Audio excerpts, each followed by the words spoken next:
Open sesame. Time to twirl! Stars echo!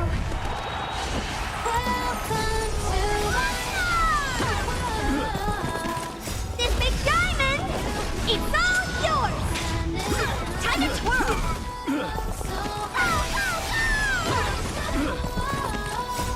Are you the West Wind?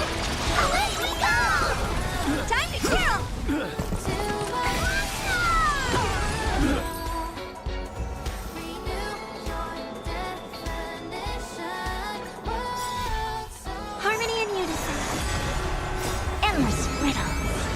Nothing but a boy.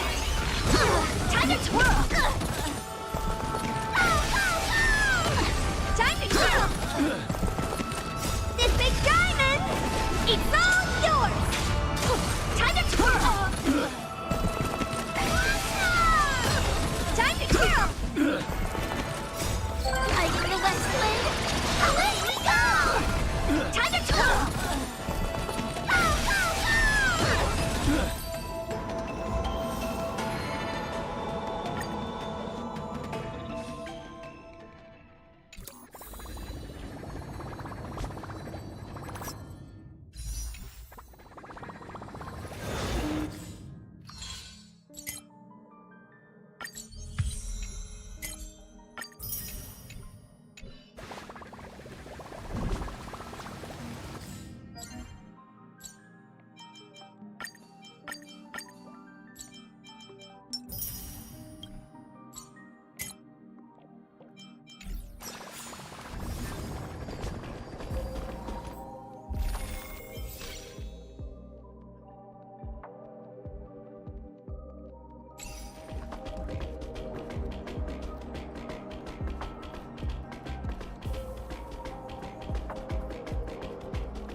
Need something? If not, then I'll be leaving.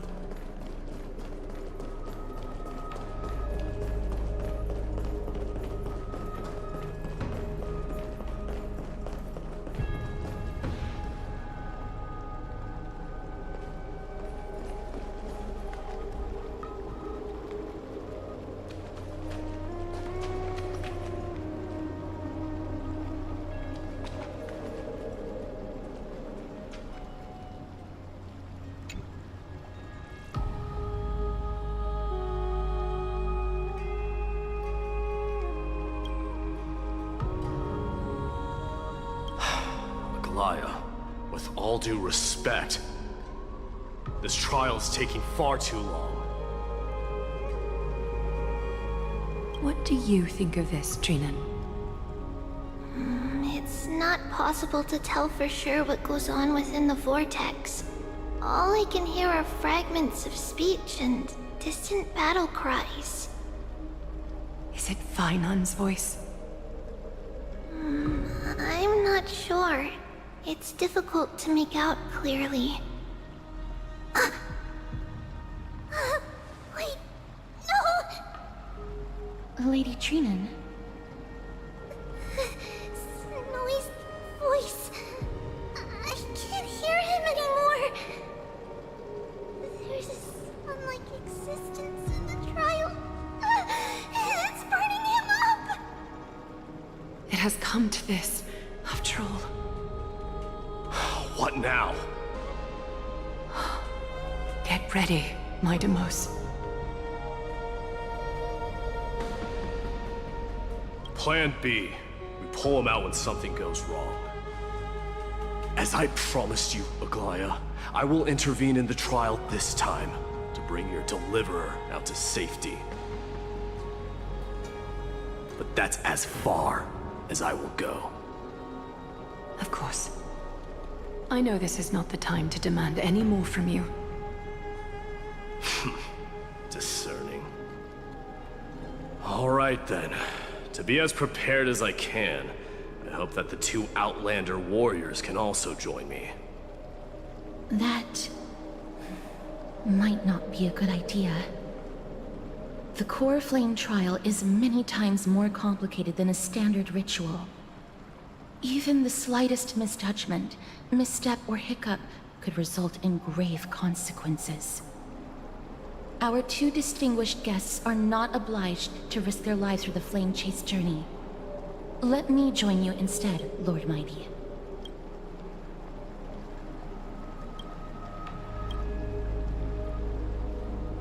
No. Someone should stay outside in case we need help.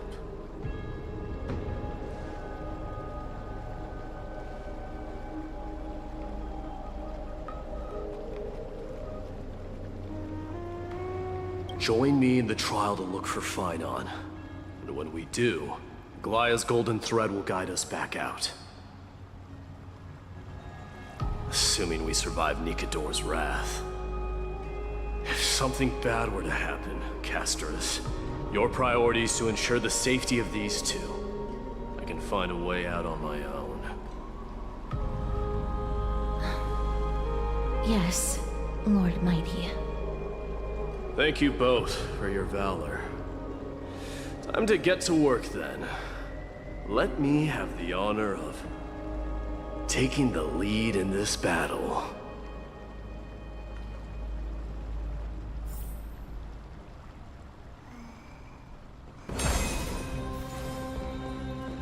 Please, stay safe.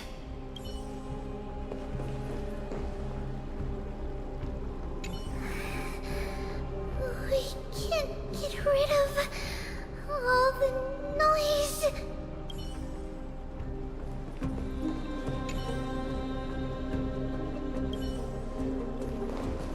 I'm so parched.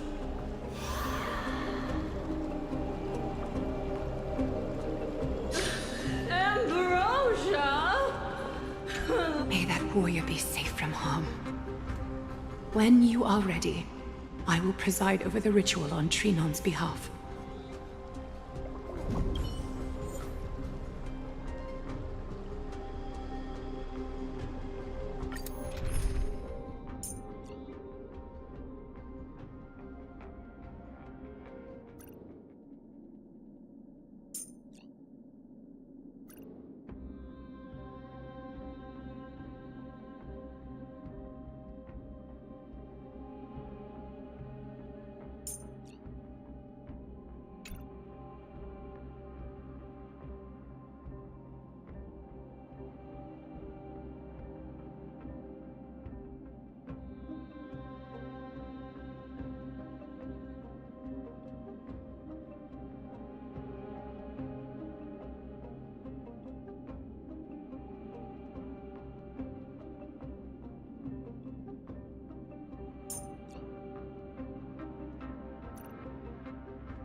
How long has it been since we performed together? I missed this.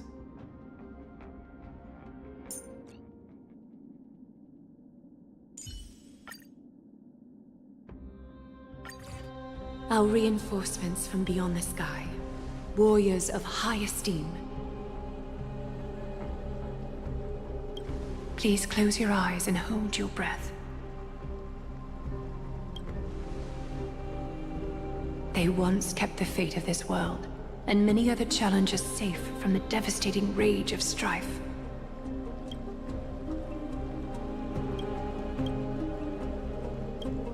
They now seek to venture deep into the trial of divinity and prove their will to destroy our enemies, as foretold by the prophecy.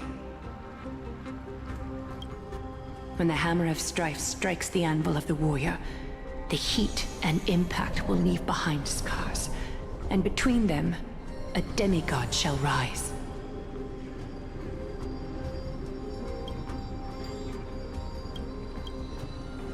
Very well. Come forth then.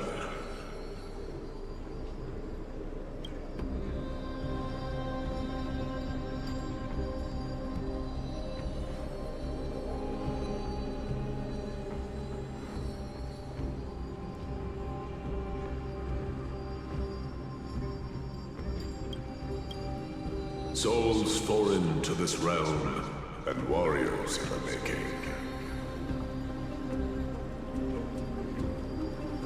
Follow me into the mist and flames, and come face to face with the greatest fear in the depths of a warrior's heart. And with thy strength, banish the darkness and usher in sunlight.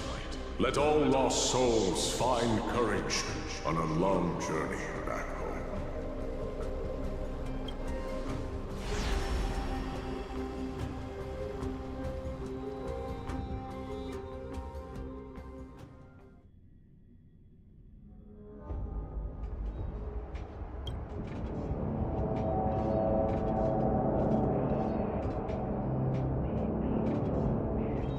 What's the matter? Surprised? Where there's strife, there's carnage. It shouldn't come as a surprise to see such a sight in Nikidor's trial.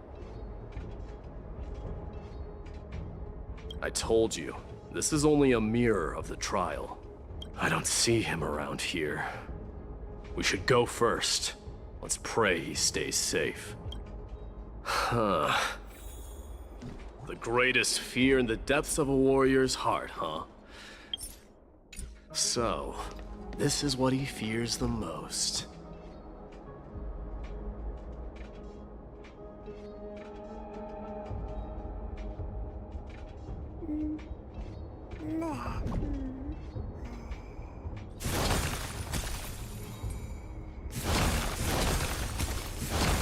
There's no place for you in Enforius! Submit! Disaster for Akama. So much for the king of those outlaws. So much for the king of those outlaws. You won't get away, criminal and vermin! Be on alert. The smell of rust is thick in the air. Tell me your name, brute. Your demise shall be a tale I boast about at the feast table.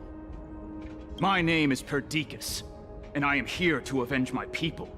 Kremnoans and Akamans are at war? Perdiccas?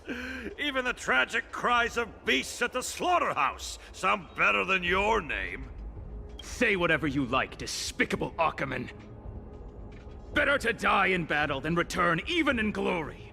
May the Kremnoan spirit always watch over me. Foolish brute. I see you're eager to die. Very well then. I shall grant you just that.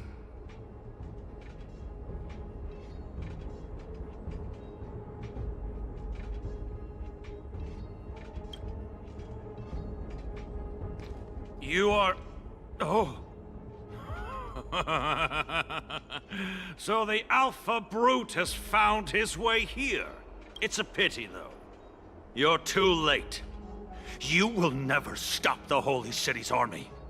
Watch as I make this pathetic warrior of yours the first sacrifice.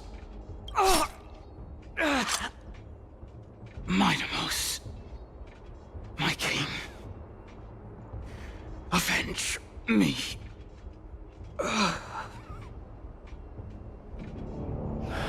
Is this? You're next.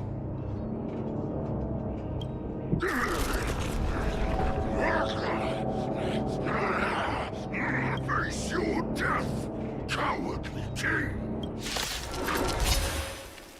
This insatiable bloodlust is a product of Nikidor's wrath.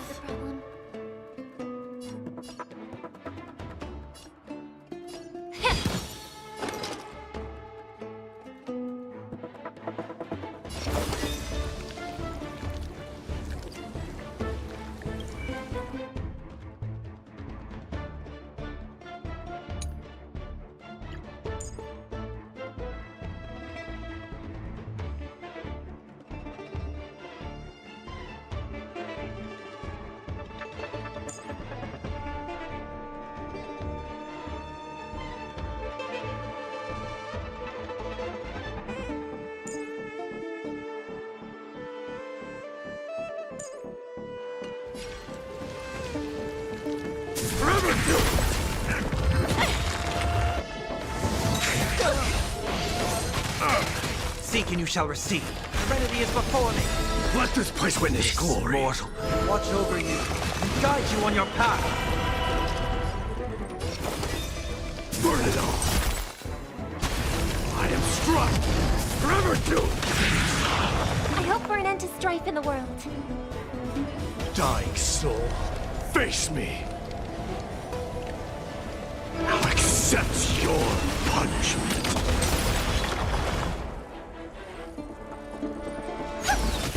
Burn it all. Absurd. I know this, Akumen. Strife contorted an honorable warrior into this perverse and twisted being. And that horrible noise. I can hardly suppress my bloodlust when it sounds. This battle cry must have gone to Finon. That's why he lost himself. What a useless fool.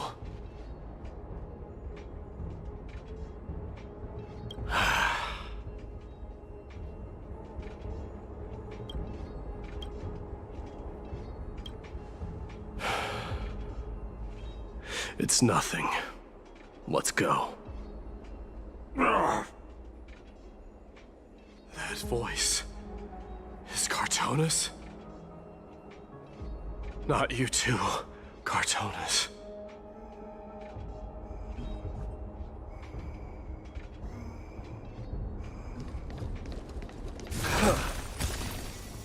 Mighty mouse you are.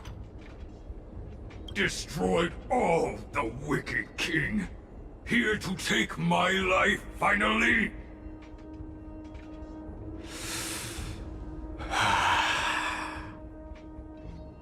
I won't ask how this happened, nor will I hurt you like you said.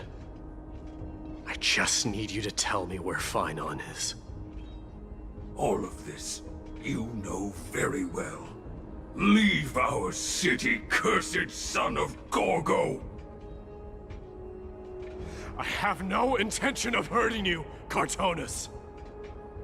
Humiliate me, you shall not! Leave! Get out of Okima! Get out! Symbol of your sovereignty, take it! Signet of Kremnos, bask in blood-soaked glory, your kind alone! This is... Mother's signet? It's here again. I knew it. Ha! Finally gone mad, despicable vermin! With your mad king, perish together in that maelstrom of battle! Enough! Be quiet! You are not at all Cartonis! Look out!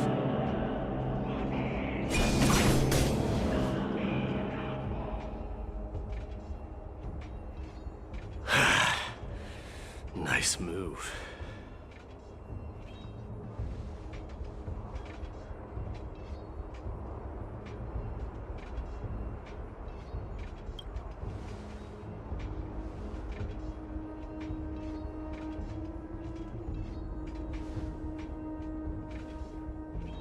Parted the waters.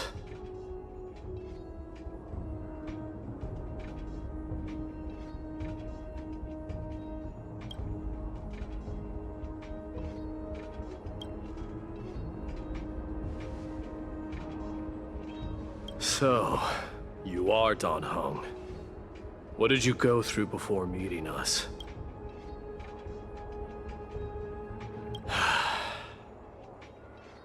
You mean you saw your past too? The trial of strife is a vicious one, all right. This might not be a single person's trial, but an arena for every challenger to engage their own delusions in a bloody battle. I saw someone from my past a while ago. Someone Finon has never met.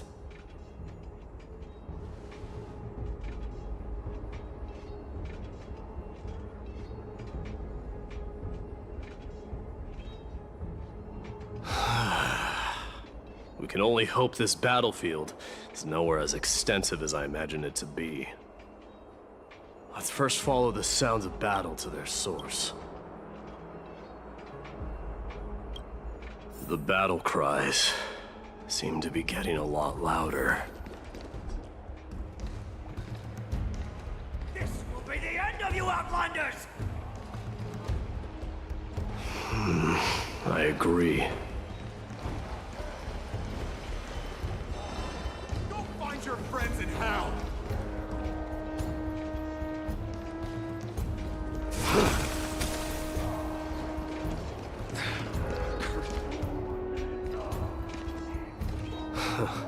Just as I thought. This is where the battle cries were coming from. The true entrance to Nikador's trial.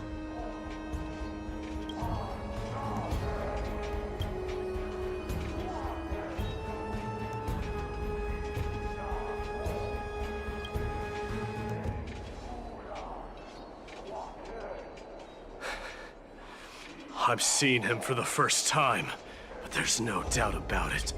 What I'm sensing can only be Strife's bloodlust. The one manipulating this battlefield is Nikador themselves. My demise. You are a keen warrior indeed. You know me? The blasphemous prince. Of course I know you.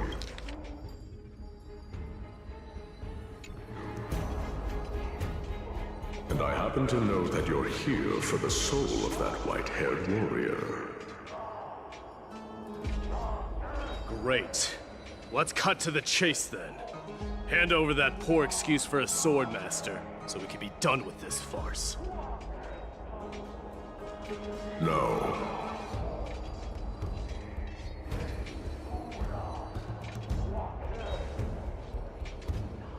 I applaud your courage and strength for coming this far, but you have chosen to besmirch the dignity of one who has fallen, and I cannot turn a blind eye to that.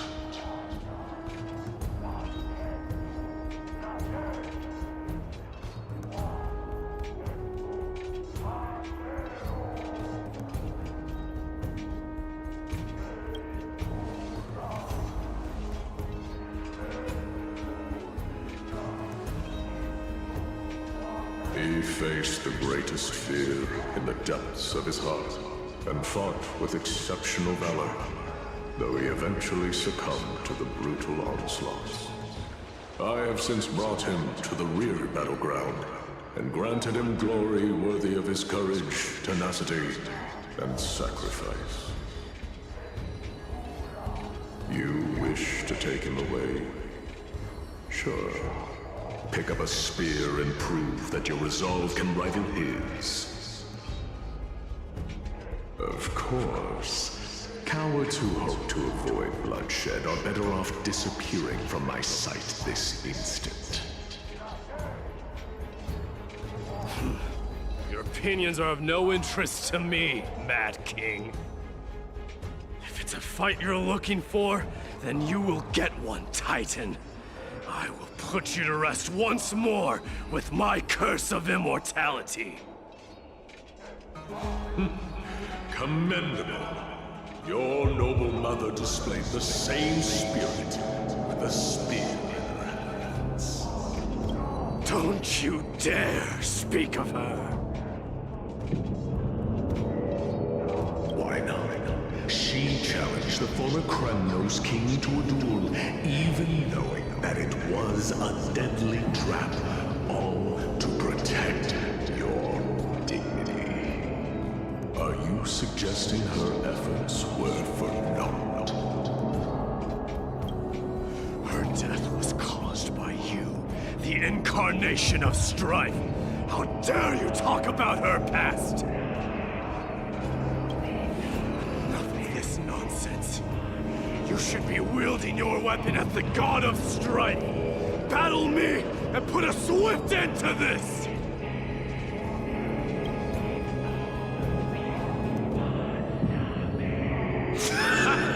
Your hatred hatred is as clear as day, my devils. My words must have stopped. But thanks to them, I have also come to realize. This is why you killed your father for the throne.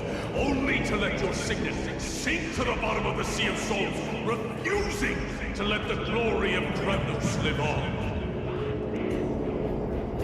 This is why you swallowed the Strife Tide. Only to reject the core flame, letting strife continue instead.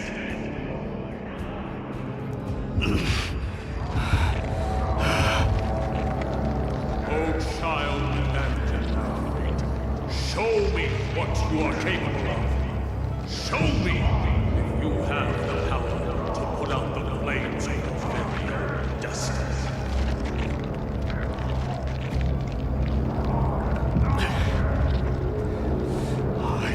Rip your chest apart, Titan. The same way I ripped apart that former king.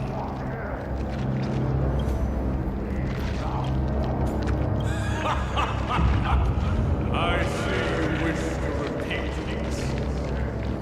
Come at me then. Ignite the flames of your fears and step onto the battlefield. Take this fierce battle to the boundaries of strife and consume me, or lose yourself in the fight and watch your depleted corpse burn to ash. But remember this, soldiers. The son of Gorgo will be crowned in blood. The very marriage.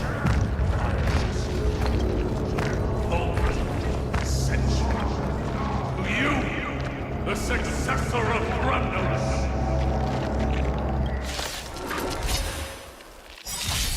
White warrior knew he was no match, yet he chose to fight till his very last breath! What about you, Maidamos? Can your murderous intent match up to what fate has in store for you? Prove to me that you are worthy of this power! Let this place witness glory.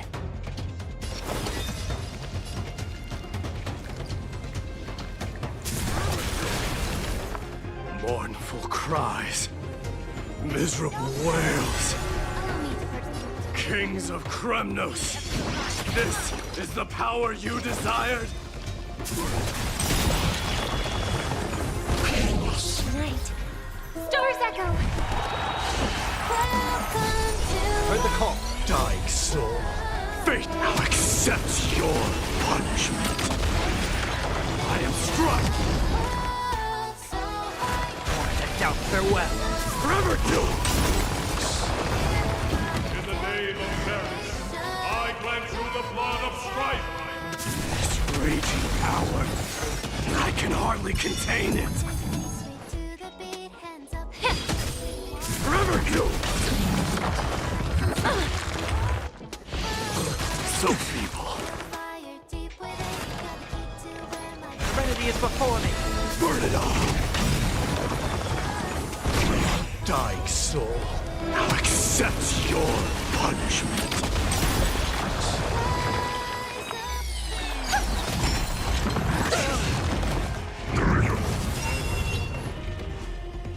Yeah. Forever doomed.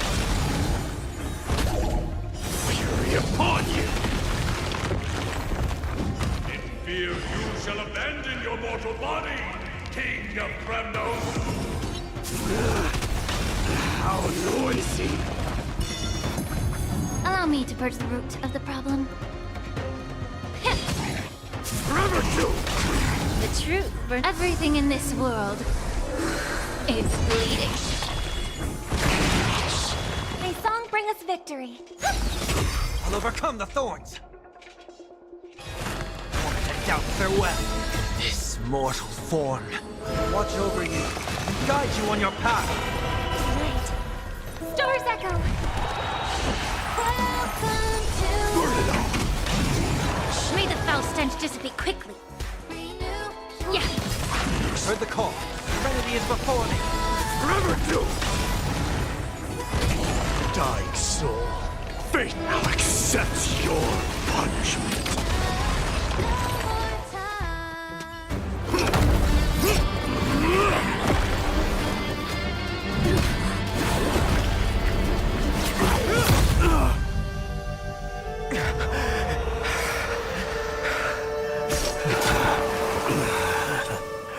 Found you.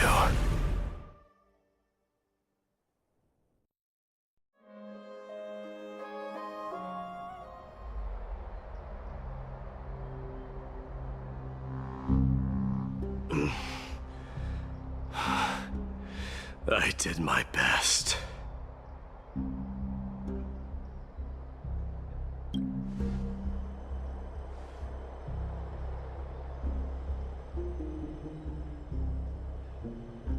There's no need to worry. His soul is in a stable condition. With ample rest for both body and mind, he'll be up and about in no time. The greatest fear in the depths of his heart. Lord Finon must have been forced to relive his past during the trial, and revisit his homeland that had fallen to the Black Tide.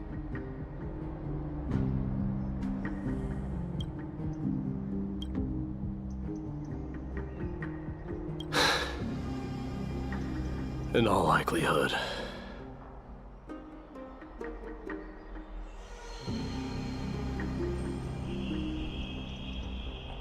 That is correct. He was willing to entrust the core flame to the Chrysoseirs, because he was also pinning his hopes on us to succeed him in shouldering the responsibility of resisting the Black Tide.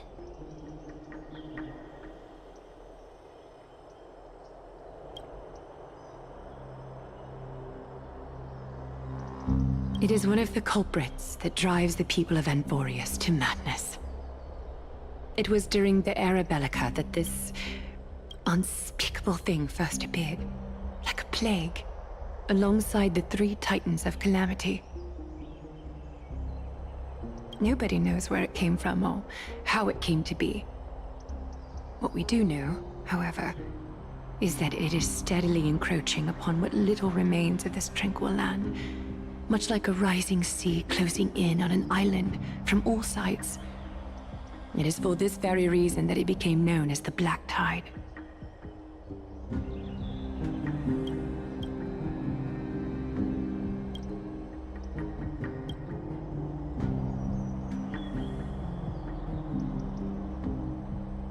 Those who succumb to it lose their reason and humanity, becoming vicious, mindless monsters. Mortals are not the only ones susceptible to its influence. Even gods and titans cannot escape from it. According to Naias, Nikador, though one of the embodiments of Calamity, also bears the responsibility of fending off the Black Tide. Perhaps that is also why Lord Finon threw himself into the trial of strife so readily. But now, we must look for alternative means of igniting the flames of strife. So, Aglaya, what should we do now?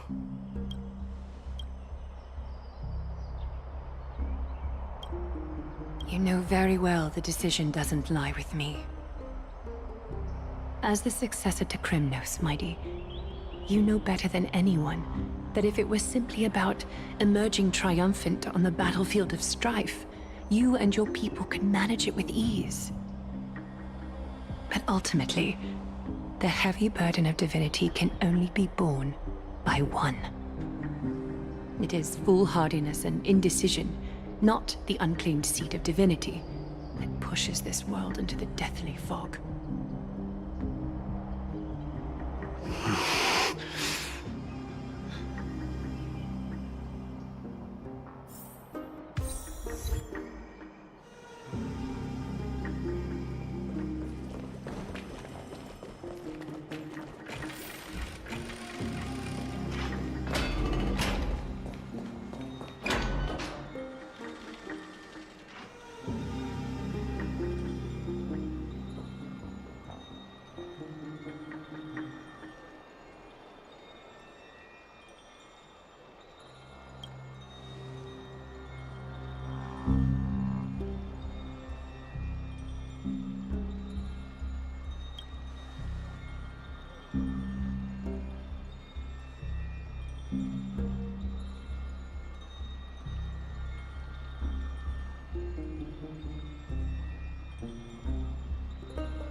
Don't worry, Dee.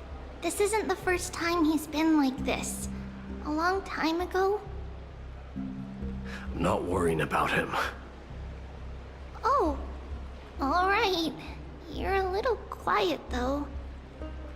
I'm sorry. That was rude of me. What I meant was, I know that man can pull through for sure. It's alright. Being straightforward suits you better.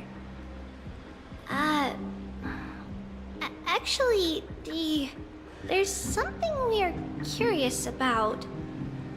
What did you see in Nikador's trial? Something that terrifies me. Isn't that ironic?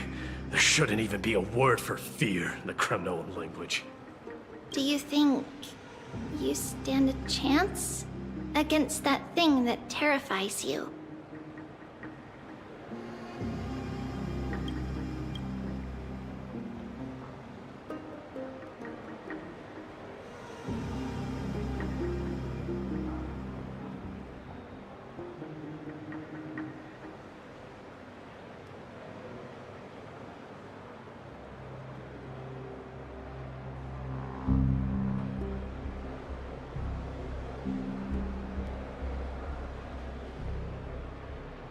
Is this also part of your grand scheme? What do you mean? Aglaya knew that Phynon might fall. And she expected me to take his place. That was the plan all along, wasn't it?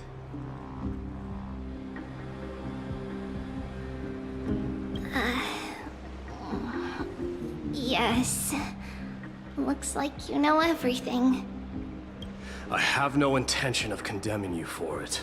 The Flame Chase journey is not a game, and I have long understood this. The downfall of strife, and the ever-growing threat that the Black Tide poses. If Circes and Ornyx are also impacted, ramifications will be dire. They are the only two Titans who are still lucid and willing to coexist with humanity.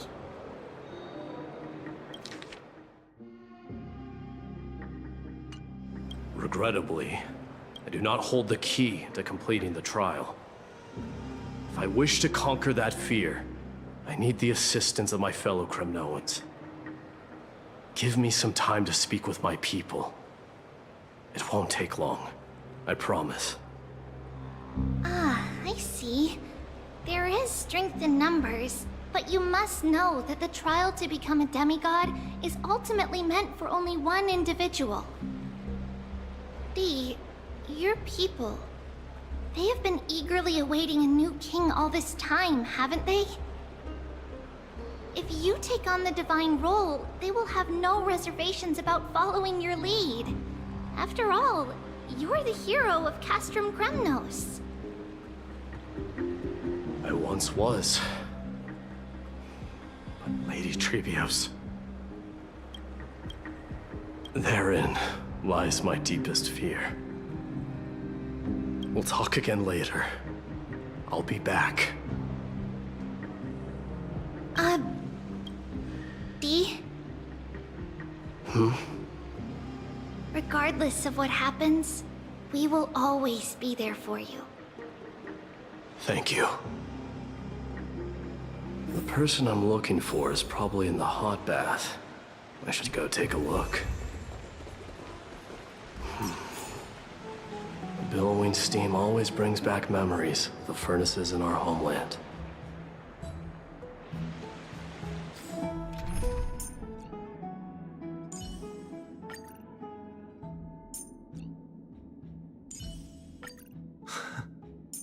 How long has it been since we performed together? I missed this.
Children left unattended by their parents?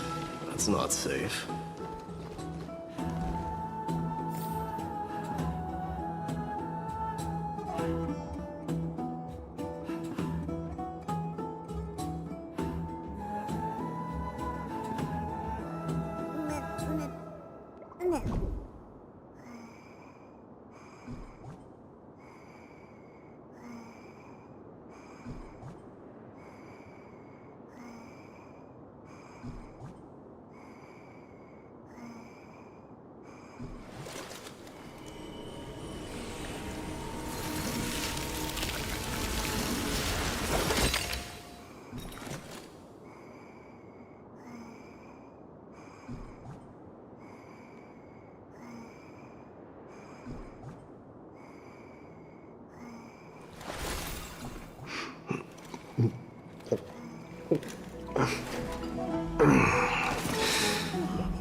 You shouldn't run around in here, kids.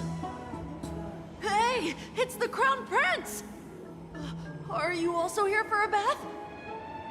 I want to hear stories about what feats on the battlefield. The Crown Prince. Are you Kremnoans?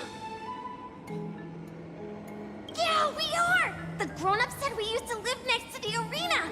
Well, next to the part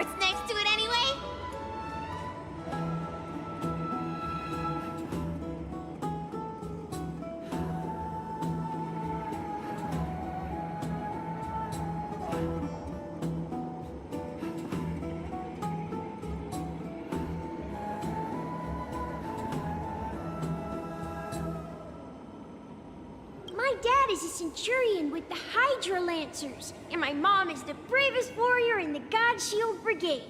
We used to get tons of silver coins from Mr. Crateros. My parents are serving in the Holy City garrison now. As warriors of Kremnos, they're braver than any Archiman. Why are you kids here alone? Where are the grown-ups? Mom and Dad were asleep, so we snuck out to play hide and seek with Mr. Crateros. That old man can be such a child sometimes. Do you know where Crateros is? I happen to be looking for him.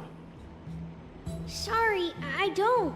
Come to think of it, we haven't seen him in a while. Did he get lost while trying to find us?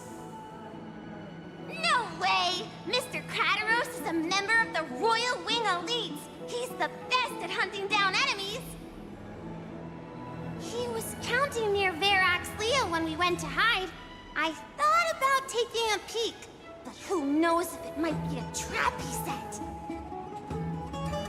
It was prudent of you to be cautious. So, which Verax Leo was he with? It's, just take a few turns after you go out from here. It's close to the backs. All right, I'll go look for him. You should consider the game over and head home for now. And don't play around the hot baths again. Wait, Your Highness! Is there something else? I heard you retrieved Nikador's core flame.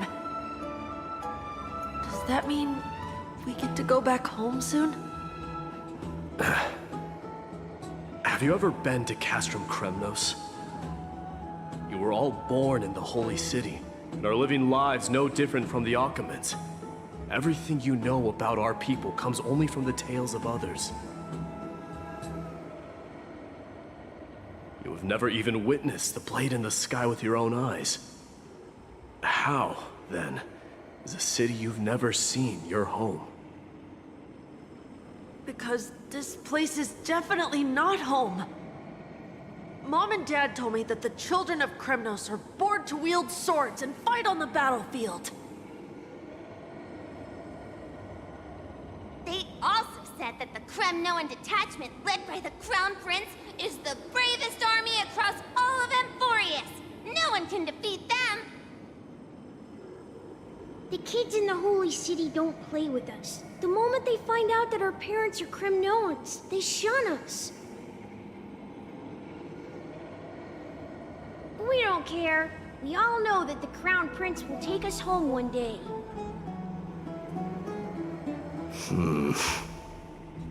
That time has not yet arrived. But, young men of Kremnos, heed my command. Return to your parents at once. From here on, you are to dedicate yourselves to rigorous training and a healthy diet. You must not neglect these two aspects if you are to become a brave warrior of Kremnos. Only by following this path can you be deemed worthy of returning home. Yes, Your Highness! The future of Kremnos. I should find Crateros.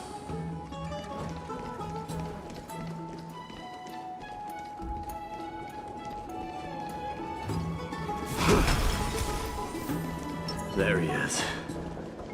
Is he engaged in a debate with that foolish lion? Rat! Oh, it's the Crown Prince of Castrum Kremnos. Get a grip. We're here by order of the Council of Elders. Even the Chrysos heirs have to think twice before doing anything to us. Out of my way, lackeys of the Council.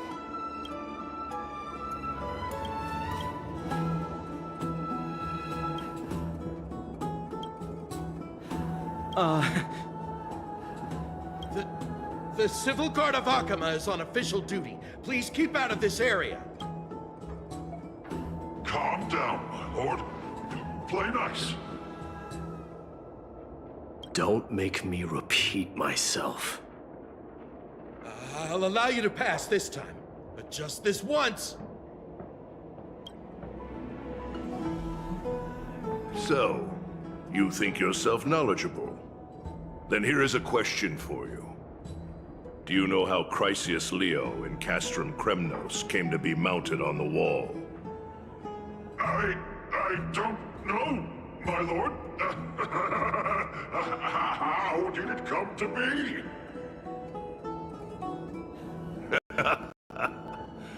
Let me enlighten you. A long time ago, the founder of Castrum Kremnos led a group of warriors to hunt down a lion on the outskirts of the city of Tritos. That vicious beast had been a menace for years, and the bones in its den were stacked even higher than the peaks around Akama.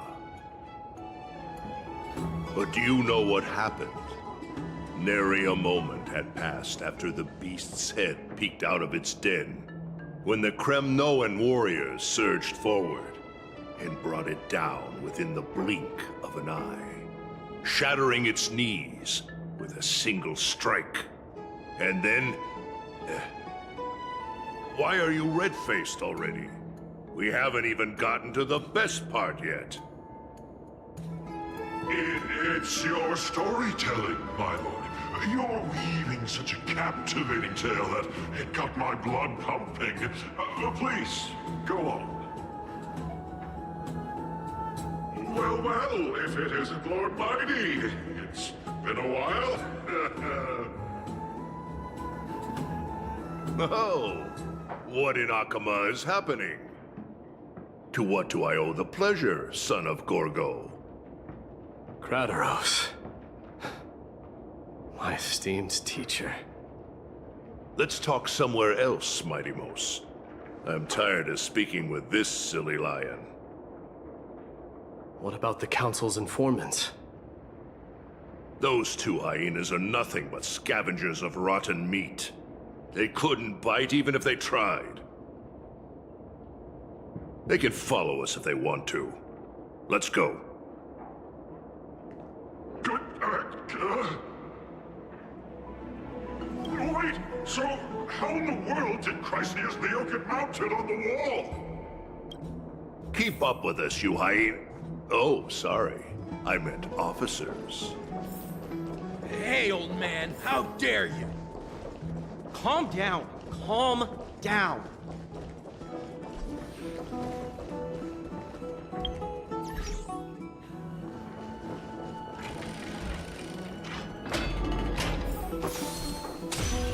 Don't fall behind now. Unless you want to upset our friends here. Don't you dare try any tricks with us. We're almost there.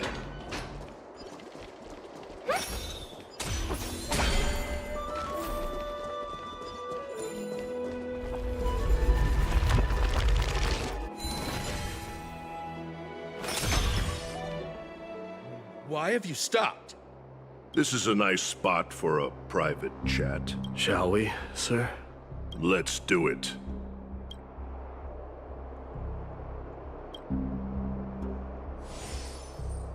What are you up to? Someone help me! Some privacy at last. So, tell me, why have you come to seek this old man's counsel? I came to discuss the future of the Kremnoans. Interesting. I heard the core flame of the Lance of Fury has been restored, though not by your hand. And you're even considering giving up Nikador's divine power. Is this true? Those rumors are not entirely groundless. In other words, you did entertain the thought of giving up the throne of Kremnos and forsaking your people. The divine power is not equivalent to the throne. The path of strife is also not our people's only way. Enough with the word games. You, of all people, should understand the plight of the Kremnoans. Think about all the warriors of the Kremnoan detachment who left their homeland with you. Think about their children. Only the yearning for our former glory days has kept us going all this time. If they ever learn that the Crown Prince they look up to so much is actually toying with the notion of stepping down, think of the disgrace it would bring upon your departed mother, Martimos. You best remember that she died for you because of Europon's schemes, to restore the glory of Kremnos. Since you've brought that up, tell me, who is responsible for my father's death? Are you trying to shame me, Martimos? I may be old, but I haven't become so decrepit that I've forgotten it all. Of course I remember that Europon died when the Kremnoan detachment surrounded him. You drove the spear into his chest with your very own hands. That was merely the final outcome. Do you still not see it? What led my parents and our people to their downfall is none other than the strife we speak of. The quest for glory. The tenet of valorous death before glorious return. This is the creed of every Kremnoan, no matter whether these beliefs are justified or not. Don't be ridiculous. The only thing that could slay a king is a spear. Even an infant knows that much. I swore to your mother that I would guard your crown with my life. I never foresaw that the son of Gorgo himself would be the first to turn his back on the Kremnoan spirit. Gorgo. Your mother bore that name. The name of the great founder of Castrum Kremnos. And she upheld that name with honor. If you choose to turn your back on her legacy, like a wretched deserter, do not fault me for withholding my loyalty, Martimos. I came to discuss the future of our people with you. But it appears this is not the right time yet. Go, mighty. Ha! That's what those Chrysos heirs call you, isn't it? Go down the path you have deemed correct. Deep down, you have always been one to do as you please. And I am well aware that no one can deter you once you've made up your mind. But don't you ever dream of renouncing the traditions of Kremnos. We may reside in Akama now, but we remain eternally bound to strife by blood.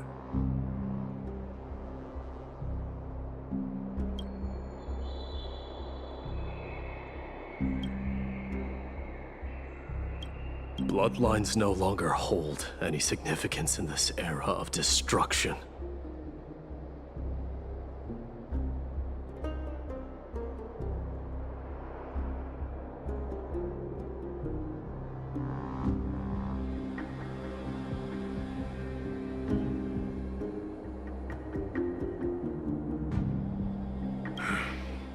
My young lord, always bear this in mind.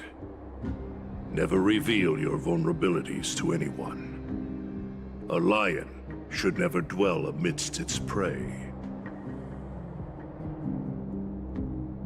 Especially when it wields power enough to dominate the entire hunting ground. Europon, the boy did nothing wrong!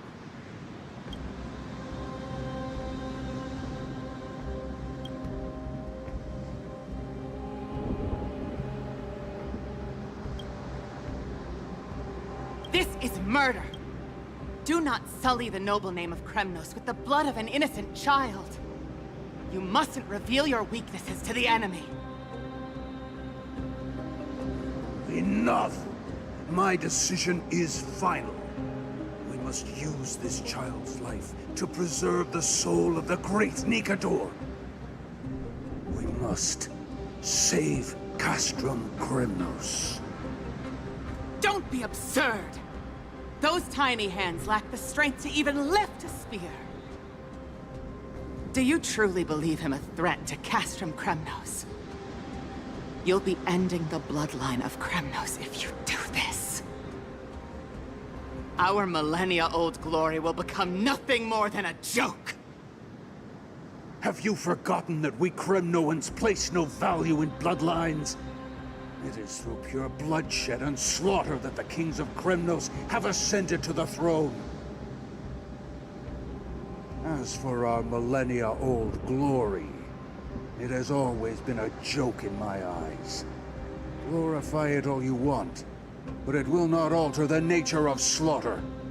Those who revel in it are but murderers. They are no more noble than the most monstrous beasts in Amphorius.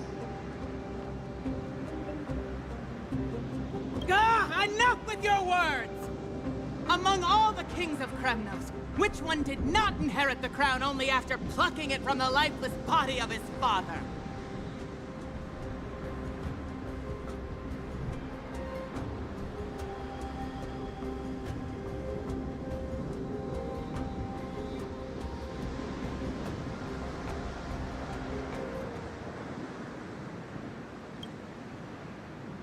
But listen to yourself now.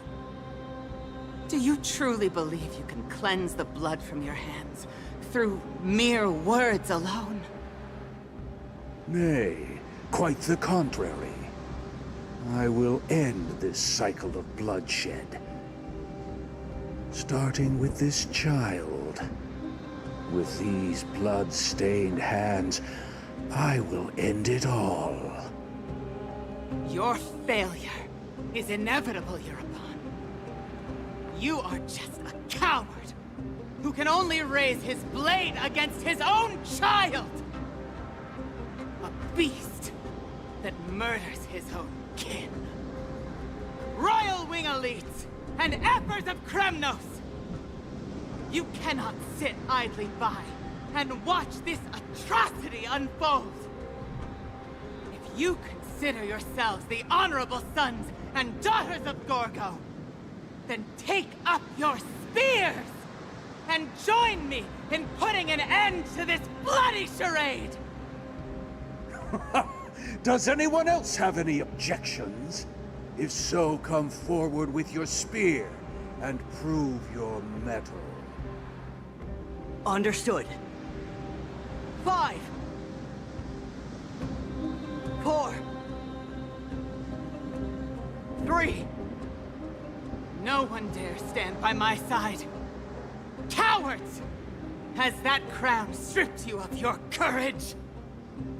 2.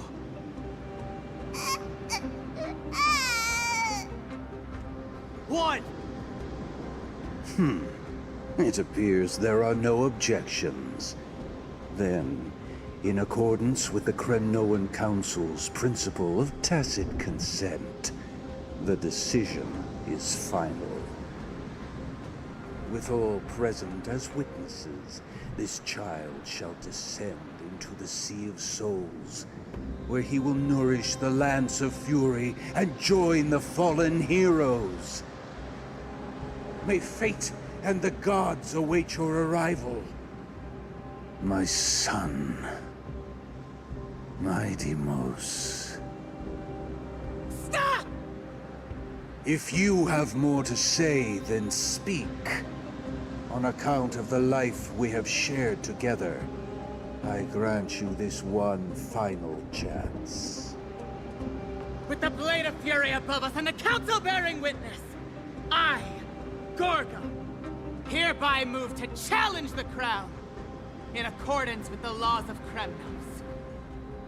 O unworthy king, in the name of the Council of Elders, I demand that you duel me! Very well. We shall see who the Kremnoan blade strikes down. My Deimos, my son. They all tell me to forget. But how could I ever? The son of Gorgo will be crowned in blood. If there is no Kremnos without the crown, then I shall seize the crown and smash it to pieces to bring the people to their senses.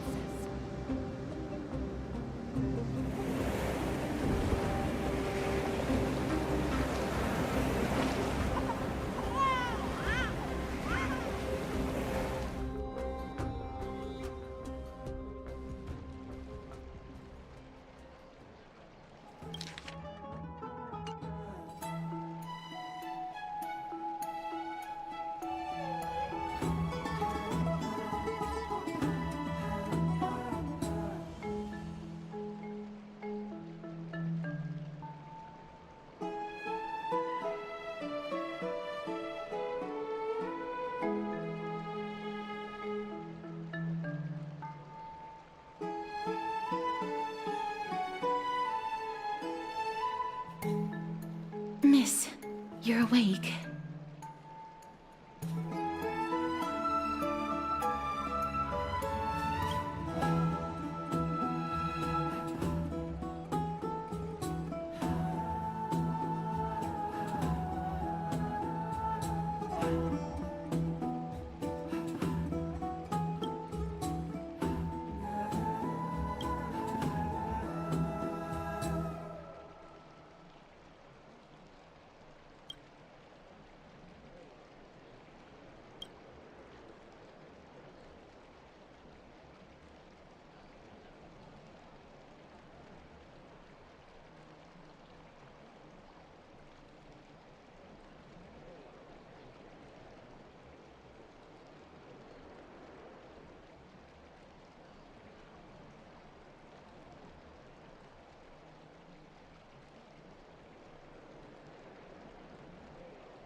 That's a complicated question. I'm not sure I can answer that. I apologize for arriving uninvited. I saw that you were still asleep, so I took the liberty of waiting nearby.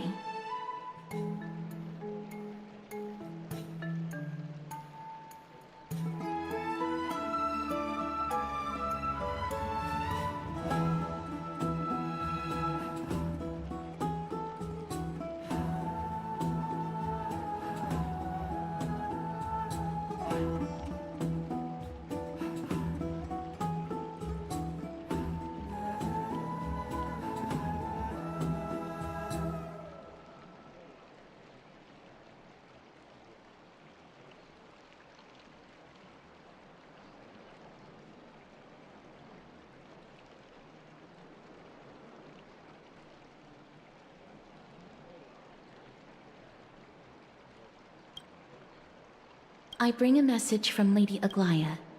She has prepared a gift for you and Dan Hong, and wishes to present it to you in person.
I'm glad you're in good spirits.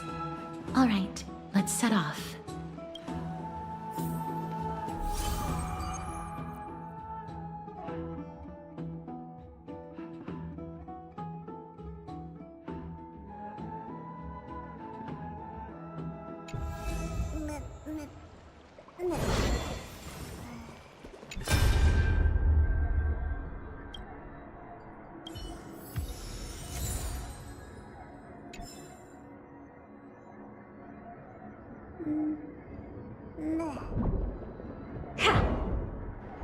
I'd love to go in and take a look.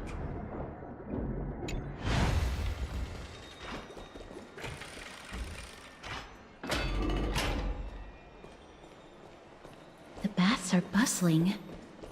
Now that Nikador has fallen, the soldiers in the city can finally catch a break. Seems like all the rooms are full.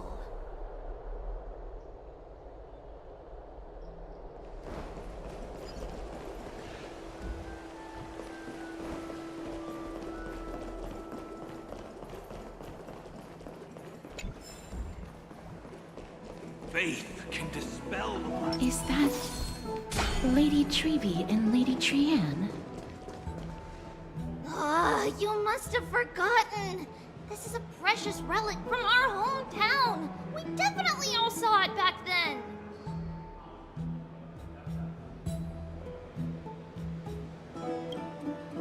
Trianne, this is a counterfeit. We both know it's impossible for something this fragile to have survived all those years in one piece. Nothing is impossible. We are fragile too, but we still got through those sad times. Ugh, look at that color and how it glitters in the light. It's exactly as we remember it. Why won't you buy it? If someone else gets to it before us, we'll miss our chance forever. Calm down, Trianne. You need rest. Please, there's no need to fret. If you need more time to make a decision, I can put this aside for you until tomorrow. Or until you're ready? No, it's all right. Trianne is just... She'll come to her senses tomorrow. We'll be off first. Trianne is just... what? Trianne is super mad, that's what! You've forgotten! You've forgotten all about Mama! Mama gave us something just like this before! Trianne...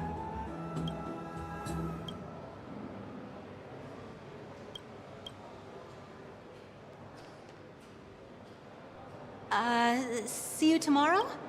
I hope you two patch things up soon.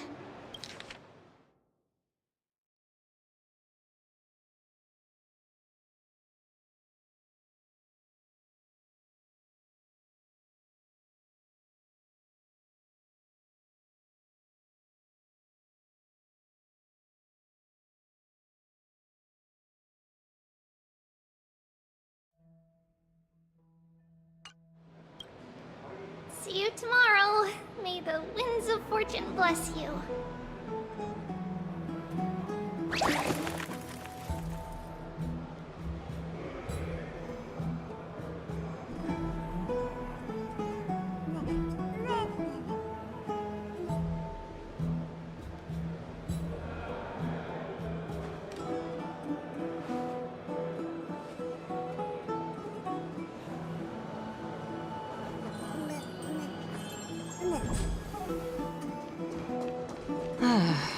It's so hard to understand what they're thinking sometimes. Excuse me, if you don't mind, could you tell me what Lady Treby and Lady Trianne were discussing just now? Oh, it's Miss Castoris. It's been a while. Well, honestly, I'm not quite sure myself.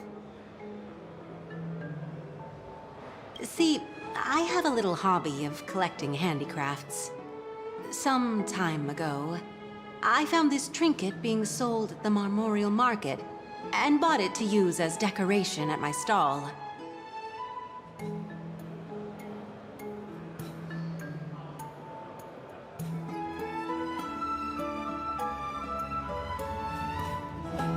When Lady Treby and Lady Trienne walked by earlier, Lady Trienne happened to catch sight of it, and promptly insisted that it was a precious memento from her hometown. But Lady Treby believed it to be a counterfeit. She said it couldn't possibly be from Yanisopolis. The likelihood of such fragile glassware surviving the Chrysos War is simply too low.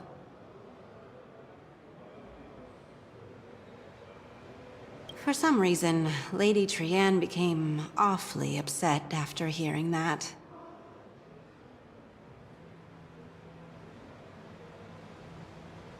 I see. Madam, would you mind selling this trinket to me? Certainly. It's just... if it truly is a relic from Yanisopolis, it could be worth a small fortune. Miss Casterus, I'm running a business here after all, so... I understand. Feel free to name your price.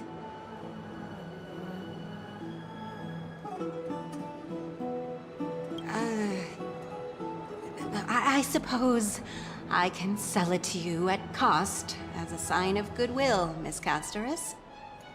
Just promise to support my business in the future. Much appreciated. We're lucky that she has a good heart. I'm not one to venture out often, and while I have some savings, it takes a lot out of me to even talk to people, let alone haggle. Had it been another merchant, I would have been set back plenty. The authenticity of the piece isn't important. What matters is that it holds special meaning for Lady Trienne and reminds her of her hometown. I've long wished to show my gratitude for Lady Trienne's care. But I haven't been able to come up with any ideas for a suitable gift. This chance encounter today feels like divine intervention. Perhaps this is the gift I've been searching for.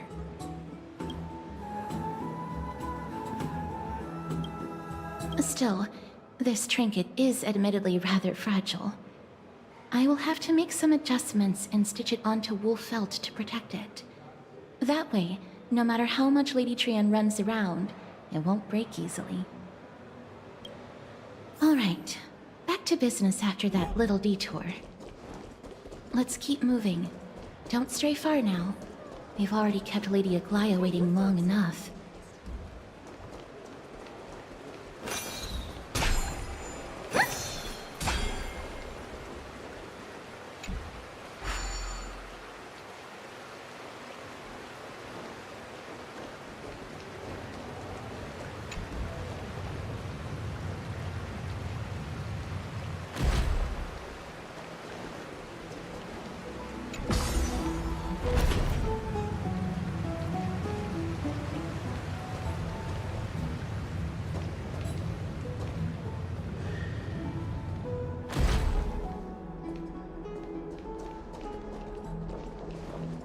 It seems your friend arrived before us.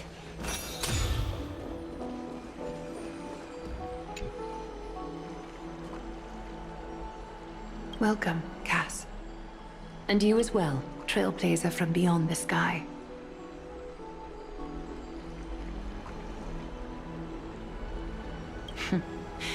Your companion here kindly explained the meaning behind the name to me earlier.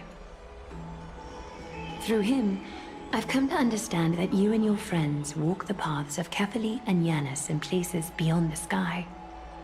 Addressing you appropriately is the least I can do, as a show of respect. For all that has happened, it was never our intention to drag you two into the battle against Nikador and jeopardize your safety. To express our gratitude for your kind, trailblazing endeavors, we would like to present you with the highest honor of Akima.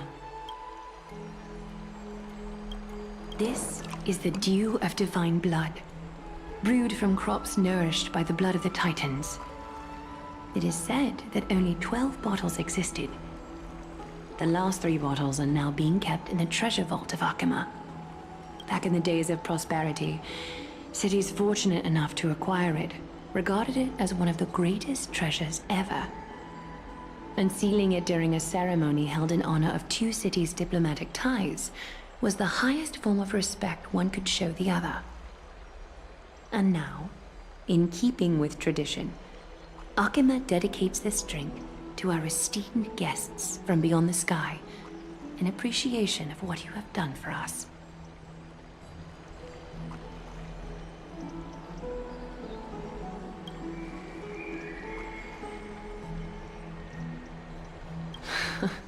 Very perceptive, Mr. Dunhung. Your heroic deeds have proven that you come in good faith. With the dew of divine blood as testament, we wish to forge an alliance with the Trailblazers.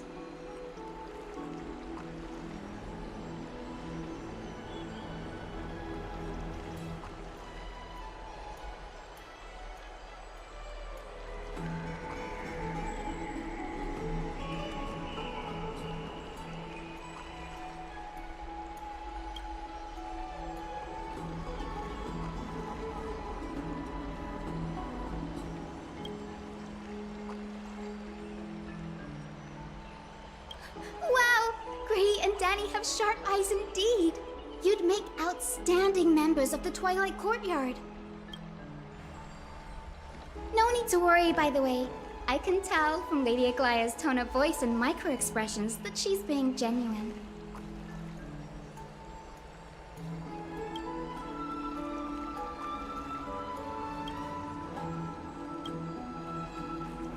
Not only are you guests from beyond the sky, but you've also done so much for Akima. You're practically heroes to us all. Lady Aglaya would never subject you to Aquila's judgment.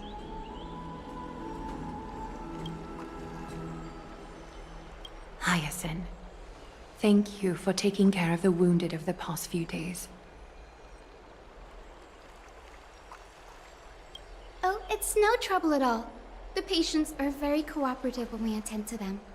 I'm just thrilled to see them all going home healthy again. Oh, it's Cassie! Oh, I've missed you.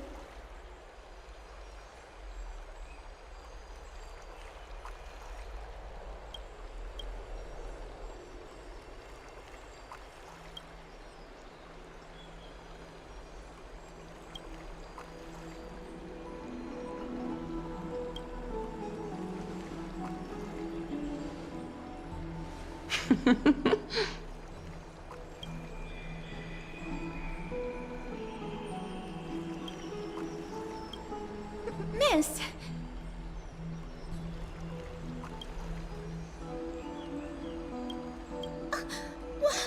You can't say that!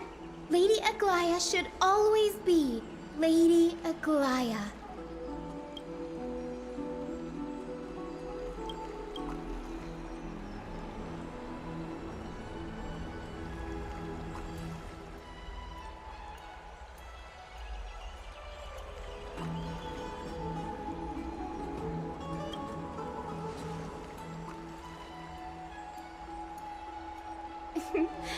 As an acolyte of Aquila, I'm here to bring healing light to the world. Plus, I've heard you're also children of the distant skies. Fate must have brought us together. Can we be friends? I'd love to hear your tales of the sky. And oh! It's a rare occasion that Akima presents such an invaluable gift to guests.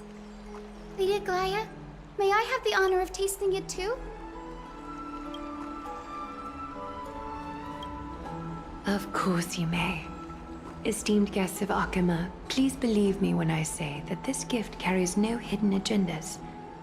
As for the matter of the Alliance, you need not give me an answer here and now.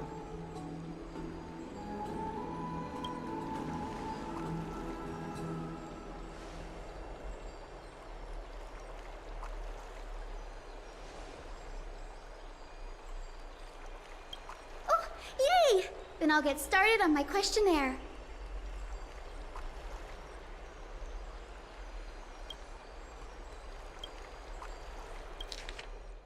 Oh, yay!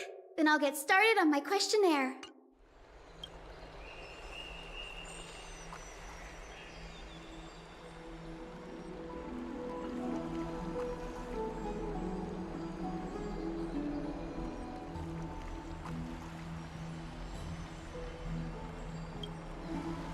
Allow me to do the honors. This young lady is Hyacinth, assistant lecturer of the new sporists at the Grove of Epiphany and head nurse at the medical institution known as the Twilight Courtyard. Many of the Chrysos heirs suffered injuries during Nikador's attack on Akama, so the Grove sent Lady Hyacinth to treat the wounded in Akama.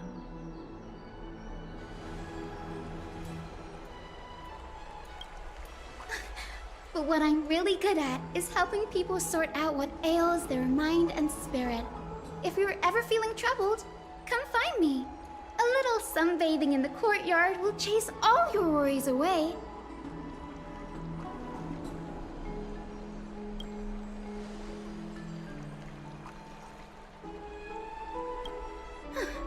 Well, it looks like everything's sorted out now. The patients have also all recovered. I think it's time for me to head back, Lady Aglaya.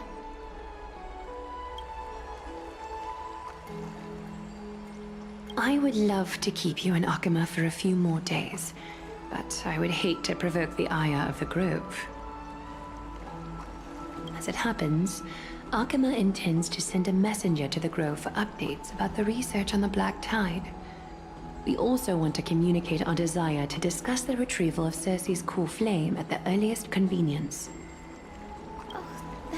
Sounds pretty serious. Lady Aglaya, you can't be asking me to... No need to fret. We won't put you on the spot. Trianne will be going there as the diplomatic messenger of Akama, and Castris will be accompanying her. I happen to have a few questions for Professor Anaxa as well, regarding the missing Titan Thanatos.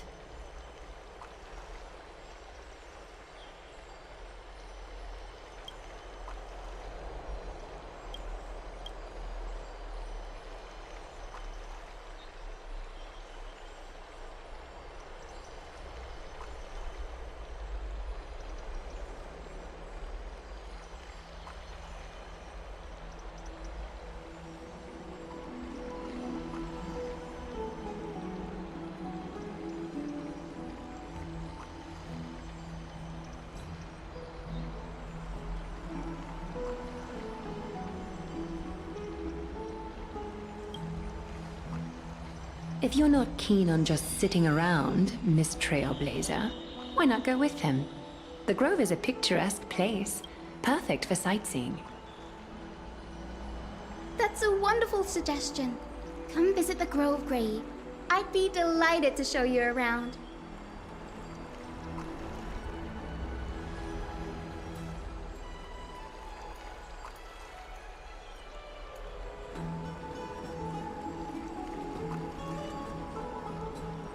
In that case, do bring this spindle along with you. This tool, called the weft, is used to spin thread and has been passed down in my family through generations.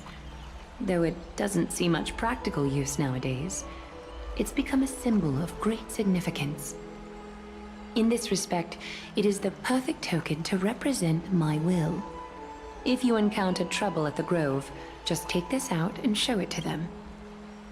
While you're in the Grove, the golden thread of the weft can also render all things around you visible, regardless of whether they're corporeal or not, allowing you to see things as I would. Castris knows this too. Make good use of it. Trianne is already waiting for you at the outskirts of Akama, so I won't keep you any longer. May your journey be smooth.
I'm glad to be in your company again, miss.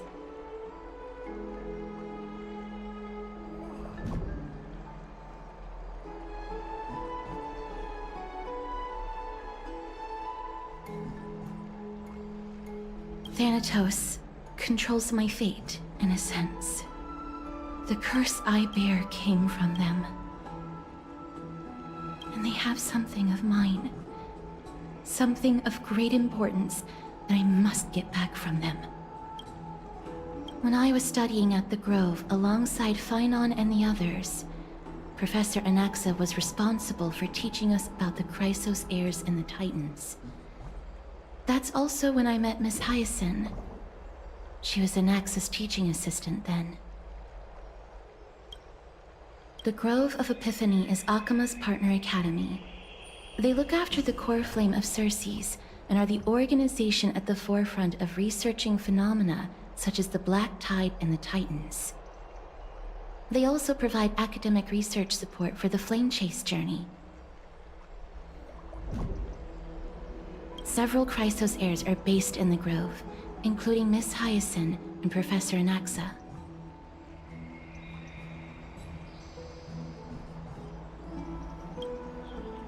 Oh, I came here with a colleague from the Twilight Courtyard.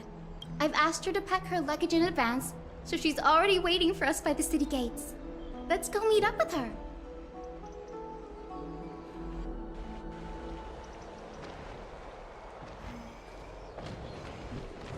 Look, there she is.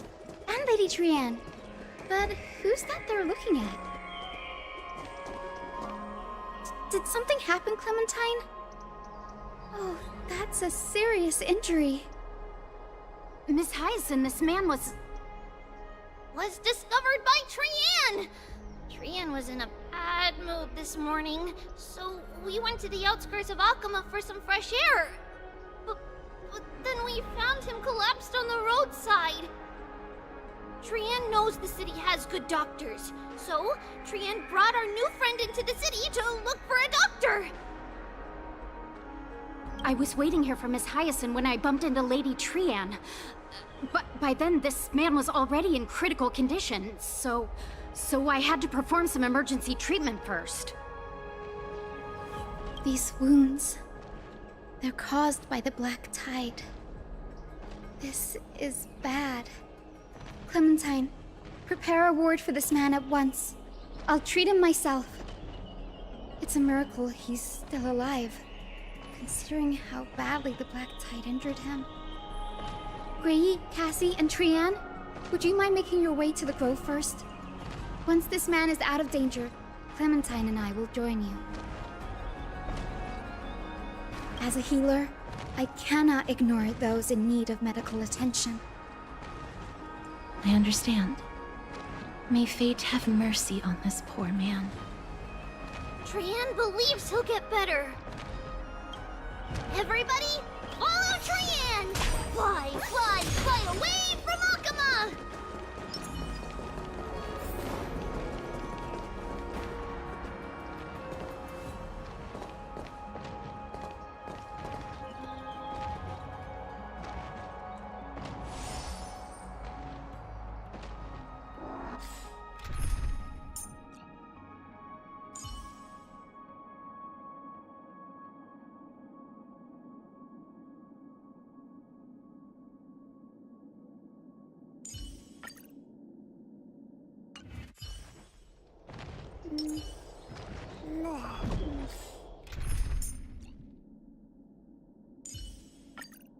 Madam heard I...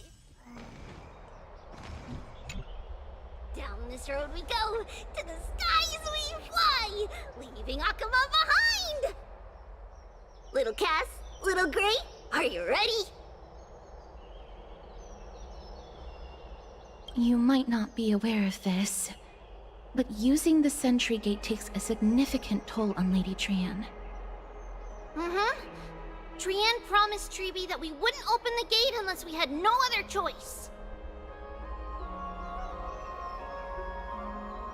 I'm ready, too. Okie dokie. Everybody, let's hold hands. To the grove we go!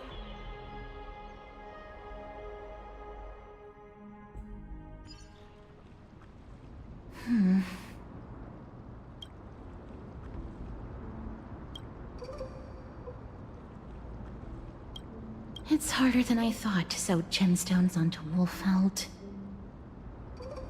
Cass, memmy, memmy, mem. Memmy, mem, mem, mem. Mem wants to try sewing. Here, why don't you give it a go?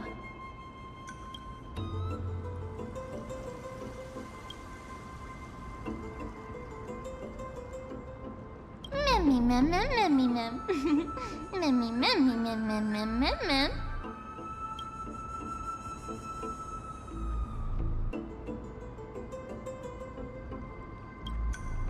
It's hard not to like Mem when they're so adorable.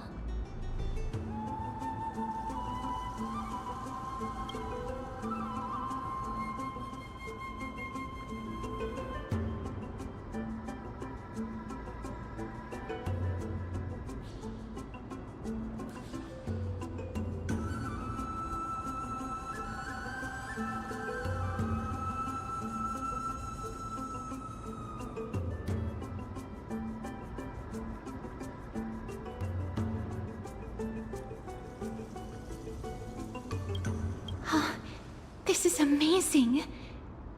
It seems as if their voice has become more intelligible after the battle with Nikador.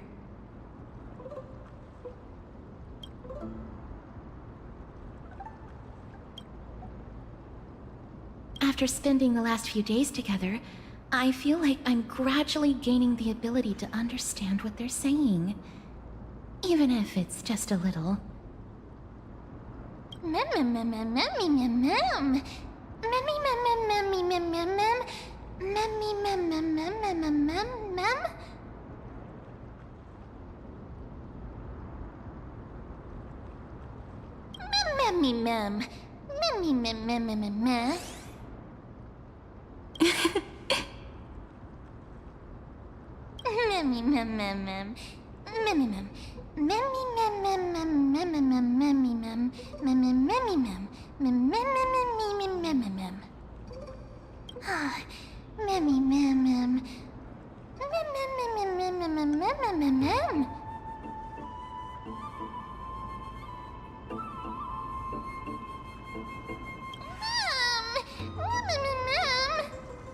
Cute. Is everybody awake? Little Gray, little Cass, and a little pink puppy? Puppy? Mem, mem, mem, mem, mem.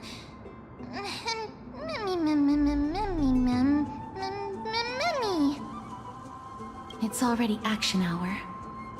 Lady Trianne, I hope you're well rested. You were talking in your sleep. Did you dream of many things? Sleep talking? What did Trianne say? Something like, Mommy, doll with sword, let's fight together. We'll be brave. Ugh, it's so embarrassing. Please don't make fun of Trianne. Of course not. Wasn't Lady Trianne's mother also the Holy Maiden of Yanisopolis? Uh-huh. Mama was the strongest Holy Maiden in all of our history. She also gave us the prophecy of deliverance. And she had red hair that looked like a cute red mushroom. But Trianne can't remember what Mama looked like anymore. Not even in the dream just now.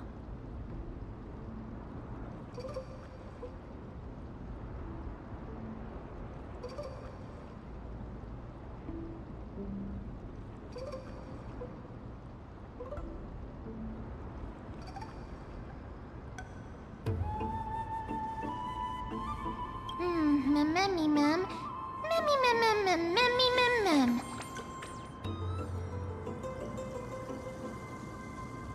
Memmy mem mem. Memmy memmy mem mem memmy memmy mem mem.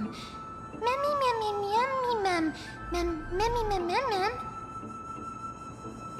Memmy mem memmy mem mem. Mem memmy mem mem mem mem. Mem mem mem mem mem. Boom. Mem memmy mem mem mem mem mem. Memmy mem mem. Mem mem mem mem mem mem. Mem. Trianne thinks that's a great idea. Can the pink puppy help Trianne out? Memmy mem mem mem mem mem mem mem. Yay! And I'll call you Little Memmy from now on. Mem mem mem mem. Mem. Memmy mem mem mem mem mem. Mem mem mem mem mem memmy mem. Mem mem. Mem mem mem mem. Me mem mem mem mem memmy mem. Memmy mem mem me mem mem. Memmy mem mem mem mem.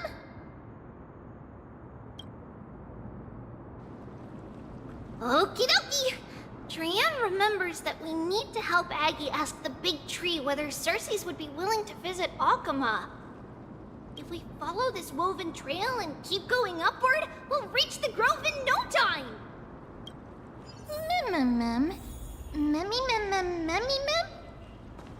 Legend has it that whenever they requested an audience with Circes, Nestia would always come to the meeting in a long white dress.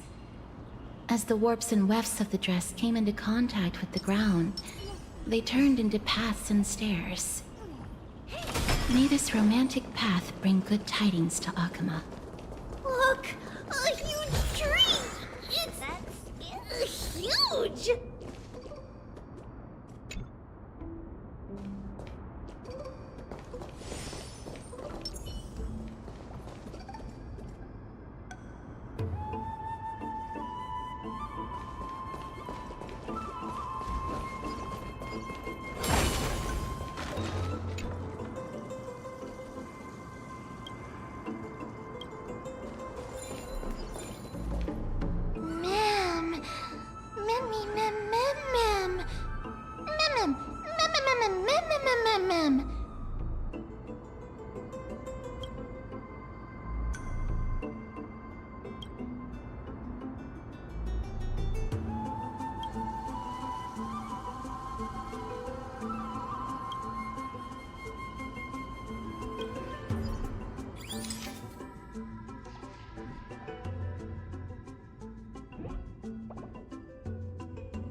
It's the Bough of Rift, the divine body of Circe's. Flora began to grow where they planted their roots, and this flatland basin upon which we stand gradually became a large, verdant forest. A long time ago, Thelesis, the first scholar, led the masses to build a garden and courtyard in the forest, naming the site the Grove of Epiphany. There, people sought mental clarity, knowledge, and enlightenment. Trianne knows this. Everybody says that was how this big academy came to be.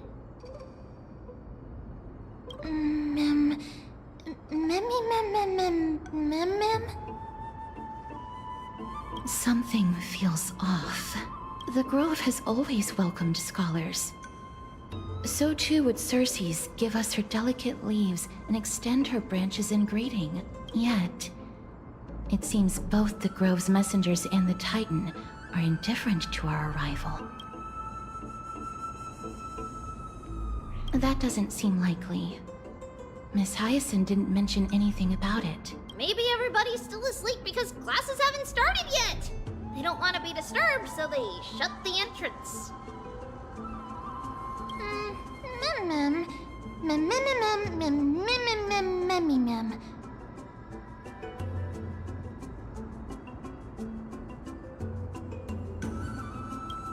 This place is too quiet. What in the world is going on? Oh! Trianne found it! Everybody, fly across to the other side!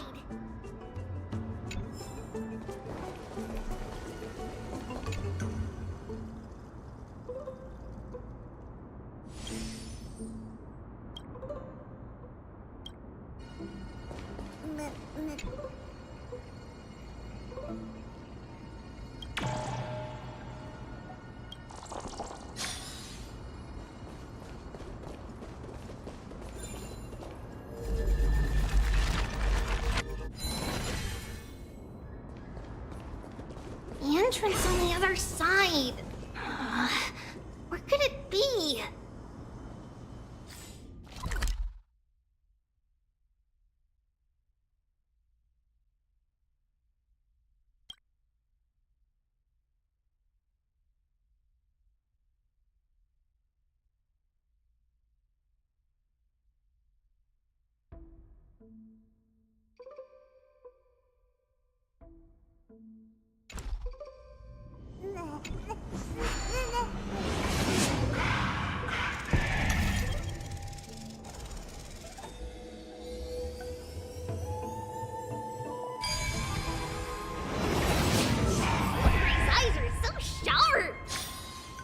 I knew you would find it.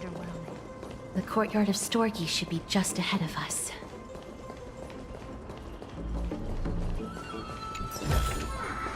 Oh, you want this? Fine. Take it and amuse yourself.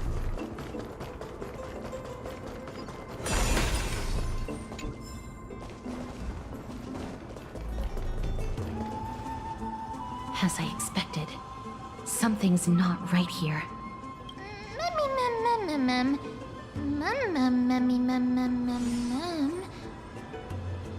Not to mention that this whole place is also eerily quiet. There is no way she would have neglected such an important diplomatic matter. Hello? Is anyone there? Huh, no one's here. I have an idea.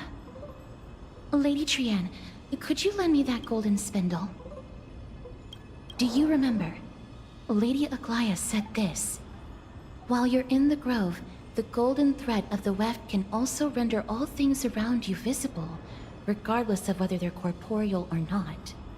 This is achievable because the grove is not only where the roots of Circes are, but also where the chrysalis of gold manifests. Oh, Nestia, with the weft as my vow, I beseech you, entwine my body with your golden thread and affection.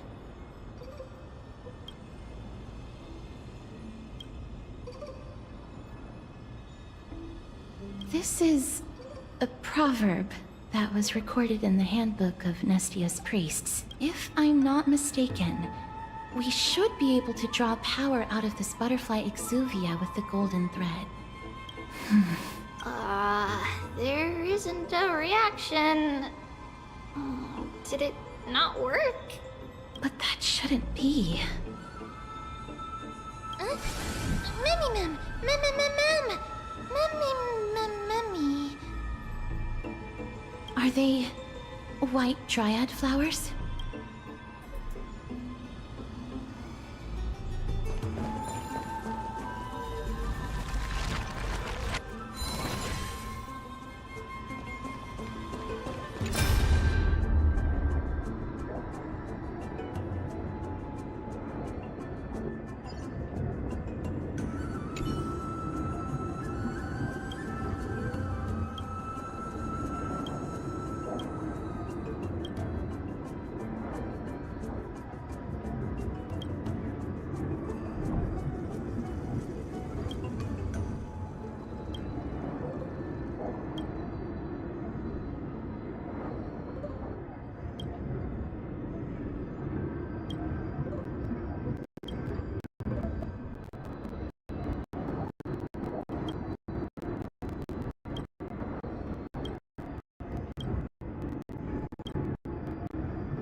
No, these aren't white dryads. These are shadows of dead white dryads.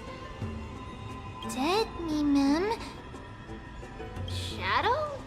Strictly speaking, these white dryads are still plants. They only gained sentience as a result of Circe's blessing of equality. But their sentience is minimal when compared to that of humans. These flowers have already died. What you see here are just faint afterimages of their souls. However, this also means that the golden thread has definitely connected with the Titan's presence. Without the golden thread's outlines, we would not have been able to see them at all. But what happened to them? Why are there only tiny shadows of them left? Mem, can you read their memories?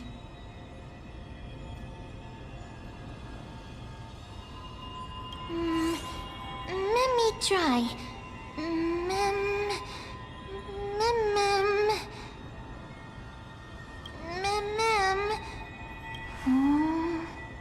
Black cloak, sword.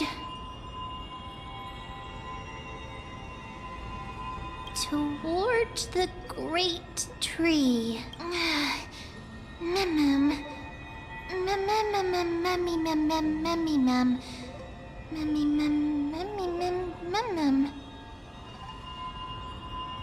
I have a bad feeling about this. The deathly fog of Thanatos is fast approaching. Oh! Trianne will be on high alert!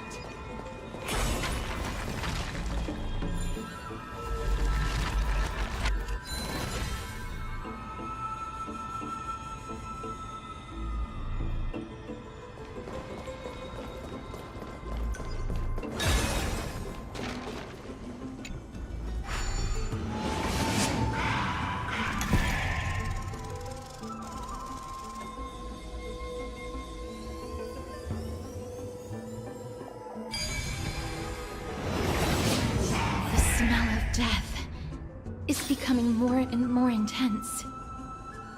There, on the steps.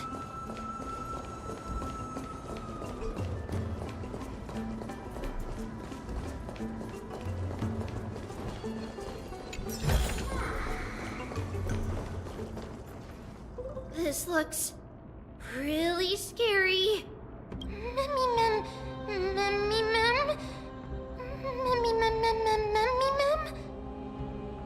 No, it's neither of those. This is a creation of the Black Tide. Such creatures are formed when living beings are corrupted and turned into deformed hollow husks of their former selves. Everybody, stay alert. Regardless of what has happened to the Grove, the fact that we're seeing the remains of a Black Tide creation here definitely doesn't bode well. Should we inform Aggie about this? Ma'am!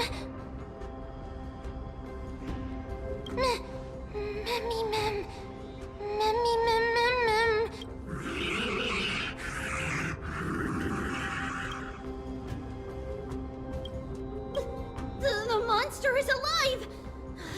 Trianne will protect everybody! Trianne, please hide behind us. Miss, let's do this.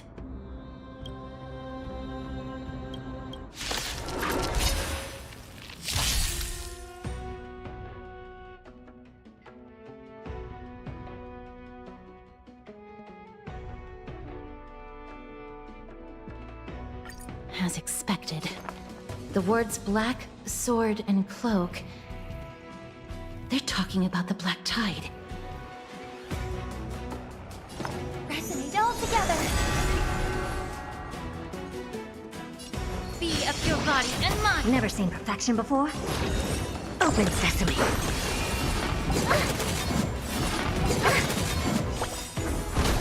Do you know who I am? This big diamond! It's all yours!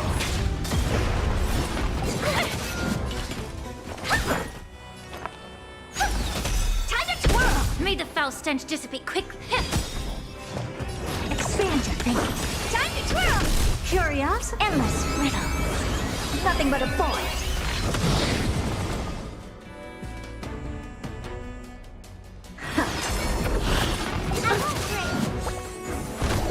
I hope for an end. Honored to meet me.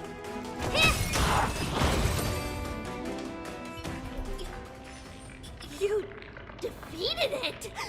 Little Gray, little Kaz, you're so strong!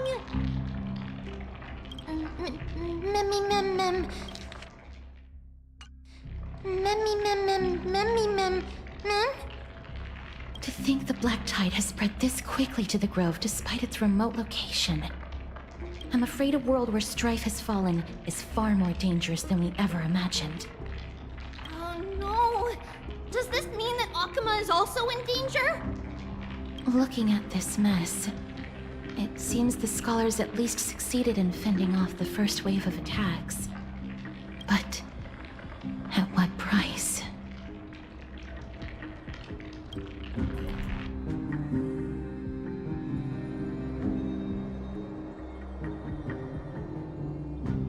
Lady Aglaya, after a few days of surgeries, both major and minor, we were able to save the life of that patient found on the outskirts of Akama. Thank you again, Hyacinth, for your hard work. The scarring of his organs was especially severe, a result of the Black Tide's corruption.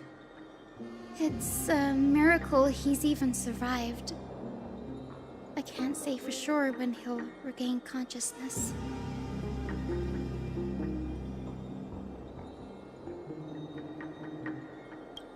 Don't stress yourself out over this. You've already done everything in your power to save him. There's no need to hurry to the Grove either. You deserve a good rest now.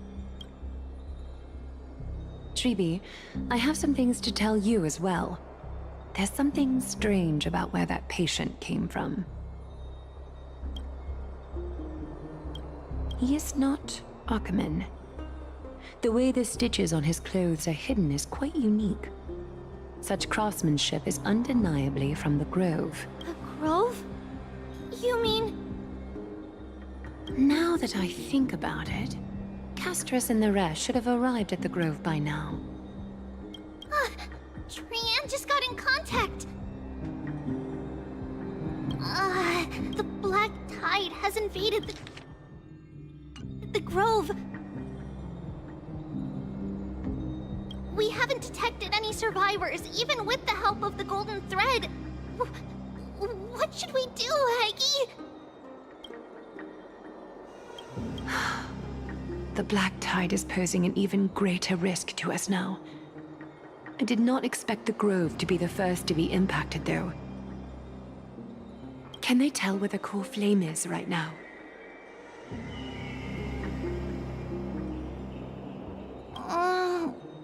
We see it. The core flame is still there, but... But... what?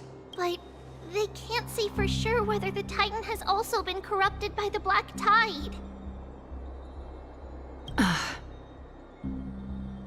Please let them know that for now, the most pressing task is to identify the core flame and transfer it to a safe place as quickly as possible.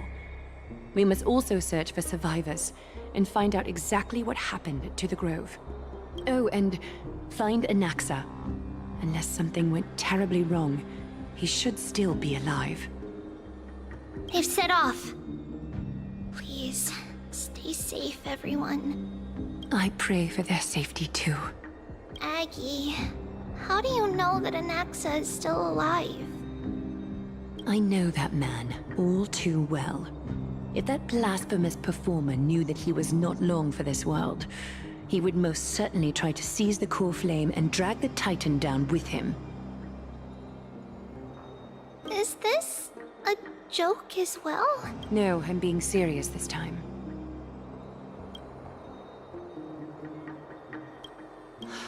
We're facing threats from both within and without Akama. The merciless carnage may have ceased, but Akima's nemesis continues to sharpen their blades even now. They may have even prepared the gallows from which to hang us already. You mean... Even if the divine authority of strife is as yet unclaimed, the Black Tide is advancing more rapidly than I expected. I fear this tragedy is more than a mere natural disaster. Alas, it's too late. The Council will likely take this opportunity to do something... I will try to keep this under wraps for now. But you must also take care and be prepared for anything that may happen. All right. Should I inform Hyacinth about this? Not for now. She must be exhausted after performing surgeries non-stop for so many days. I don't want to overwhelm her with this bad news.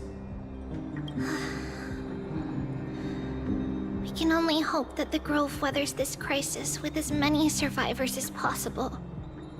That being said, Based on the condition of this patient, Treby, we should prepare for the worst. It's likely he is the only one who managed to escape from the Grove against all odds. Everything will be fine. The people at the Grove are really smart. They'll definitely be able to chase away the Black Tide.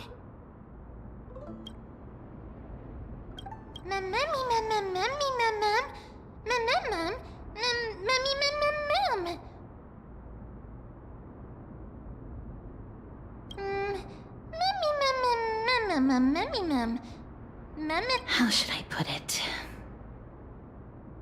Lady Aglaya doesn't trust Anaxa at all, I'm afraid.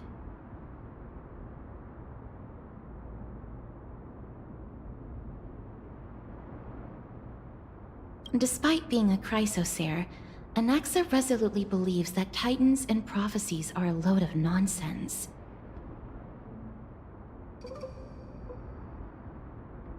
During our regular citizens' assemblies, he always votes to oppose the Flame Chase journey.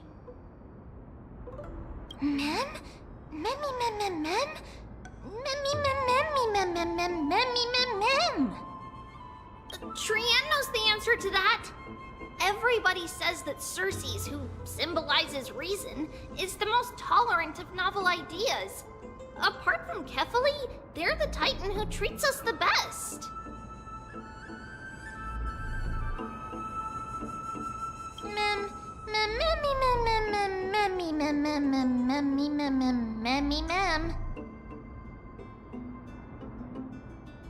Yes, that is how we formed an agreement with these Titans who bear no harm toward humanity. If they agree to support us on our Flame Chase journey, we will wait till the final moments of the journey to restore their core flames. With the exception of Orynyx, that is. They didn't lend us their power willingly.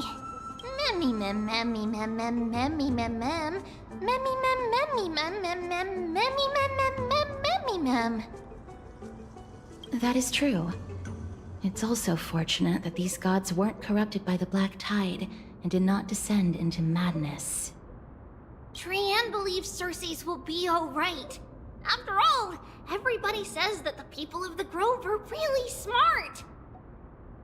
So, Little Gray and Little Cass, just leave the task of finding Anaxa and everyone else to Trian. It's easy for Trian to look for people because we can fly. Good idea. In that case, please bring the weft along with you, Lady Trian. The golden thread will be much more effective from up above. Please promise us that you'll take care of yourself.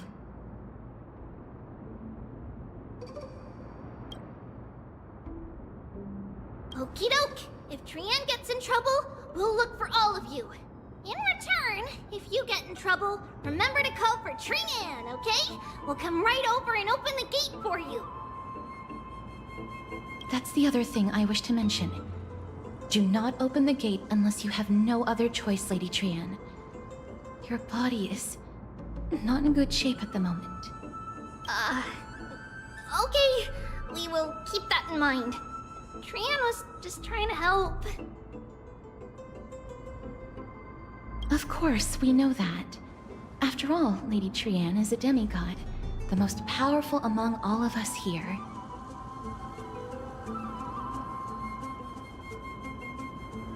Remember all those brave heroes in the tales you've heard. They would always save their strength until the very last moment. That way, they could ensure that nothing went wrong with their plans. Isn't that right? In that case, brave Trian shall clear the way for all of you.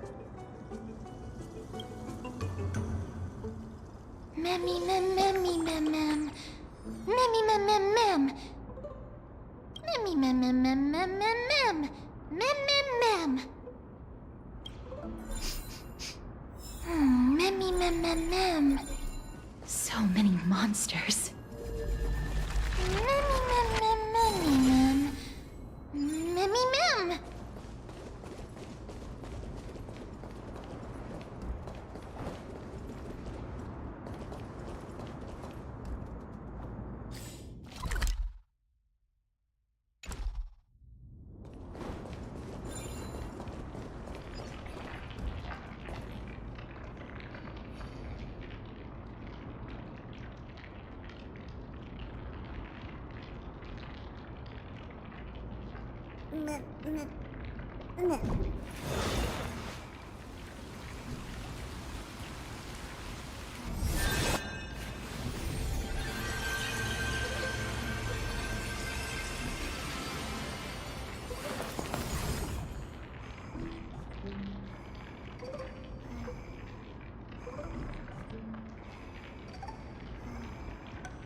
Can't open it. It was probably sealed in order to ward off the black tide. Yes. Most of the doors on Amphorius are sealed using the power of Yanis.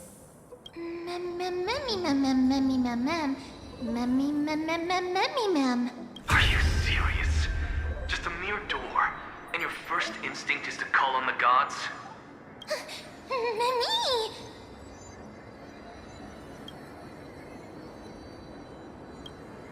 Before you try unlocking the door, perhaps you should first find a way to clear the fog that clouds your vision. Memi!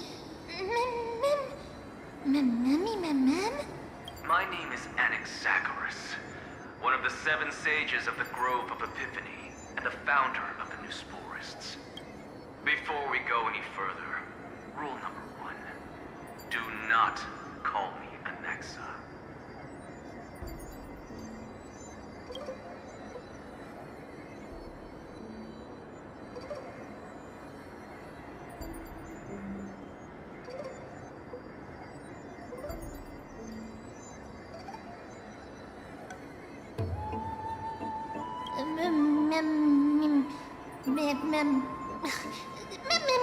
Rule number 2. Never interrupt me. Silence is golden. The person standing here and conversing with you right now isn't the vestiges of a memory. Rather, it is the culmination of the greatness of science and the pure, irrefutable, and undeniable exalted truth. Through the wonders of alchemy, I have shattered my soul and transmuted it into gold before burying it in this spot. I have recorded these words so that visitors may learn where their next destination lies. Huh. Mem. Nothing is impossible. Having said that, alchemy is not omnipotent. Each time you hear from me, an equivalent part of my soul is being consumed as the price. In other words, this voice isn't created out of thin air.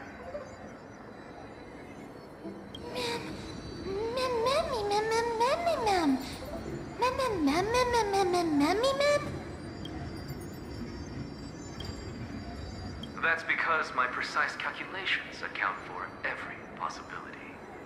I also know that you have already discovered the cause of the calamity at the Grove, the Black Tide, and that you mistakenly believe that the scholars have been wiped.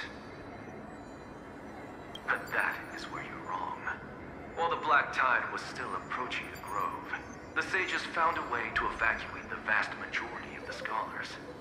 They are heading toward the holy city of Akama as we speak. Only a small fraction of the scholars stayed behind with me to defend the Grove. If all goes well, Cersei's core flame will reach Akama before long.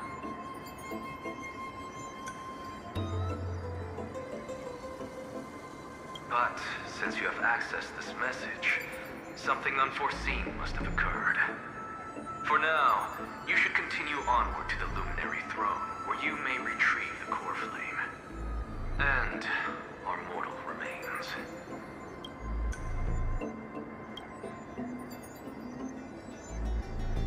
And now, the objective is complete. That is all.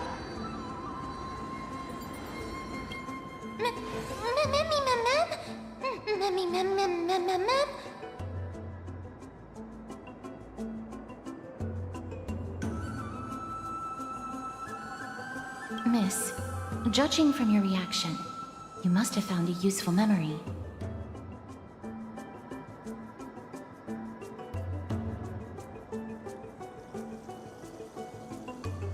Professor Anaxa? That's a lot to digest at once. I'm sorry. Please give me some time.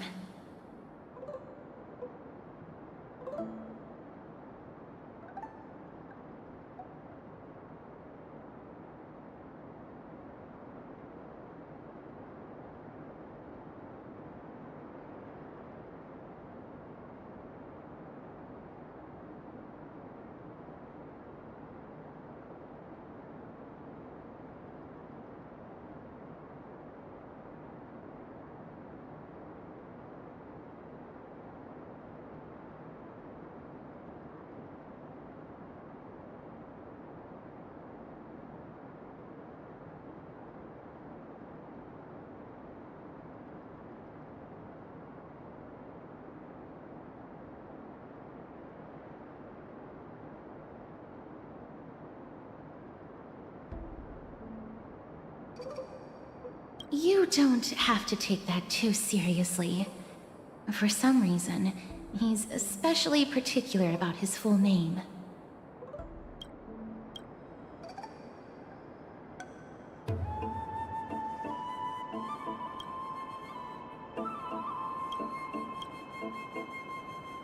Professor Anaxa theorizes that all beings originate from the same source and have a similar composition, which in this case refers to the soul.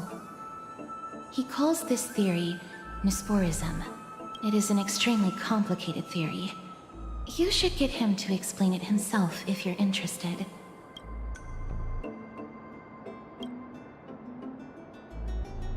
Provided that he is still alive.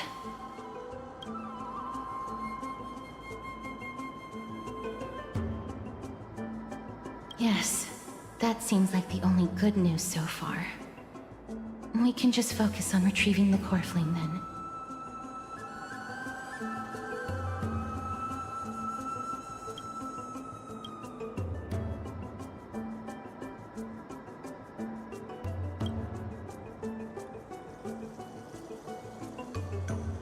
I do not wish to consider this possibility.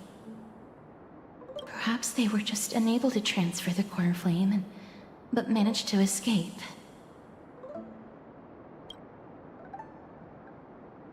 Mem.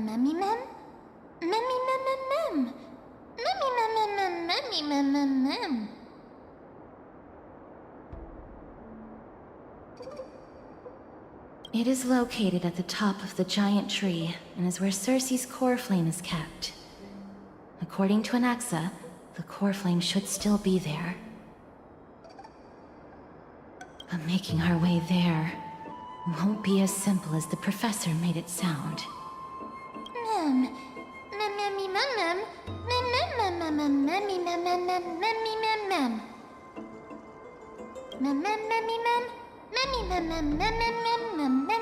All right.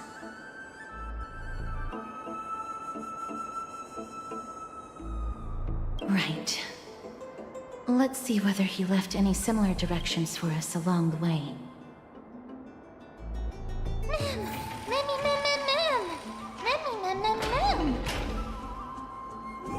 Alchemy is truly incredible.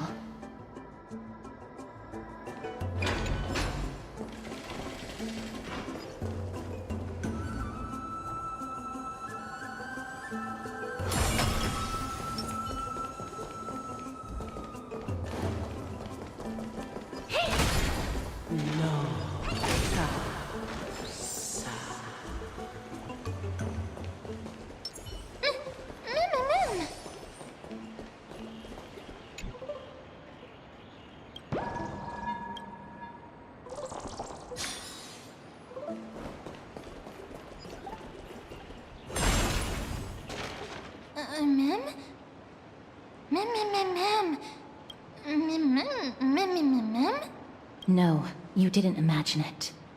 I heard it as well. I'm afraid that someone's probably nearby. As we are unable to ascertain whether they are friend or foe, we better remain cautious.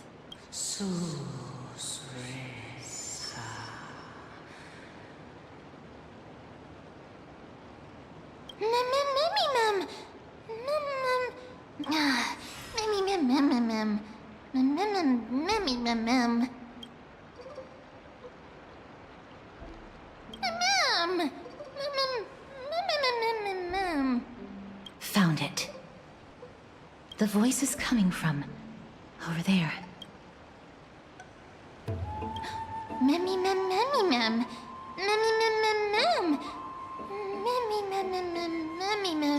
No. It seems to be coming from somewhere even further that way.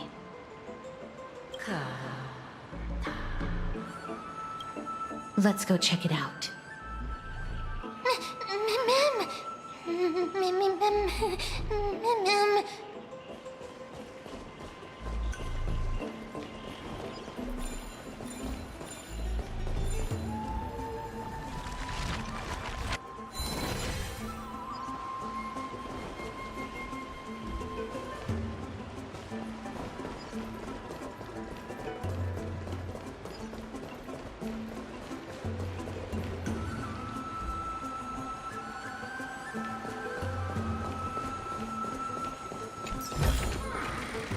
Oh, you want this? Fine. Take it and amuse yourself.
Regardless of what you do, a stone won't be able to speak.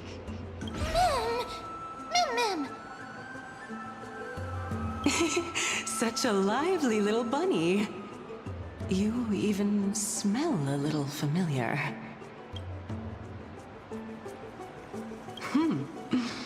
What a smooth-talking child. I'll accept your praise. Who are you? Keep your distance and identify yourself. Otherwise, you'll face the consequences. The scent of Thanatos. I recognize you. Idonia's renowned goddess of death. Since you are aware, stop provoking the authority of death. Answer my question. Baring your fangs at me. How cute. Just call me Calypso. I greet you on behalf of the 7 sages and the litophagists.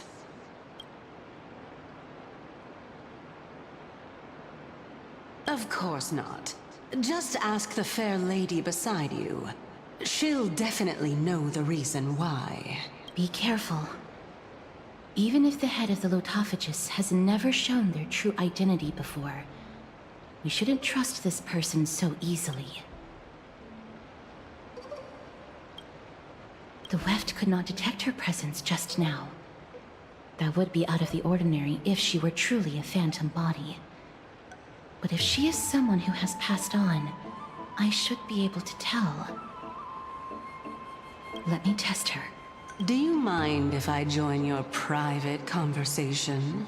That would be rather inappropriate for someone who isn't even willing to reveal their real self. Forget it. However, I'm going to ask you some questions. Please answer them truthfully. If you can do so without hesitation, we won't treat you as an enemy for the time being. A pop quiz? Well, that sparks my interest. Go ahead. What was the topic for the grand finals of the 752nd Great Debate? Is a flying arrow in motion or at rest?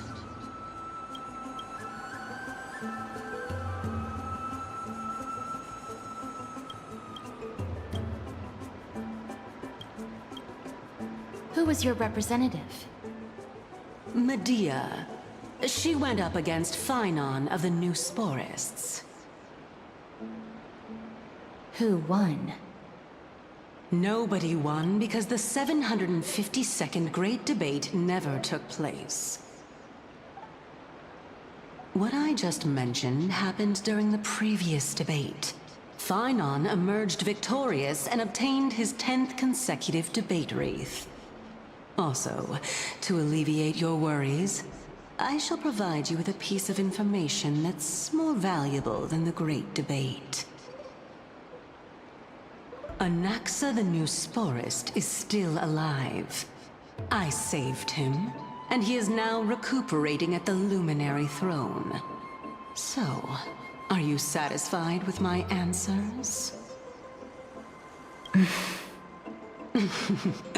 This dumbfounded expression of yours is much more adorable and likable than the previous one.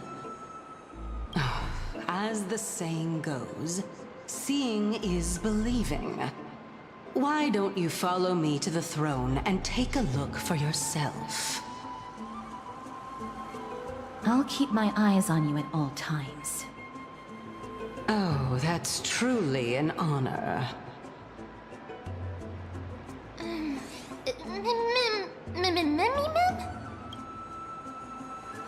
As long as we can get the water wheel turning, we'll be able to use it to ascend.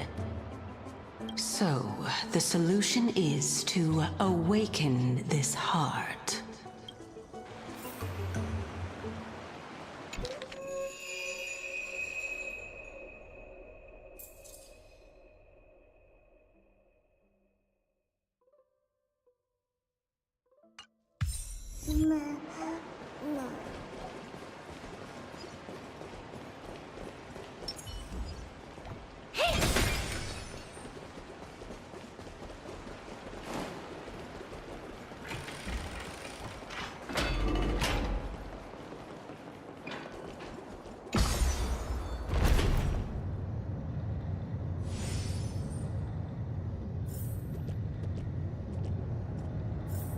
Is that the Chamber of Purifying Tears?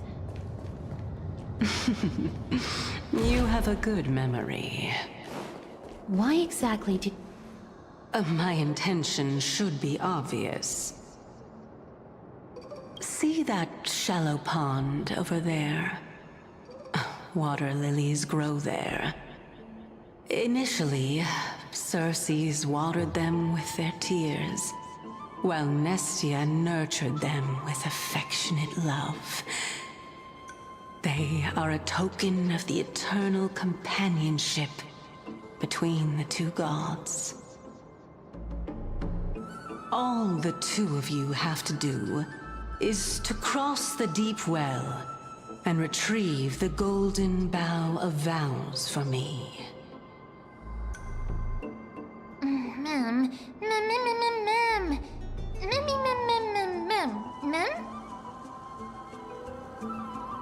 Indeed. Could it be that you actually do not know how to proceed?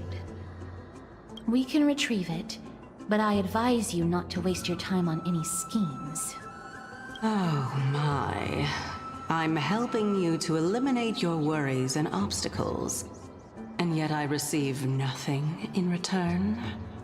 Besides, the bow is essential for awakening the heart and drawing water out of the source.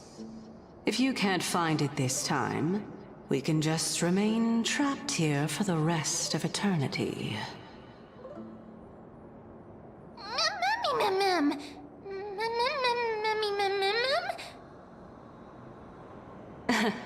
You're overthinking things. We're all in the same boat. Although, it would be absurd to say that I have no other motives. Since you've brought it up, I might as well take this chance to explain. I'm simply making use of this opportunity to see what you two are made of. So, is that truthful enough for you?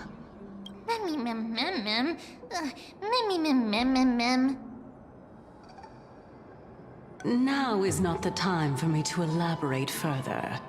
So, please proceed. As a student of Anaxa, equivalent exchange should be something that you are familiar with. I cannot deny that. Miss, since our interests are aligned right now, it's better for us to do as she says. Besides, she knows about my past. Even though I'm not able to elaborate much, I can tell you that she has reasons to fear me.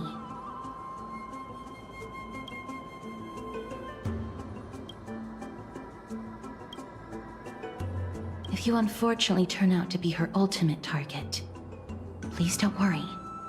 I will promptly intervene.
Upgrade configured.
Take a look. This is pure genius in action.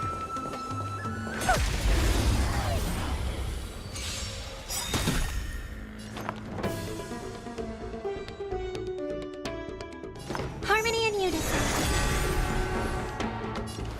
Be of your body and mind. Expand your thinking. It's okay, it's okay. Get it together. Listen to the final... Yeah. I don't have time for games. Open sesame. Time to twirl!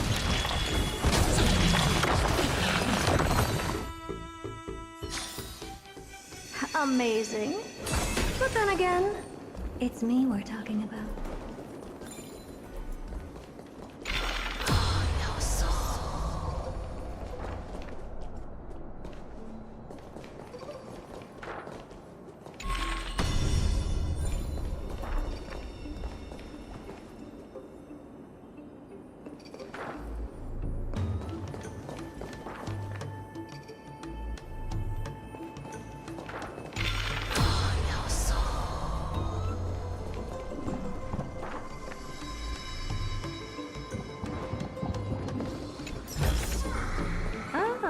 You want this? Fine. Take it and amuse yourself.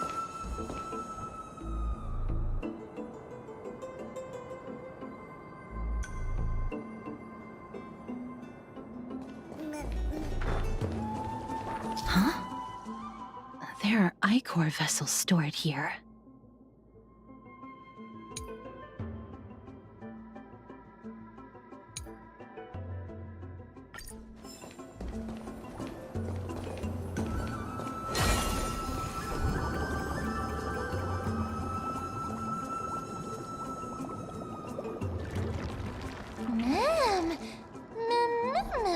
Flowers, mem.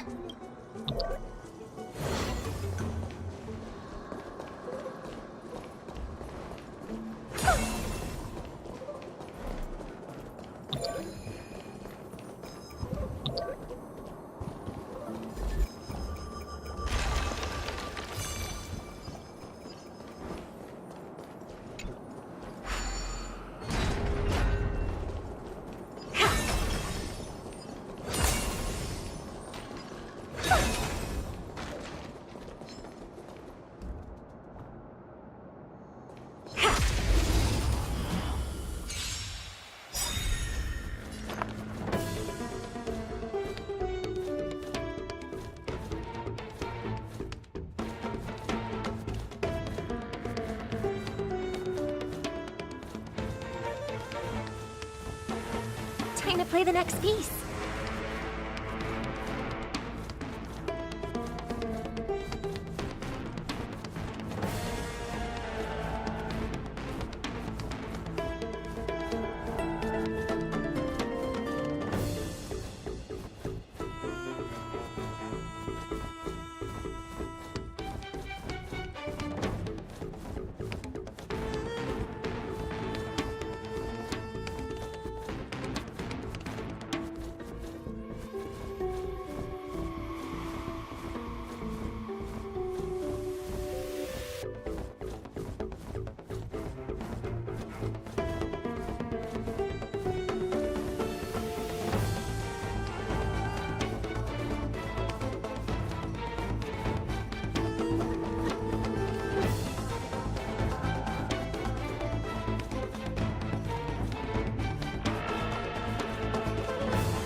together.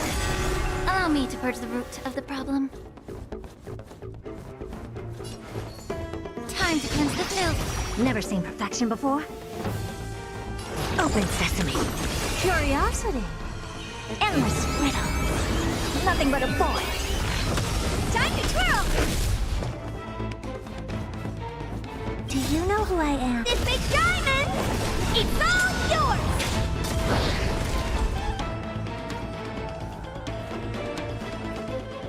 Expand your thinking. Watch it grow.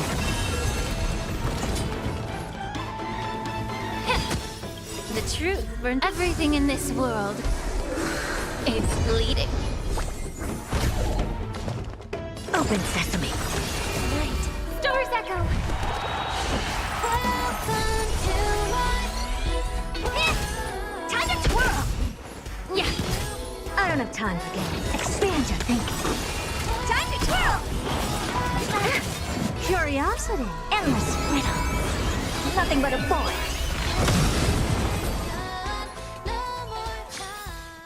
Amazing. But then again, it's me we're talking about.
How smart.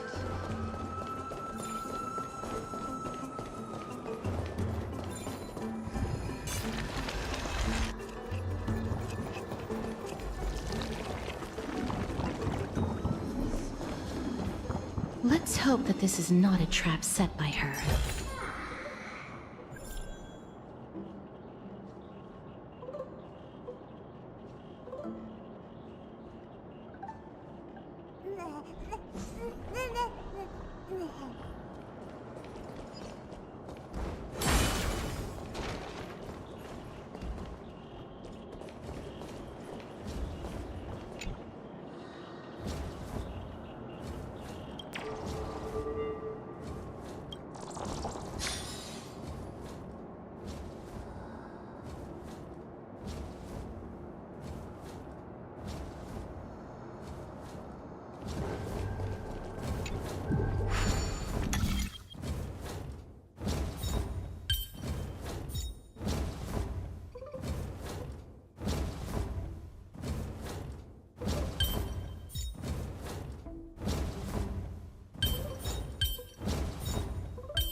to cleanse the filth. Expand your thinking.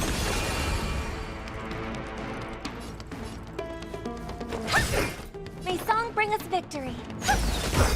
Tonight, stars echo. May the foul stench dissipate quickly. Be of your body and mind. Open sesame. Time to twirl! This big diamond! It's all yours! Time to twirl!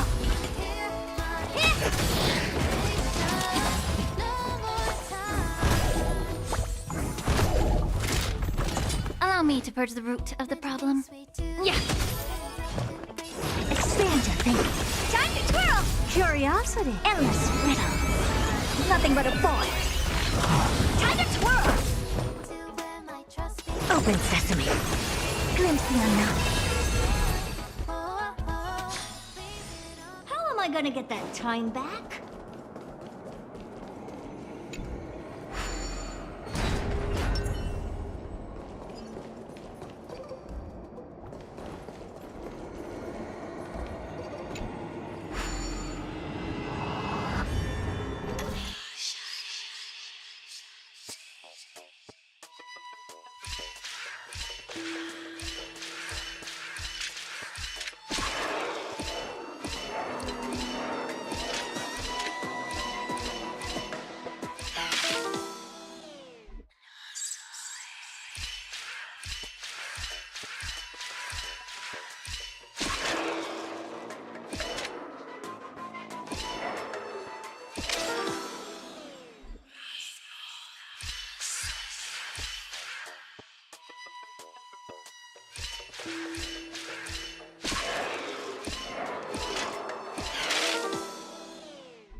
You want this?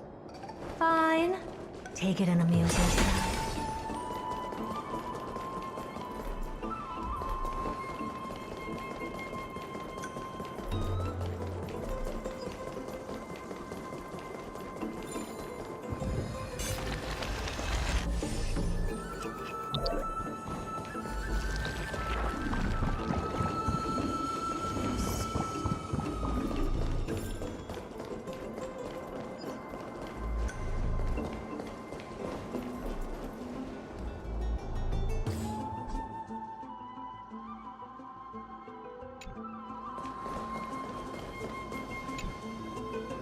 this is the Golden Bough of Vows. I hope that the Titan will not take their anger out on us.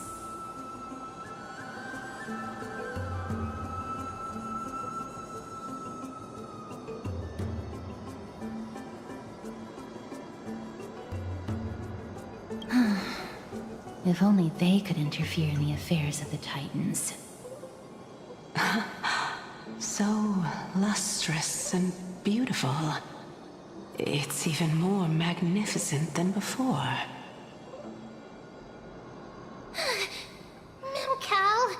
Memmy mem mem. Memmy mem mem. Memmy mem. Understood. My apologies, Pink Bunny. Memmy bunny mem? Memmy mem mem mem. Is this the legendary Golden Bough of Vows?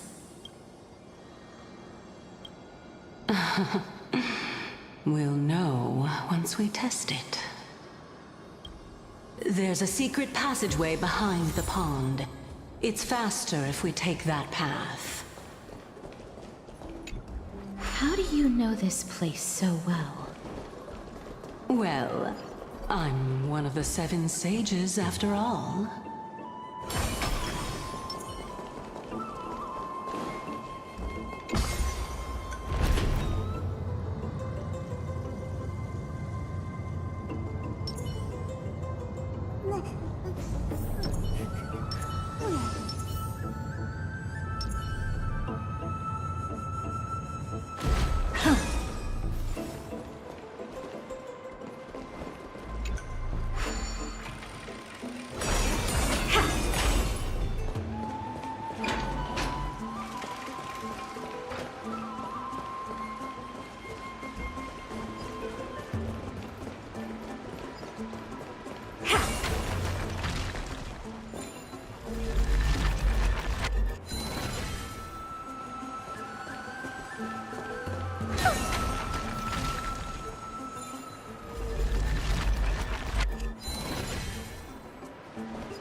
We're here. Could you kindly pluck a petal for me and place it into the pool?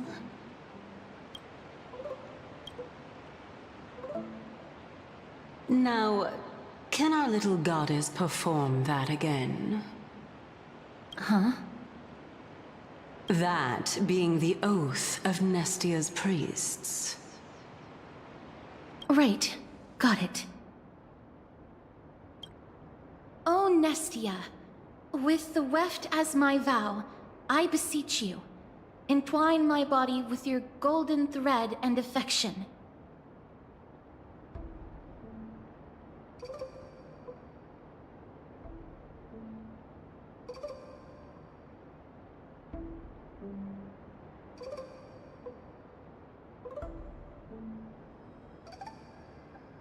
Ma'am, Memmy lit up. It's just an ancient promise between the Titan and humans. So, what do you think? It really is the Golden Bough of Vows. And I did not set any traps for you, right? That is indeed true. You look like a sad, lost puppy. Even if this is indeed a scheme to get you to lower your guard, you don't have any other choice but to play along, do you? Therefore, why don't we just put everything aside and work together? We can always determine who's right and who's wrong once we overcome this. Yes, I agree. Great. Then, let's ride the water wheel. However, giving us half-truths is not the right attitude for cooperation. Furthermore, according to the principle of equivalent exchange, Since we have passed your so-called trial, isn't it time for you to make your intentions clear to us? Ah. I really can't bear to look at your sad expressions. Although you only cleared a simple trial, I'm willing to make an exception and treat you with sincerity. I'll allow each of you to ask a question. Up, but not the little bunny. So, ask away.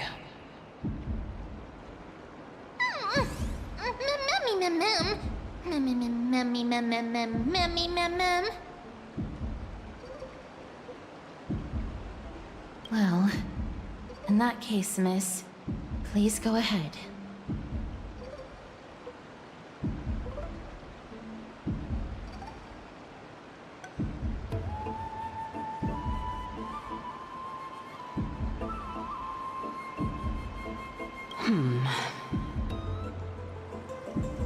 As I've previously mentioned, I'm one of the 7 sages of the Grove of Epiphany.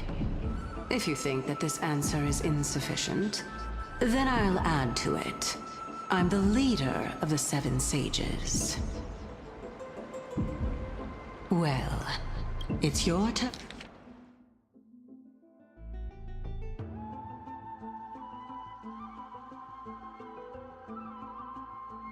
Turn now, little goddess of death.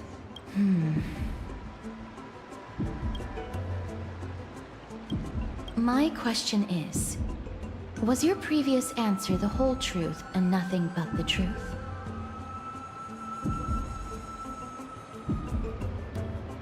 There's no point in making this unnecessarily complicated. That applies to you as well. However, we do not harbor any hostility. We merely want to avoid any potential harm to us. Lady Calypso, if you want us to work together more effectively, I advise you to answer my question honestly. All right. I was completely truthful in my response just now. I have not deceived you, nor will I.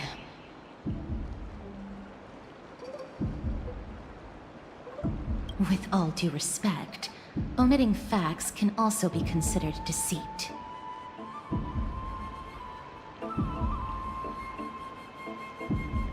Is that so? Regardless, I still stand by my previous response.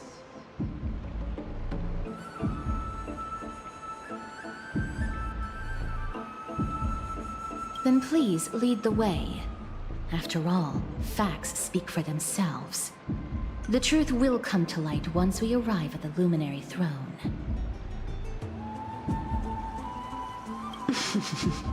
All right, all right. I originally thought that you were just a beautiful flower planted in the mortal realm by the hand of shadow. But now, I see you have some prickly thorns, too. I'll just consider that a compliment.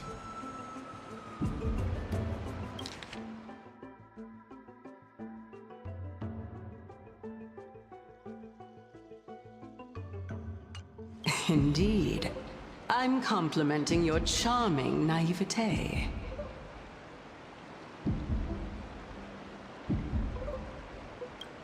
All right, go ride the water wheel. I'll wait for you up there.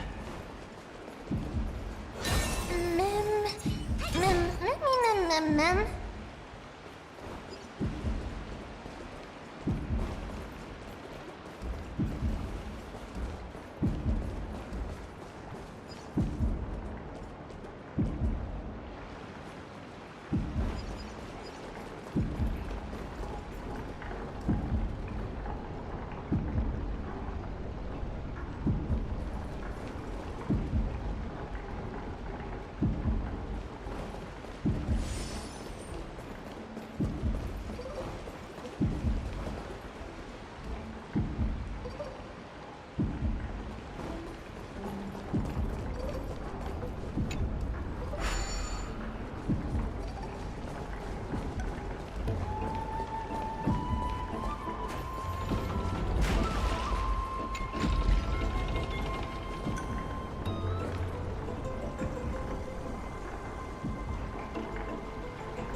You want this?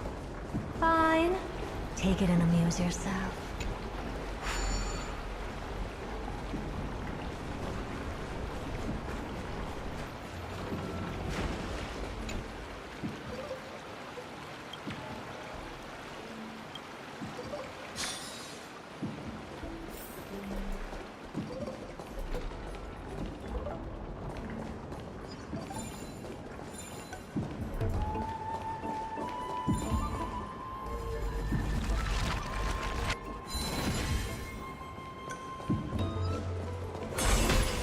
Speaking of which, don't you also have a red-haired companion?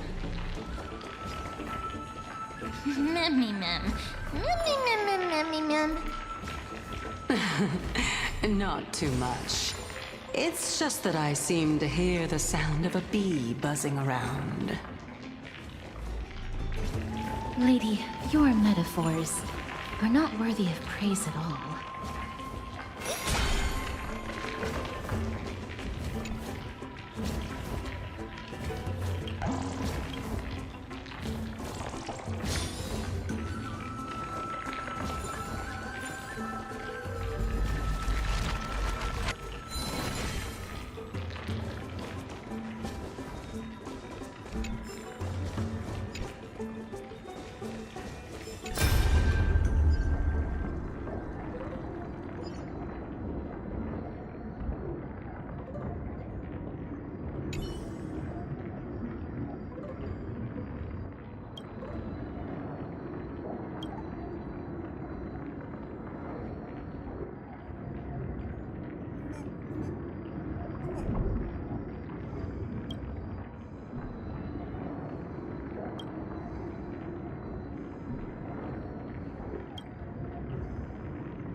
I do like surprises.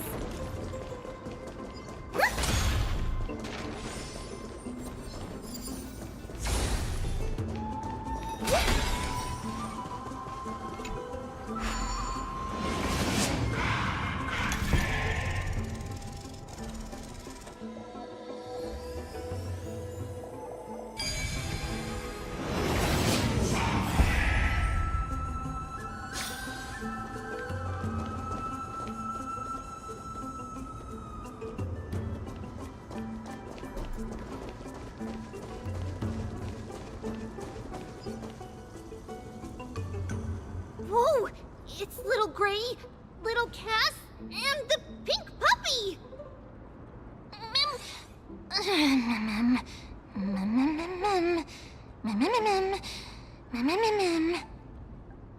Lady Trianne, are you all right? Were you hurt? No, Trianne flew high up into the air so the monsters couldn't reach us.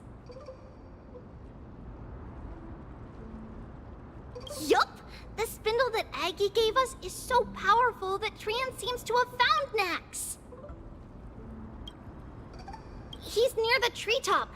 Even though our perception of him is very weak, it's not like the White Dryads from before. But since Trianne was alone and afraid that it might be dangerous, we did not fly there to take a look.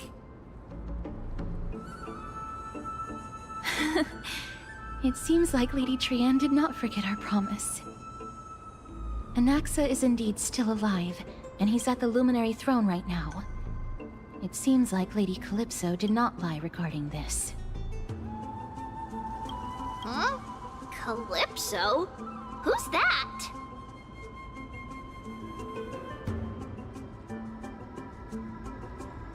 Oh, so you found a survivor! But the golden thread doesn't seem to be able to sense the person you're talking about. Mem! Mem, mem, mem, mem, mem, mem. Mem! Mem, mem, mem. Coming and going without a trace. She's such a strange person. Oh! Actually, Trianne also found this. Could this be related to the person you're talking about? This is a piece of burnt cloth. Yup! Trianne found it on a branch not long ago. Trianne even used the golden thread to search around and found that the entire grove is giving off a similar aura. Memmy... Memmy mem mem mem... Mem mem memmy mem? Trianne doesn't think so. Because when Trianne picked it up, we didn't see anything at all. And judging by the golden thread, the aura seems to be all around. Lady Trianne, where is the aura gathered at right now? It seems to be... Oh! A little higher and a little ahead of us! The Dome of Devotion. Calypso, just what are you hiding?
Body and mind. Open sesame. It's okay. It's okay. What are you looking at?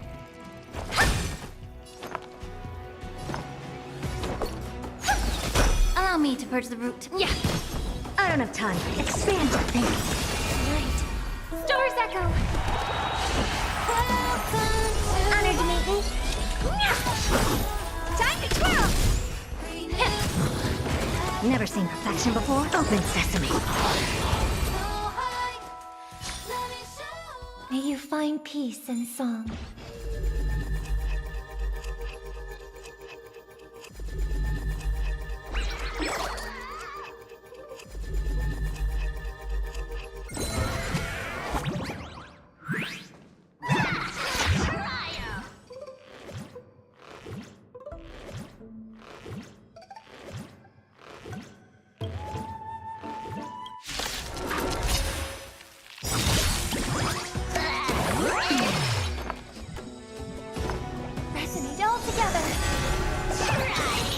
Stench dissipate. Yeah.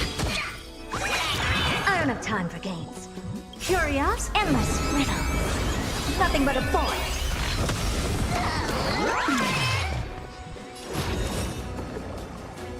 Expand your thinking. Glimpse the unknown. Time to twirl. You'll discover one.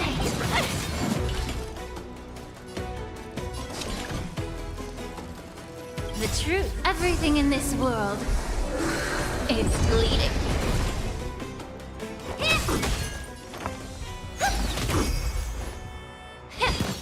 Never seen perfection before? May you find peace and song.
The golden thread is vibrating more and more violently.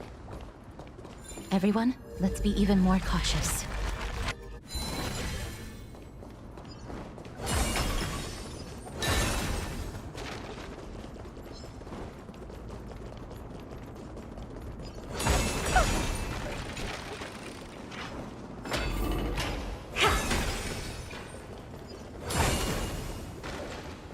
There's no one...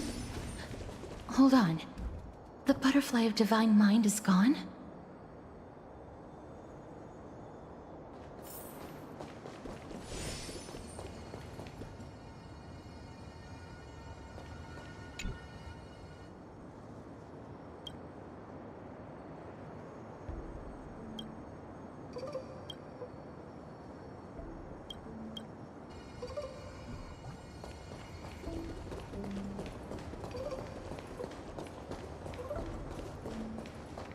That can't be.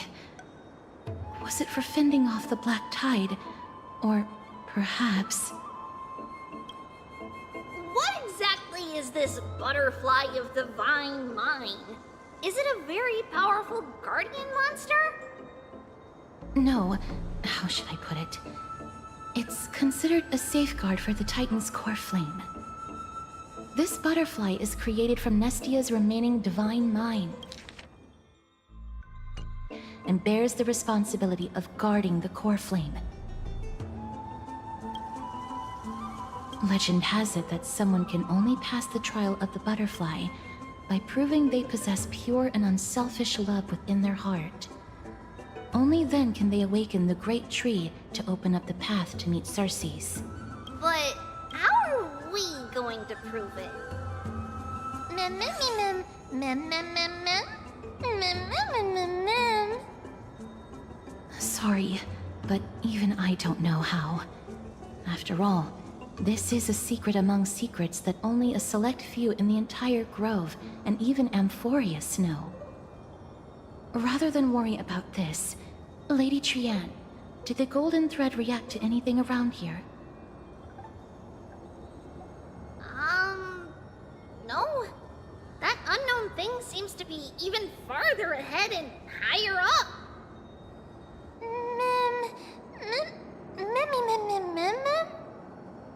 Perhaps we can try again.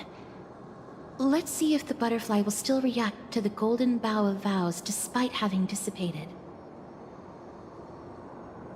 If it's indeed the token mentioned in the legends, there should be a reaction.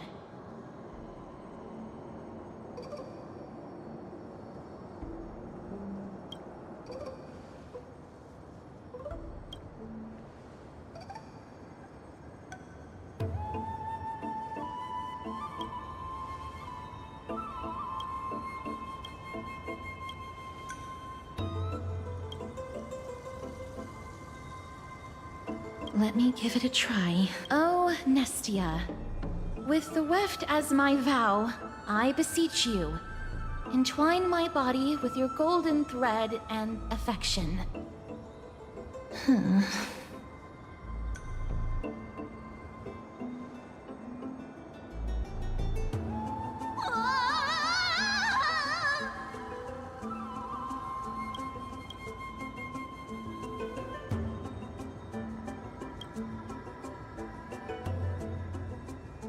Lady Trianne, and even Mem? Where have they disappeared to? Little Gray, little Cass, look over here, quick! Mummy, he's about to burst into flames! The voice seems to be coming from the Star Chase atrium.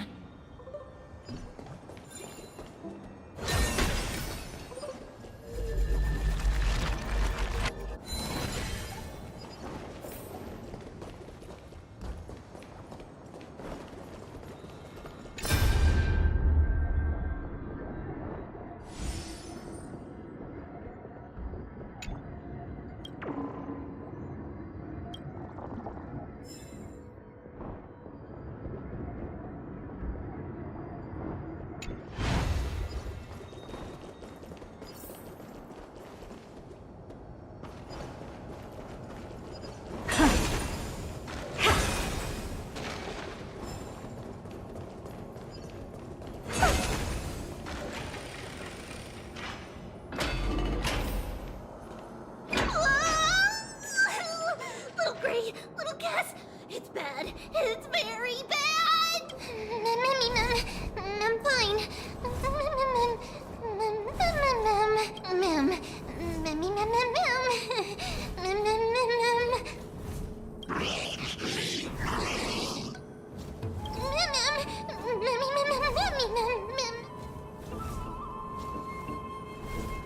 Lady Trianne, what exactly happened just now?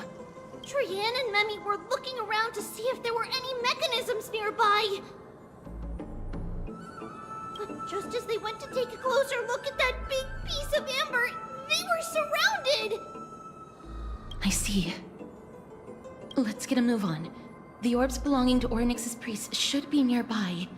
Hopefully they'll be of some use. Memmy Mem. Memmy Mem. Memmy. Mem.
May song bring us victory, harmony and unison. May the foul stench dissipate quickly. Never seen perfection before. Expand your thinking. Right. souls shall embrace. Stars echo! Do you know who? This big diamond! It's all yours! Time to twirl! Yeah! Open sesame. Time to twirl!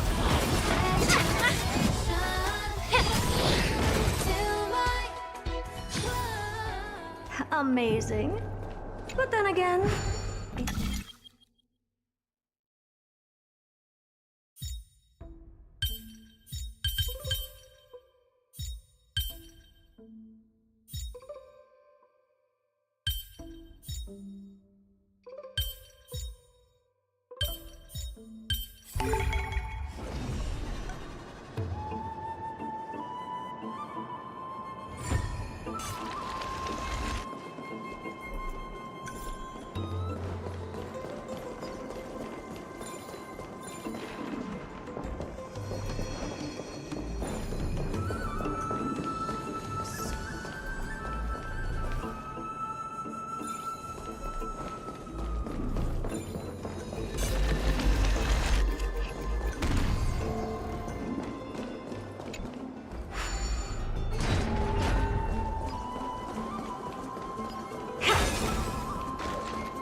I hope for an end to strife in the world. Resonate all together. Yeah. I don't have time for games. Expand your thinking. Curious, endless riddle. Nothing but a void. Time to twirl! Open sesame. Glimpse the unknown. Time to twirl!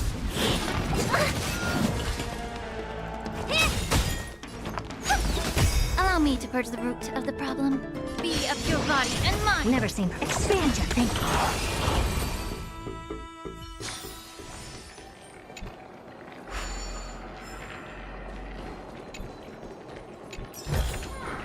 Oh.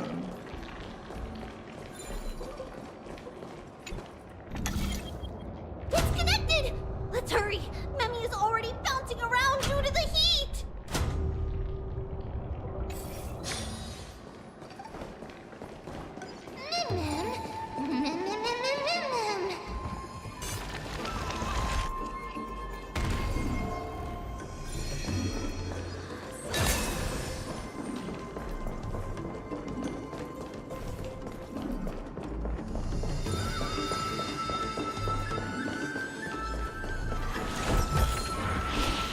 Oh, you want this? Fine. Take it and amuse yourself.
Oh no, I'm starting to smell something delicious.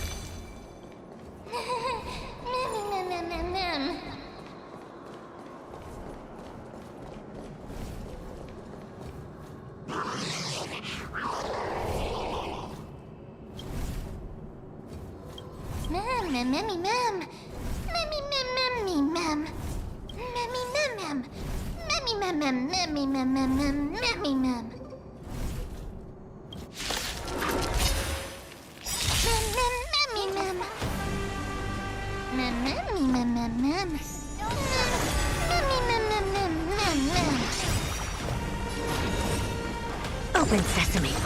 Curiosity. Endless riddle. Nothing but a forest. Stars echo! Do you know this big diamond? It's all yours!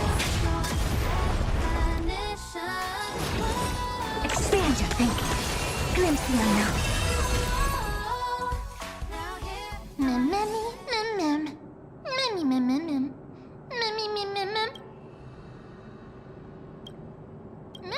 Easy. Mem. Mem.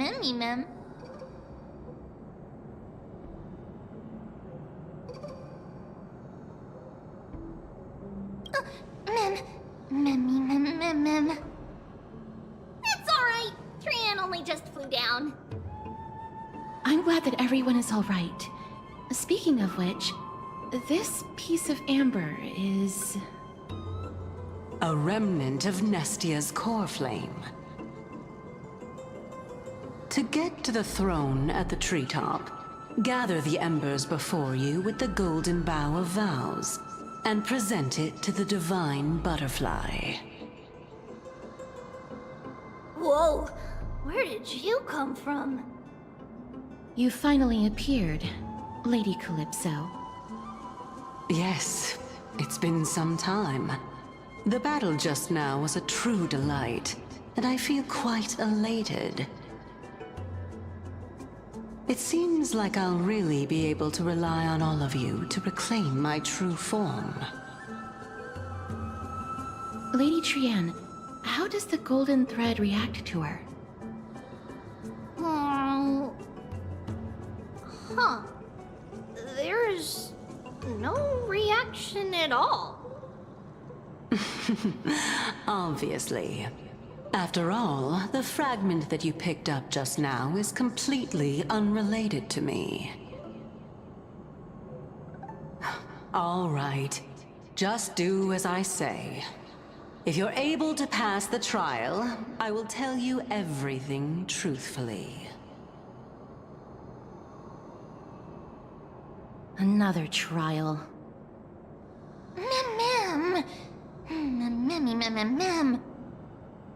But we have to go to the treetop to find Nax anyway, right? I've got a hunch. Come, let's collect the embers and go confront her.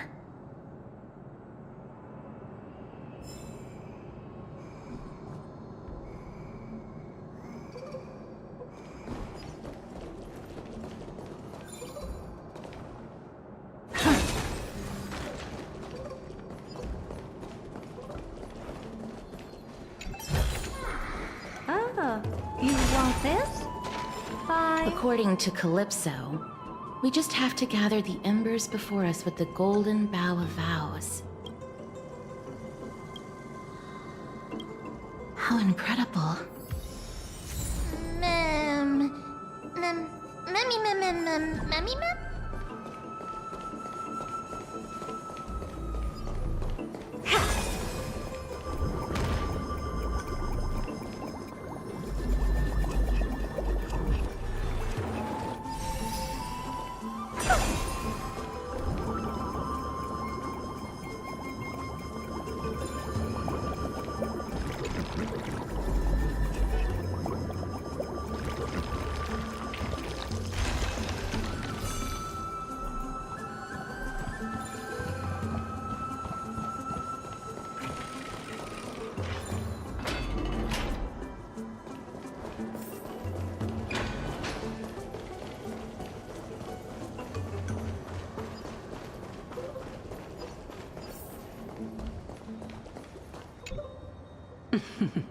It seems like you managed to gather the embers. In that case, just offer it to the divine butterfly. It'll be fine. Let's just do as she says.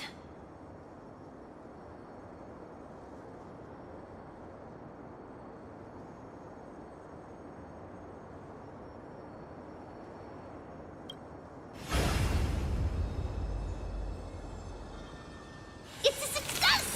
Path has appeared. All of you have indeed passed the trial.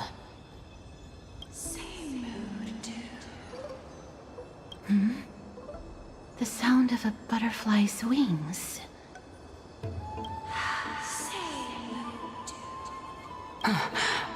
I'll be back shortly. Of course, our promise still stands. But now, it's time for me to sacrifice myself.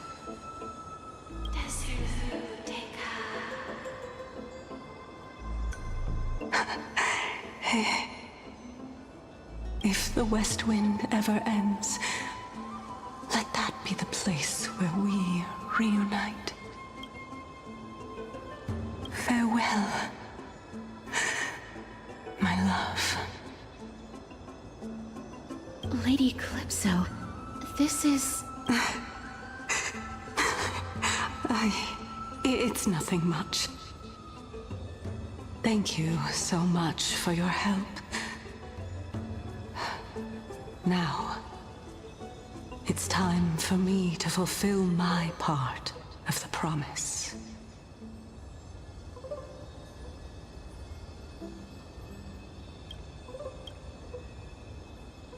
Well, in that case, I can start. You're actually Cersei's, right?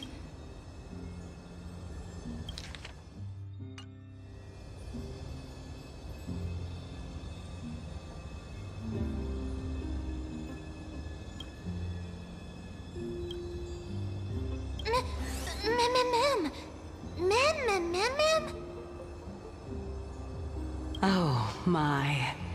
The children of humanity have passed the final trial at last. I was wondering when you were planning to expose me. How did you know? The riddle-like trials, your distrustful yet sincere character, referring to Nestia as your love, and... The head of the Litophagus is actually called Medea, and not Calypso. Since you knew from the start that I was not who I said I was, why did you wait until now to expose me? Because I did not believe that Cersei's would walk this world in a human form. I was also afraid that the Titans were under the control of the Black Tide, and would do us harm. Also, to make a claim, one must have evidence. This is the precious knowledge that I acquired during my time at the Grove.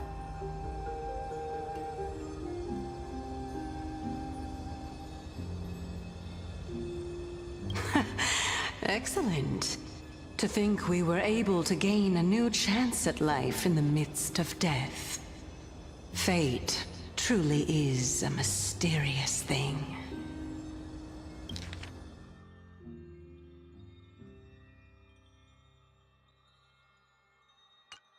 Well, shouldn't you also tell us why you went through all the trouble of setting up these riddles? Oh, the reason's quite simple. I needed your help, and just like how you were wary of me, I had to ensure that you were not villains who were trying to get their hands on the core flame. I also had to ascertain that you were capable of dealing with the threat at hand. Is this threat related to the Black Tide?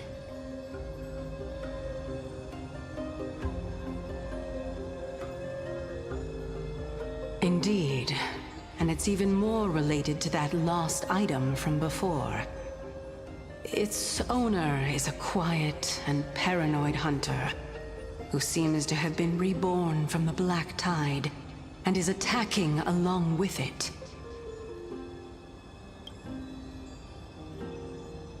As I could not do anything about him, I split my body up and escaped to avoid harm. I bided my time for a chance to seek assistance. Unfortunately, this was not a sustainable long-term plan. What you That you hid your own core flame?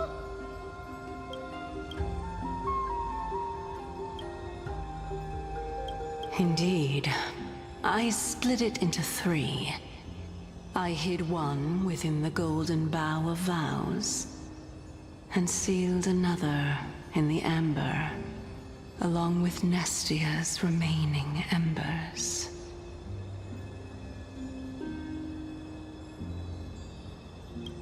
As for the last one, it's currently in Anaxa's body, which is in dire need of repair.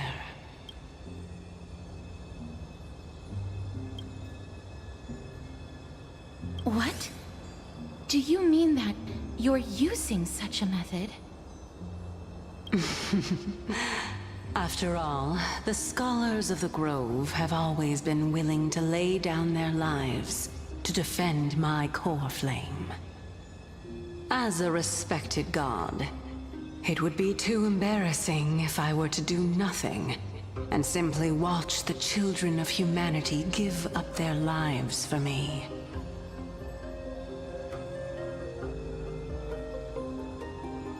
Especially that heretic named Anaxa.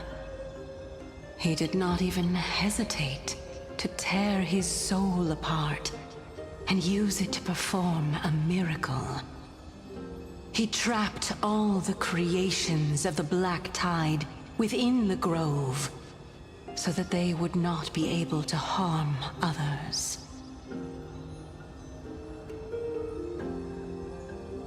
His way of thinking was so out of the ordinary that I felt it would be a waste for him to meet his demise in the Black Tide. And so, I decided to save his life.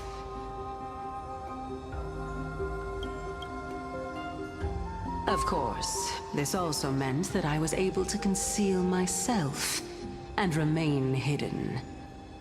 Well, that's also an equivalent exchange, right?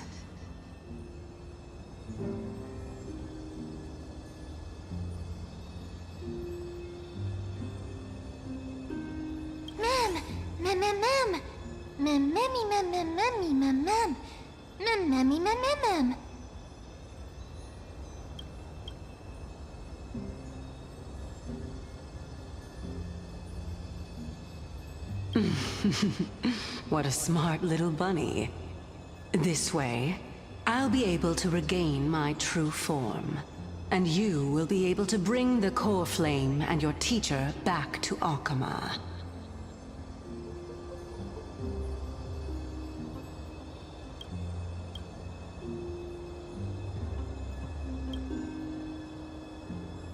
We'll also take down the black-robed swordmaster at the throne, together in one go. But, Circes, aren't you the reason Titan?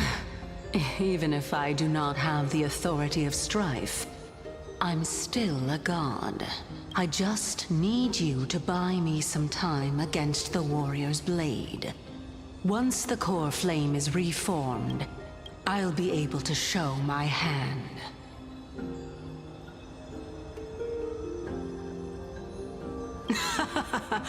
Excellent.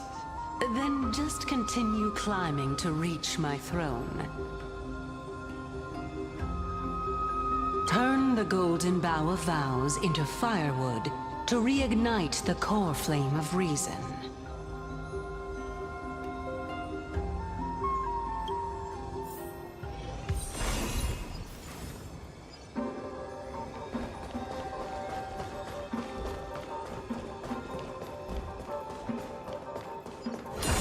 I'll leave it to you, children of humanity. May you be blessed with good fortune. It seems like a fierce battle will be inevitable. Don't worry, Trigan will protect everyone!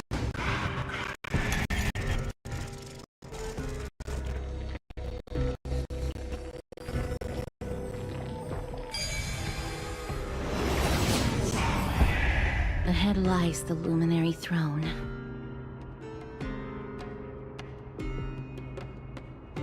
And also, the battlefield that we're about to step onto. Ma'am, Memmy, what's wrong? Memmy.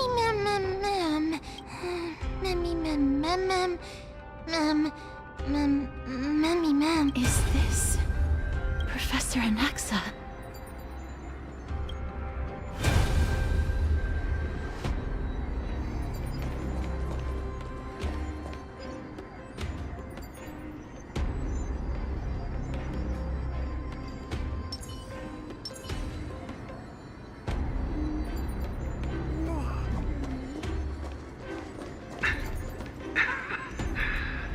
My eyes can no longer see.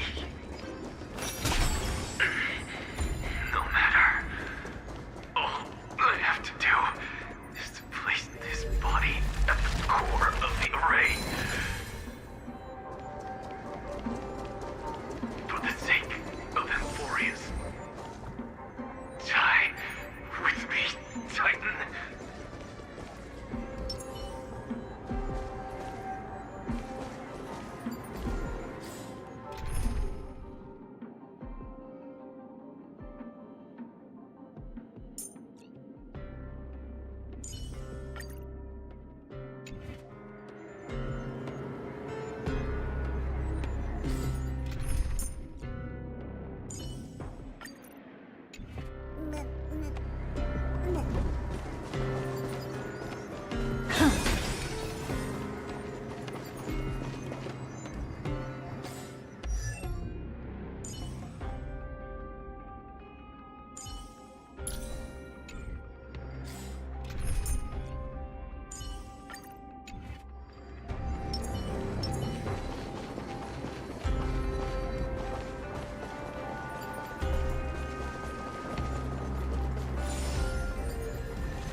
Cersei's was right. He's indeed here.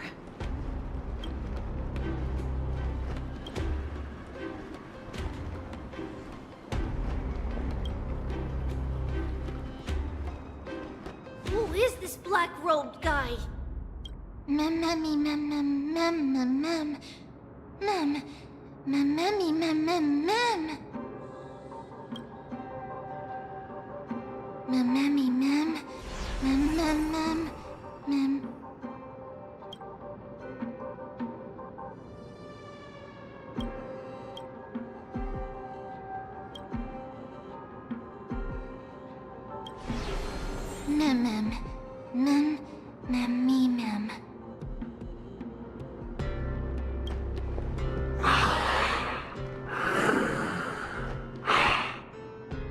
Everyone, brace yourself.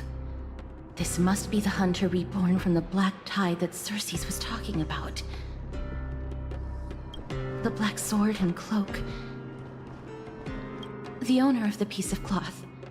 The north wind that sent over the deathly fog of Thanatos.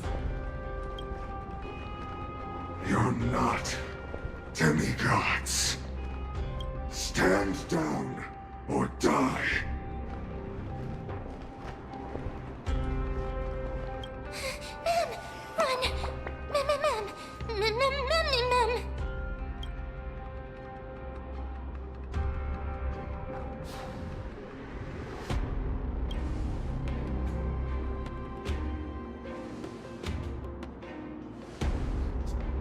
Trian will also protect everyone! Trian is brave! Miss. Only this time, may death protect us.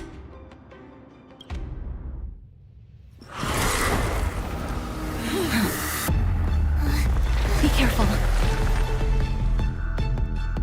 One slash. Two slashes.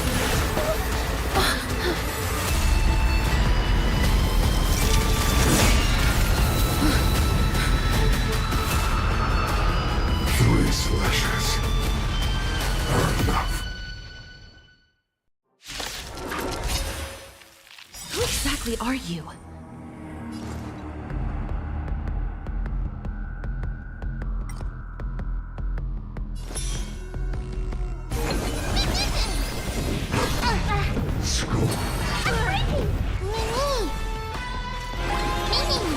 I don't have time for games. Expand your thinking. Yeah. What are you looking at?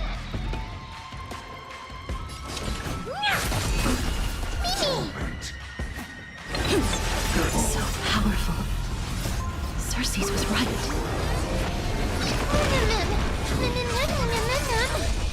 Never seen Who exactly are you?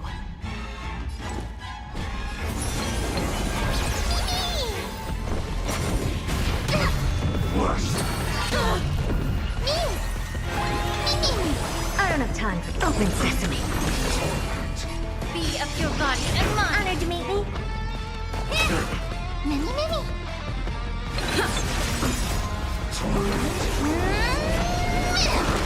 So powerful. Cersei's was right.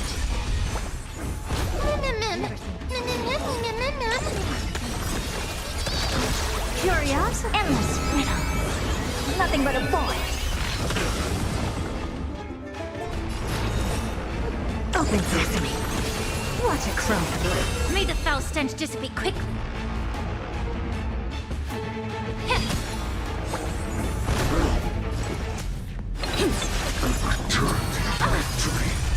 Offer your souls to the fire. Not good. Be reduced to ashes.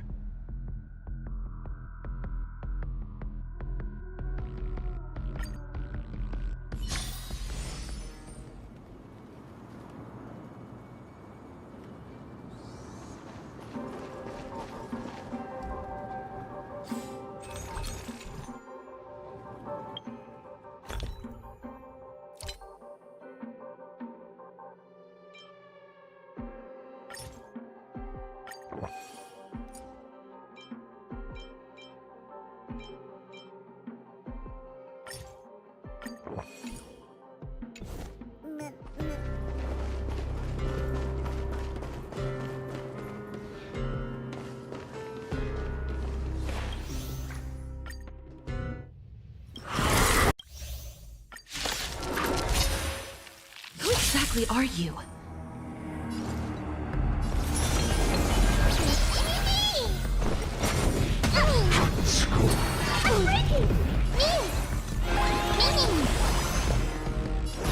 Expand your thinking. Be of your body and mind.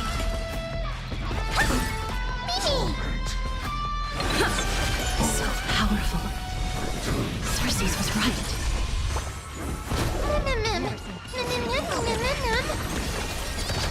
Allow me to purge the root of the problem.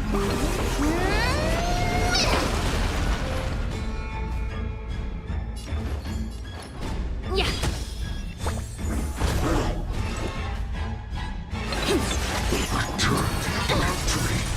Offer your soul. Not good. Be reduced to ashes.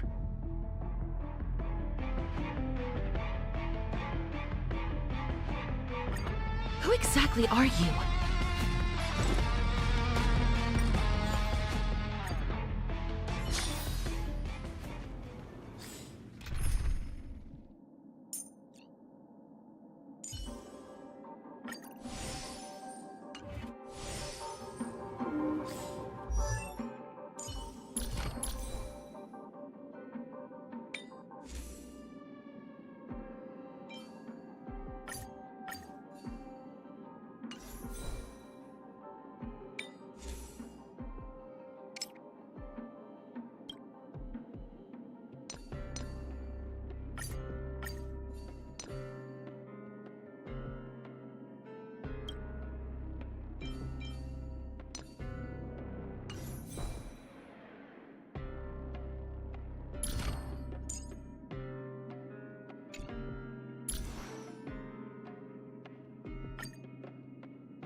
I'm with you. Upgrade configured. Take a look. Incense ascends. In action.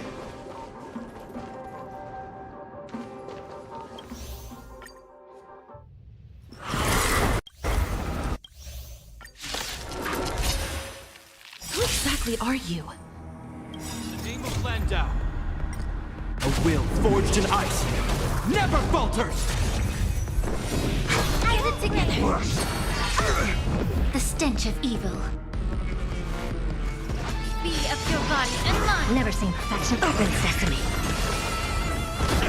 Hope you're prepared. Honored to meet me.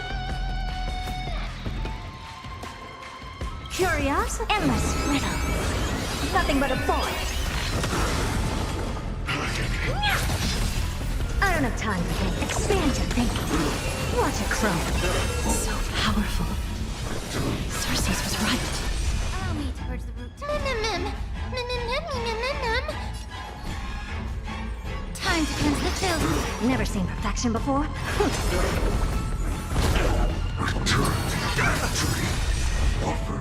Not good. Who exactly are you? In the name of Landau. A will forged in ice never falters! The stench of evil.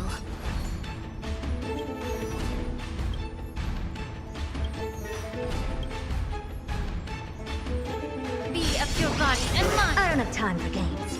Open sesame. This ends here.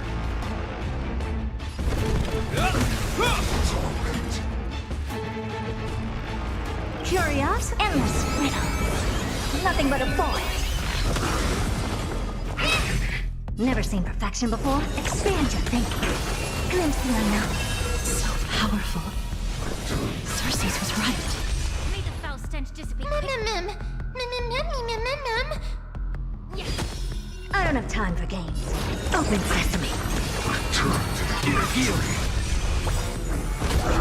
The truth. Everything in this world is bleeding. Offer your souls to the fire. Not good. Feel this.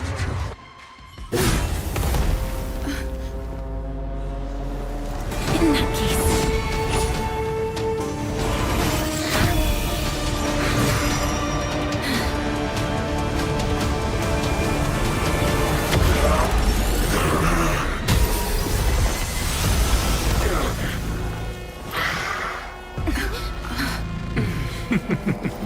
Can't be killed in a single blow.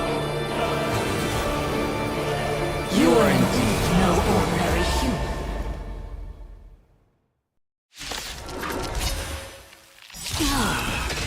How annoying.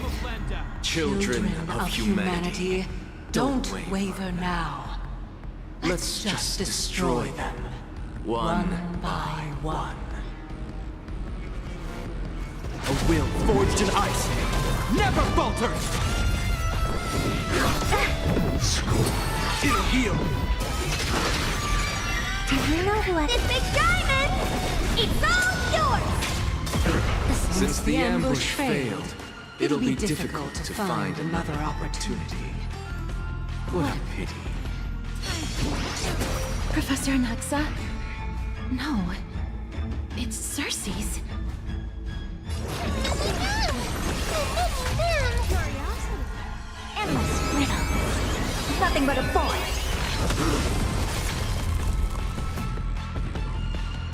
Open sesame. Watch it grow.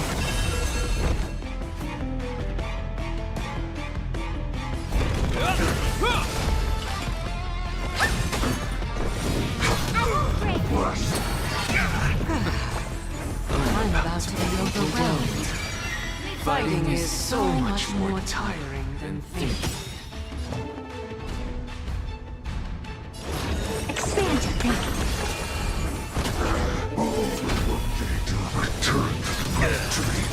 In the name of Len, a will forged in ice never falters!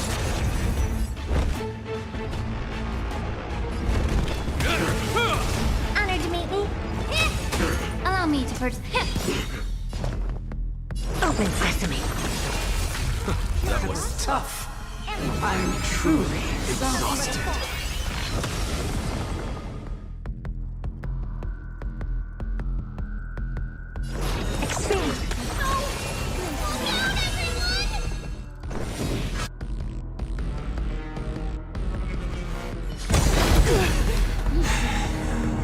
This is bad.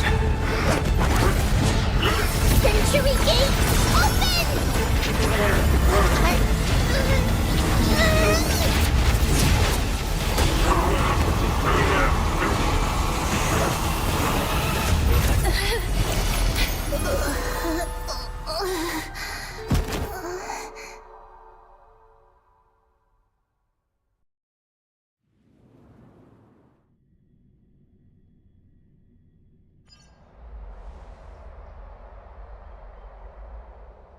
Phew. That was a close call. Thank goodness that we returned to Akama unharmed.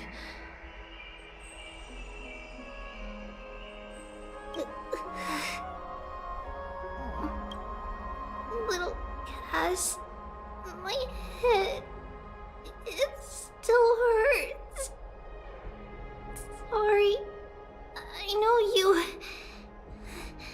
told me not to open the gate. Please don't blame yourself, Lady Trianne. If it weren't for you, we would have already met our end at the Grove. I feel awful. I need to go back to get some rest. Lady Trianne, you haven't been well since you woke up. Are you sure you can make it back on your own? All this noise and commotion.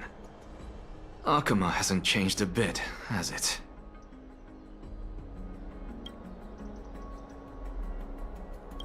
Are you Professor Anaxa? There's no need for doubt. The Titan no longer speaks. It is I, Anaxagoras of the Newsporists. Indeed. You are the only one who would refer to yourself like that. Professor, let me be frank. The mission Lady Aglaya entrusted us is to search for survivors, uncover the truth about the disaster at the Grove, and retrieve the core flame of Circes. That does not surprise me. And now, I'm a survivor who witnessed the entirety of the disaster, as well as the defenseless bearer of a core flame. Are you going to bring me to Aglaya to fulfill your duty? That is indeed my duty, but I prefer not to present you to her as a captive or spoil of battle. Fine. There's no need to make your life difficult. I'm not against meeting that woman. But I have some things to take care of first. The families of some of my fellow Grove Scholars live in the Holy City. Before we meet Aglaya, I want to visit them. Because Lady Aglaya will probably be against it. Let me guess. That woman will not only prevent me from visiting the families of the deceased, but will also suppress any information about the Grove. She's always been that cold-hearted. My fellows at the Grove gave their lives defending the core flame and fighting the Black Tide alongside me. Their families deserve to know the truth. You intend to do it without her knowledge? Do you really think that woman would treat me well, even if I behaved and proved my loyalty? I wouldn't mind seeing a bit more anger on her face. Are you going to stop me, Castorus? I will accompany you, but please understand that Lady Aglaya has her own considerations. You truly have the makings of a fine scholar, putting yourself in other people's shoes like that. Let's go. I won't go overboard. So, after all these years, you and Lady Aglaya are still... Neither of us is narrow-minded. You should know the root cause of our conflict.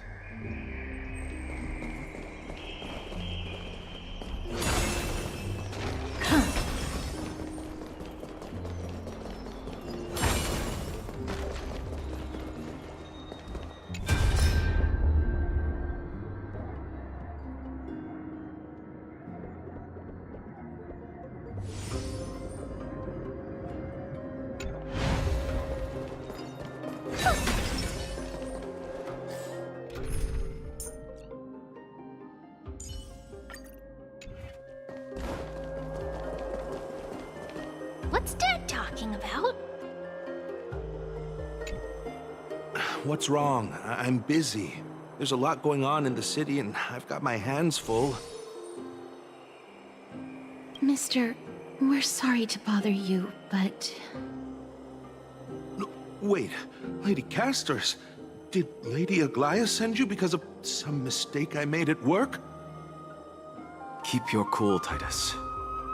I'm Anaxagoras from the Grove of Epiphany, and a colleague of your father, Old Titus. A few days ago, your father passed away. Wait, what? My old man died?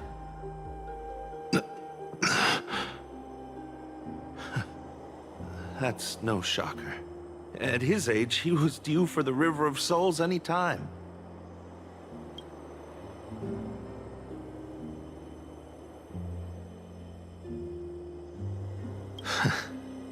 Just up and left me behind.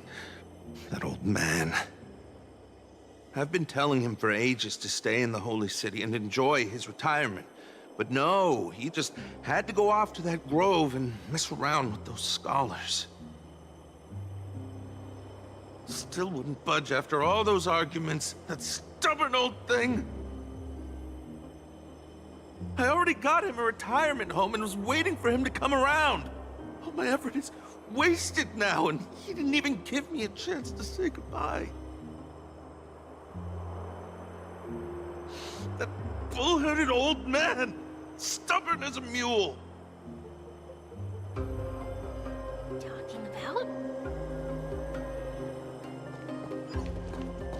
Hey! Shh! They're gonna know you're listening!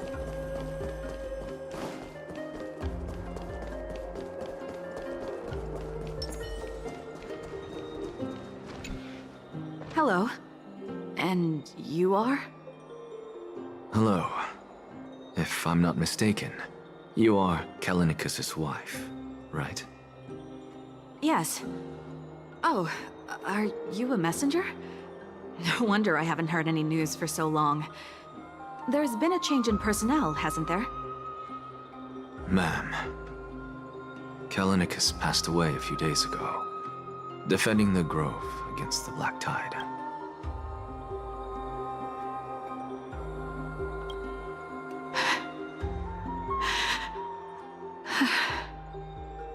So...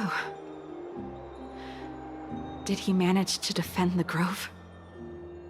Huh?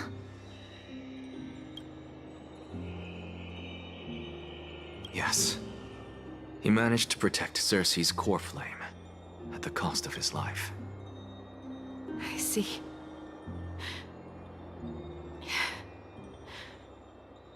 I'll select some of his possessions and pick a nice resting place for him. Please let us know if you need any help, ma'am. I come from Kremnos. Death and sacrifice are things I've learned to face with composure. You know, Callinicus, even though he was a scholar, he'd always ask me to teach him how to fight whenever he came back. Isn't it funny that a Chrysos heir like him wants to learn from an ordinary person like me? I've been prepared for this for a long time. In times like these, any ordinary goodbye might just turn out to be a final farewell. I'm really sorry. There's nothing to be sorry for. I was once a warrior, and I'll find my way back to the battlefield someday. With the coming coronation of the new King of Kremnos, I'll take up my lance against the creatures of the Black Tide, and seek vengeance for my husband.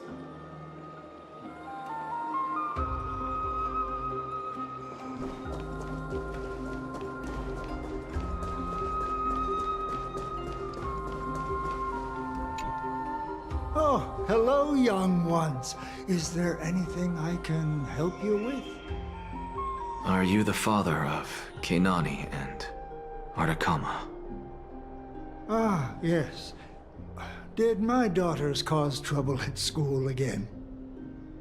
Alas, forgive this old brain of mine. Both of my daughters graduated long ago, and they are now scholars at the Grove. As I get older, memories from years past tend to blend together. What's the matter, young one? Why so quiet? Did my daughters really get into some trouble? If they refuse to apologize, just let me know. Their old dad can still talk some sense into them. What should we do? I really can't tell him.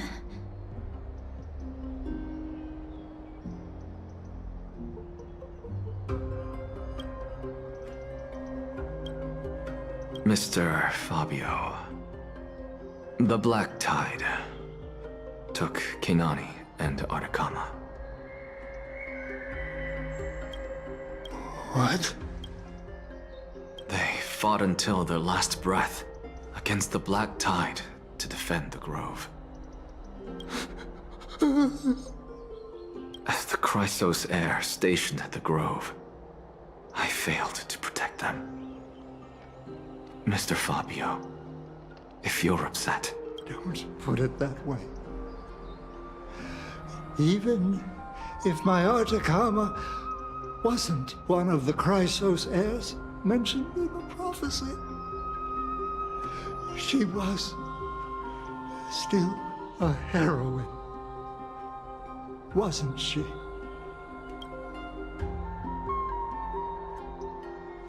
That is it. That's all the colleagues' families that I remember.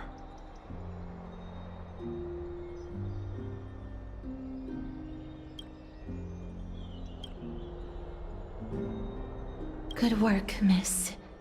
And Professor Anaxa. Let's go. Take me to see Aglaya.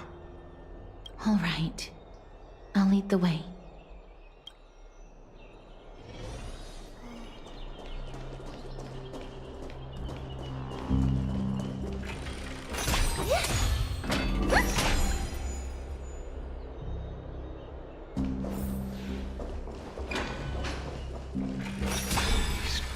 Not the spirit thief.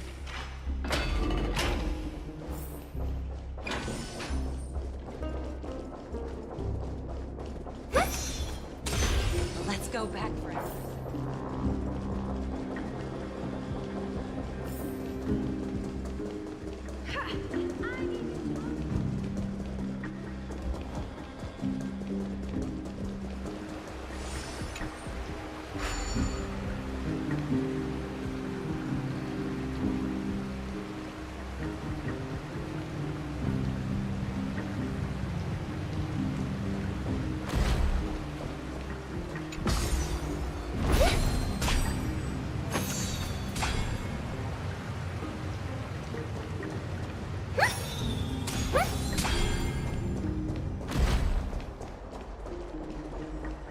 Miss Castoris, my lady, you're back.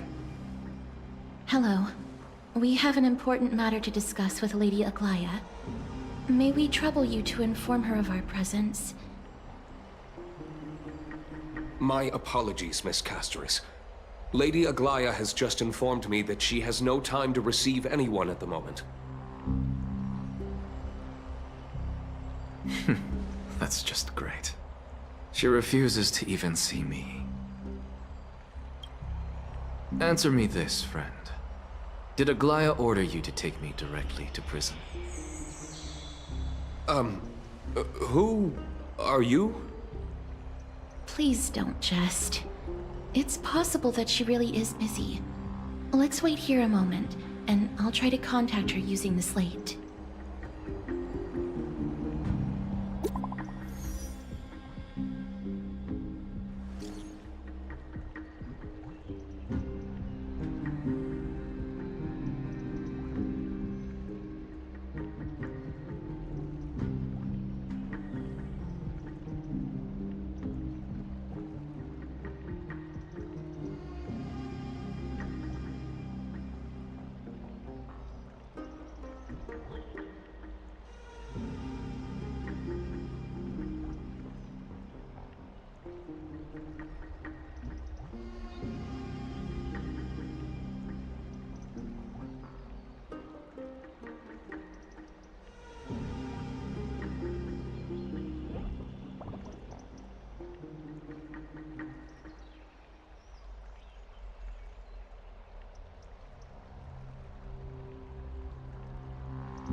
It's fortunate we don't have to confront that woman while I'm hauling around this sick body.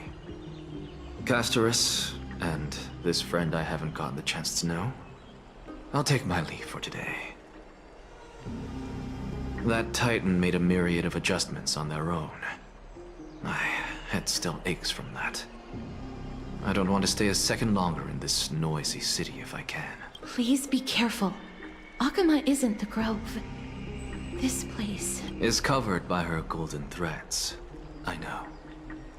That woman is extremely confident I won't escape her grasp. Don't worry. As I said before, I'll mind my behavior. Miss, so many unexpected things happened on our journey to the Grove. We truly had no intention of putting you in danger, let alone face the Black Tide head-on.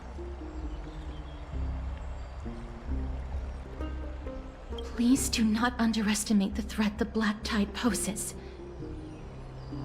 The Black Tide is not just an enemy of Akama, but all of Amphorius. Even back when the forces of strife coveted the Holy City, their warriors still undeniably halted the Black Tide outside Castrum Krymnos. Negador's core flame now sits vacant, and the Black Tide has returned. The Grove is an academic city with the best understanding of the Black Tide. It shouldn't have fallen so easily, and yet it was taken overnight, leaving the city in blood and tears, haunted by the spirits of departed heroes. The trial of strife is imminent. I pray Mighty will be able to steel his resolve soon.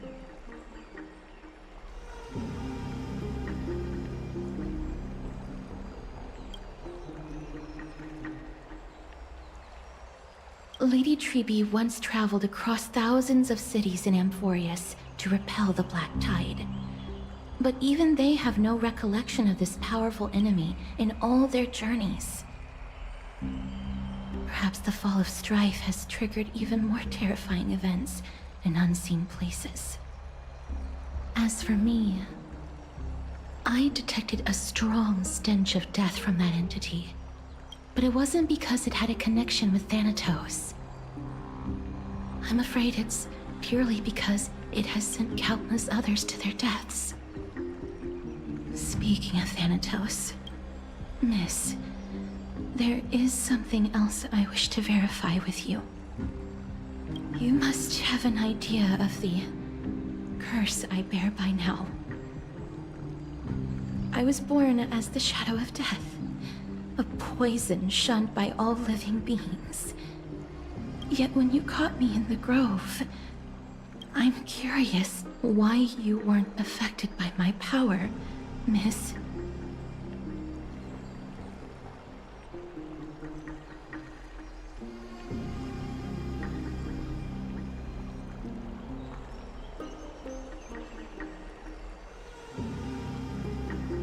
My apologies for the abrupt question. For all my life, I've always wondered, what is my connection to death? And why am I inextricably linked to Thanatos? Miss, you must be tired after being on the move these past few days. Please set aside the tragedy at the Grove for now, and rest for the day.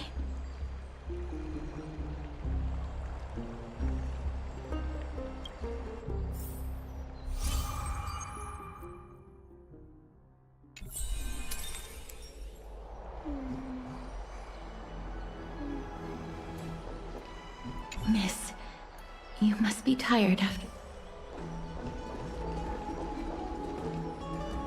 My apologies, Miss Castoris.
Trianne?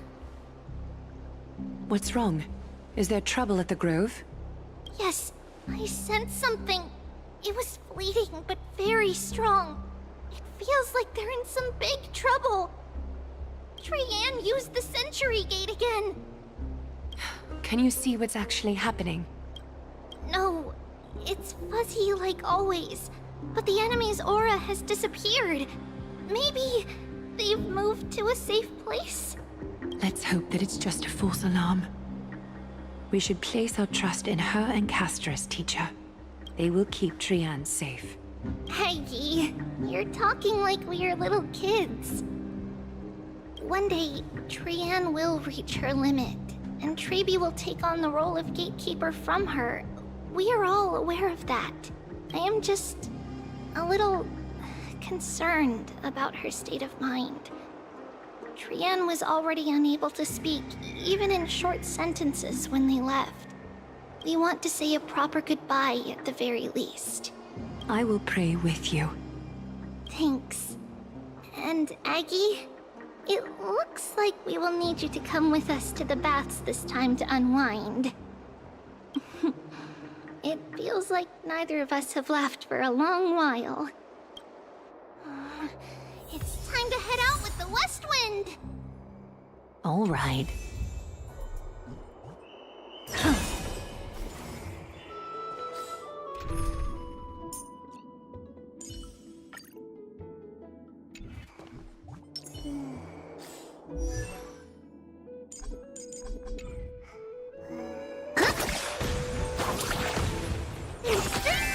Numbers.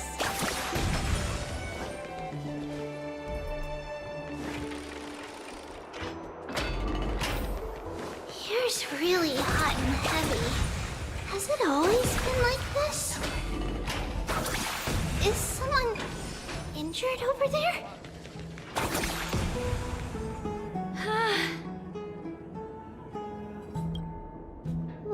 What happened here?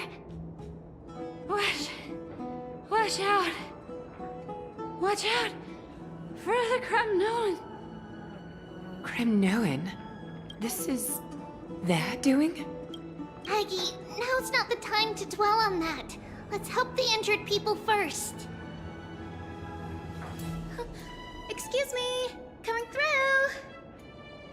Oh, you two are here as well. That's a relief. Even the Twilight Courtyard is involved? What in the world happened here?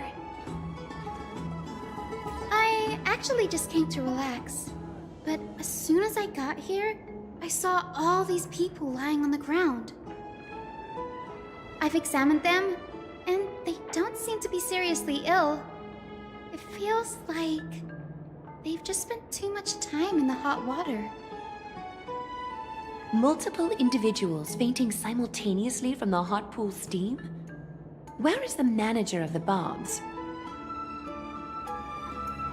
He disappeared, and no one knows where he's gone to. Some people have been saying that the Kremnoans are behind this. Lady Aglaya, what do you think about this? Let these people rest. The two of you, please come with me.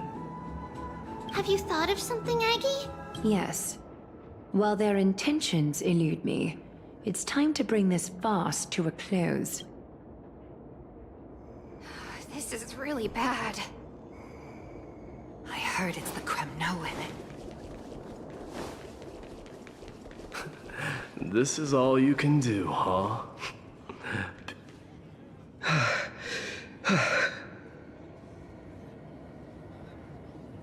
Snowy! Even Snowy! The culprit is Mightimos. Oh. Dee! What did you do to everybody?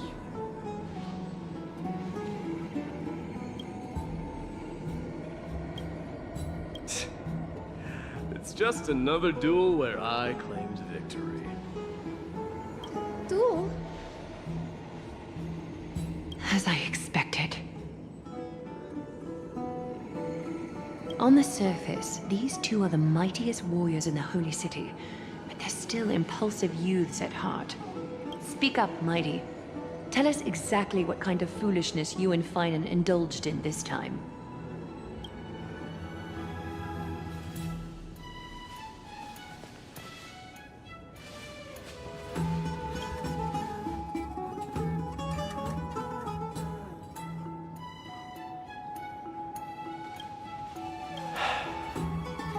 No.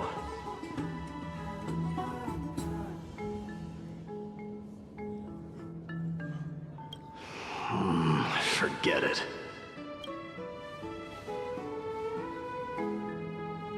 Am I seeing things? Is the magnificent deliverer finally deigning to step outside? What kind of response is that? Nothing. I was just imitating your usual response. I don't feel anything special from you. Have you passed the demigod trial?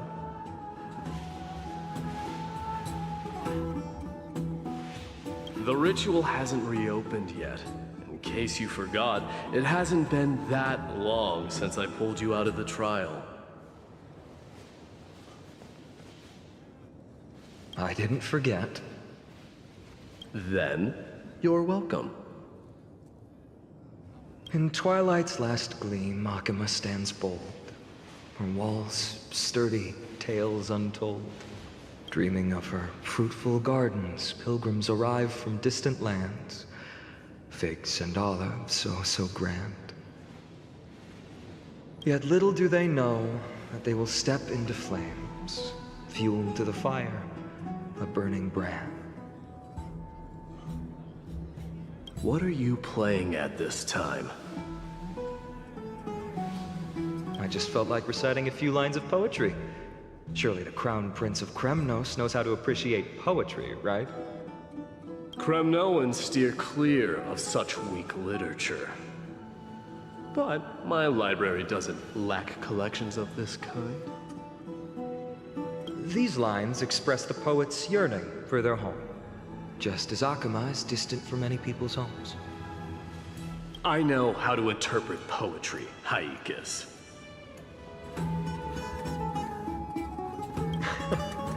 There's no point in pretending to be profound, my friend. Thank you for helping me out when I was in a tight spot, but it seems to me that you aren't prepared for the trial either. Don't compare your situation with mine. My people are still relying on me. I can't ascend to godhood on my own without first resolving their issues.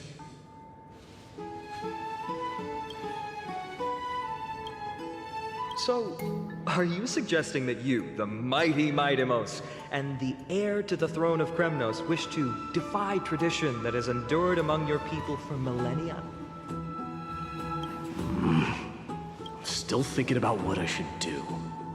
Never mind. It's probably not my place to offer you counsel. An idea does strike me, though. Go ahead. Let's see what terrible ideas you've come up with this time. Maybe we both need to relieve some stress. Come, Mightimos, let's recommence our previous competition. This time, we'll see who can stay in the super hot bath for longer. What? Are you chickening out? The phrase chickening out does not exist in the Kremnoan language. I just find this situation absurd, that's all. All-knowing historian, are you not aware that we Kremnoans use boiling water from sword forging for our baths? Looks like I'll have to teach you some royal etiquette today. And thus, an unprecedented sauna battle commences! With unparalleled resolve, the two warriors' determination even alters the very hue of the steam. Flames intertwine with scalding vapor, reaching toward the heavens, shrouding the sky and the sun. The spectacle is so magnificent that none dare gaze upon it directly. Since we can't see what's happening in the competition, why don't I regale you with a tale of kings to pass the time?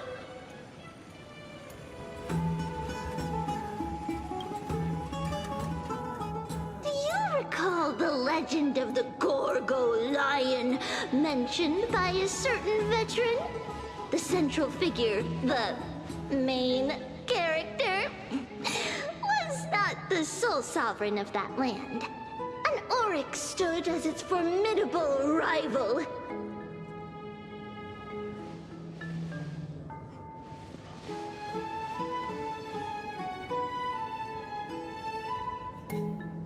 Long before the dawn of Era Chrysia, the two beasts started their timeless battle on the plains of Tritos. The lion regarded the oryx as its food, while the oryx perceived the lion as a scornful, oppressive, and challenging barrier that it swore to topple with its antlers. For tens of thousands of years, without respite, the two creatures thus continued their relentless pursuit and rivalry.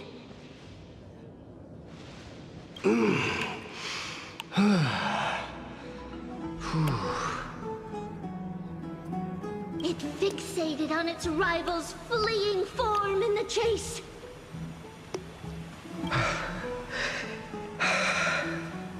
It set its sights on the other's neck, nearly within reach.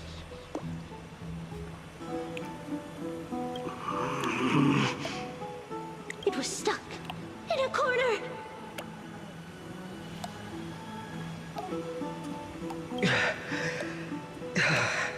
It had nowhere to escape. On the land of Amphorius, some lives meet their end at dusk, some at dawn, and yet others are fated to perish under the blistering sun at noon. And at last, the most scorching moment of the day descended upon them. The formidable hand of fate heeded their call and arrived! My lords, would you like me to reduce the temperature a little?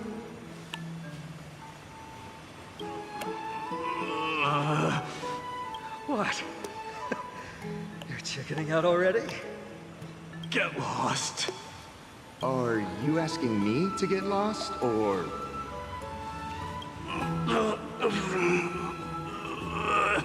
Do whatever you want. Oh, please, forgive my presumptuousness, my lords.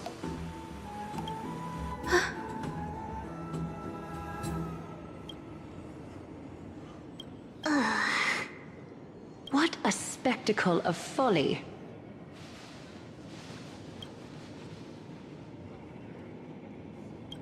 This is what you get for daring to challenge a Kremnoan without understanding your own place. What I'm saying is, your little game dragged down quite a few innocent souls alongside you. We will personally escort back home the customers left awestruck by our formidable presence. This isn't fair. You're wearing way less than I am. Is this the latest trend now? Getting into the baths while dressed in full armor? Don't look at me like that. It was he who challenged me. There is no word for flee in the Kremnoan language. Very well. Let us bring this farce to a close, shall we? Warriors, it's time to get moving.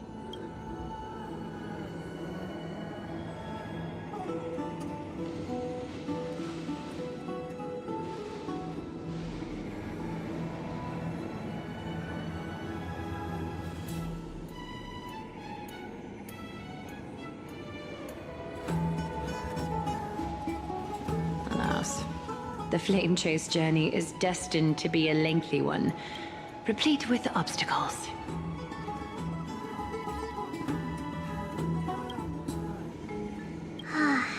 But thanks to those two, all the gloom has vanished into thin air. Oh, we just had quite the commotion. It's not every day we find the Marmoreal Palace this serene. Shall we continue with our previous plans? Hyacinth, would you care to join us? Such an empty bath is indeed a rare sight. I was looking forward to unwinding after work. I'd be delighted to accept your invitation, Lady Treeby. How about we go to the biggest bath?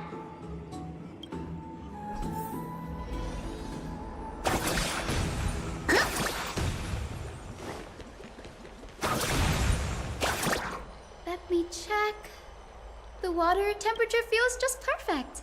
So, how is the feeling of having the entire bath to yourselves? It's so good.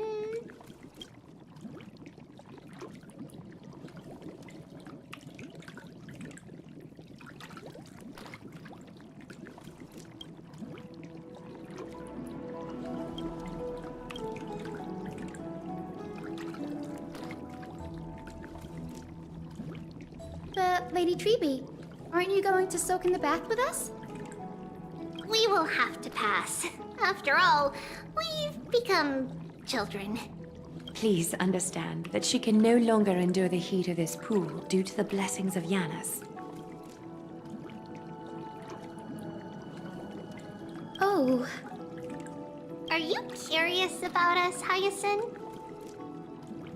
I am, but something tells me that it might be better to change the topic. Don't get all nervous. It's not something we can't discuss. The truth is, a long, long time ago, we were a mature adult just like Aggie.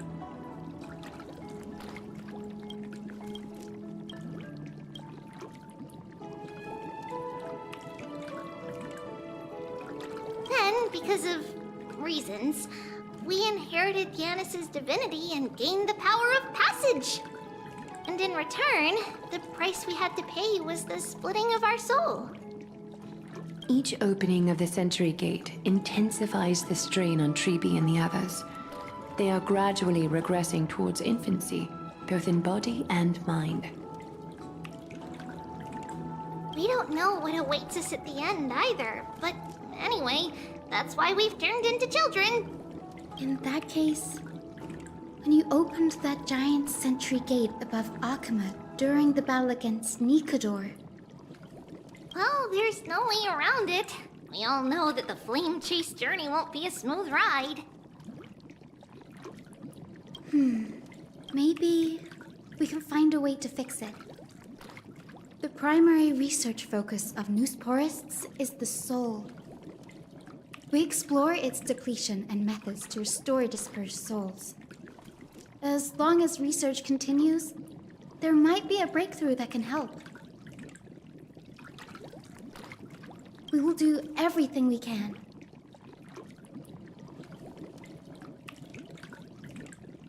So your first reaction is in fact denial.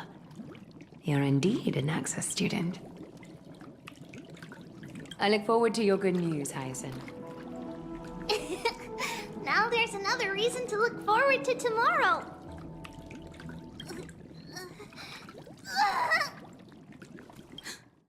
Lady Treeby, what's wrong? Something's off. It's that strong feeling again. Is it Trianne? Wait, no. It's not Trianne this time. It's Trinan. Trinan is in danger.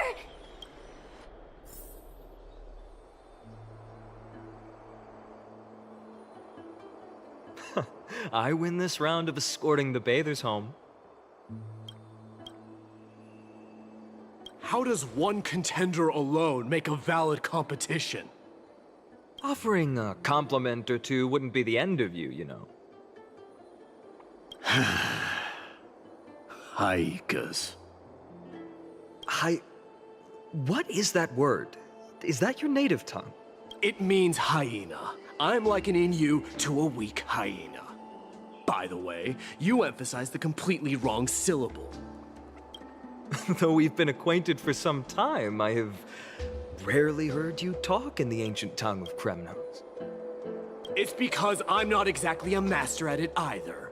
I can listen and read just fine, but when it comes to writing... You can write?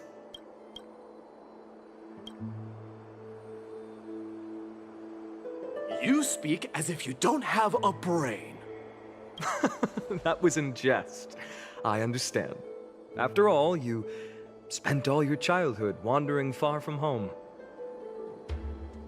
Worry about yourself first, Deliverer. You also never mention your hometown, apart from when you need to introduce yourself. Well, it's because there isn't much to say. Aedes Elysiae is simply a tiny village that disappeared many years ago in the flames of war. The only times I get to see it are in my dreams, and in the trial from the Lance of Fury. I knew it. Yes, I saw it all. Aedes Elysiae ablaze with everyone. My family, friends, and my kin. lying in a sea of flames.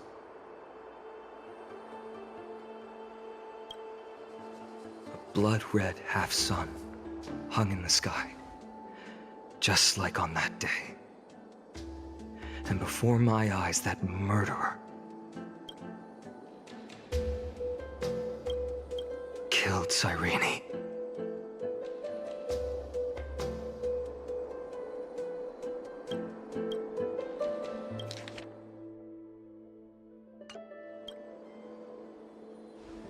But I saw its form this time. A black cloak, an eerie mask, and a broken giant sword that carried an ominous aura.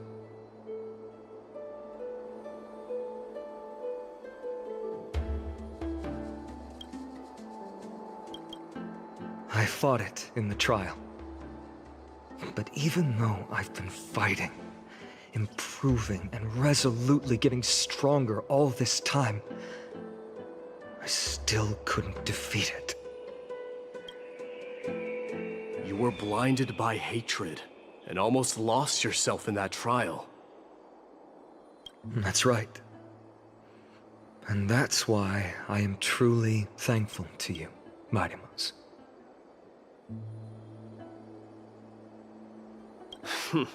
You finally picked up some manners. Better late than never. Then what about you, Mighty? What did you see in that trial? What do you fear? There is no word for fear in the Kremnoan language.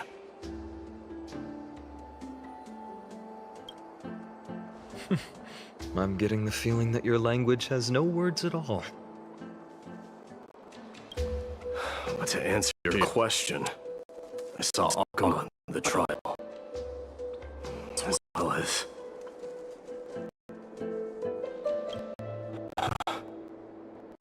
my old comrades of Bastion, Perdiccas, Ionius, Ptolemy, and Possesta. Ever since I returned from the Sea of Souls, these 5 have been by my side. We faced life and death together during our days in exile. Those 10 years were arduous, yet filled with moments worth treasuring. Each night, we would gather by the campfire, savoring honey brews and singing our hearts out. The wind in the wilds of Amphorius smelled like rust. Hephaestion would always tease me about adding goat milk to the honey brew, claiming I ruined the blood-red color of the drink. He had a scrawny figure, but was a relentless force on the battlefield, dispatching foes without so much as a blink.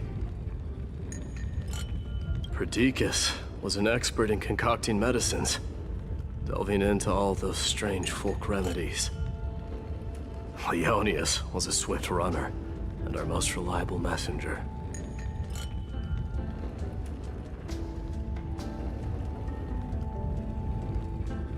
Ptolemy was a real bookworm, always spouting off in chapters and verses. When we left Kremnos, he made off with a stack of ancient tomes from the Grand Library. Not like it mattered, as my family owns the library. And then there was Possesta. He was the silent type, but a truly masterful musician. This is the first time I've heard you mention these 5, and their names. They died on the battlefield before the Kremnoan detachment managed to join Akuma. Perdiccas was the first to go. He was shot in the stomach by a poisonous arrow from the people of Ladon in the 2nd month of cultivation. In the end, his remedies mended all but himself.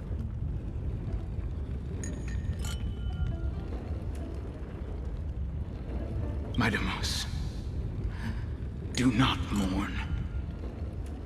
I have achieved honor by bestowing a noble death upon the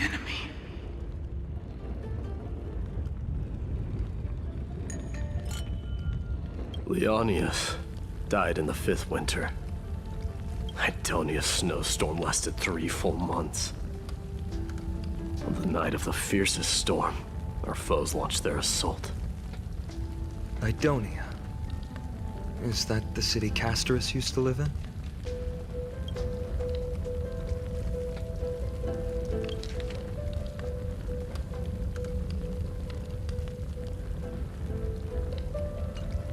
Yes. Those zealots were as fearless as Kremnoans in the face of death, but they lacked respect for honor. They cornered us in a bottomless swamp. Leonius covered for our retreat. They cut his legs off. He vanished into the mire of a foreign land, his body never to be recovered. This is perfect. Mighty Most, I can finally deliver the news of you ascending the throne to the Netherrealm. 20 dusks later, we finally breached the walls of Idonia and entertained the usurper's plea for peace. However, the rebels refused to surrender and set up an ambush within the city. Ptolemy and his cavalry met their end before they could even relish our triumph. Those obelisks that collapsed after being set on fire became their final resting place. My Demos, please tell my family. It was not cunning schemes that vanquished Ptolemy, but the immense weight of Amphorius' entire history. Then, it was Pacesta. He lured the enemies into the city of Aenionis with his melodies, buying us invaluable time. Our enemies, consumed by indignation when they discovered the trick, set the entire city and my soldiers on fire. His final words were recorded on a small clay tablet, fractured by the flames. My Demos, don the crown. And at last, my most trusted friend, Hephaestion. He was supposed to stand by my side through it all. But a sudden relapse of his illness hit him on the eve of my duel against my father. He hid his condition from me. By the time I returned victorious, he had but a breath left in him. A Kremnoan, dying on a sickbed. I would be a laughingstock to everyone. Hephaestion, my dear friend. Spare your strength. I'll go get a physician. No need. Even if Perdiccas were here, he couldn't stop destiny from taking me away. No! None can take you away.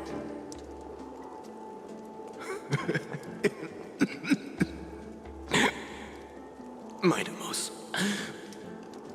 our king, do not shed tears for me. It's not befitting of your status. Farewell, my dear friend. You must lead us back home.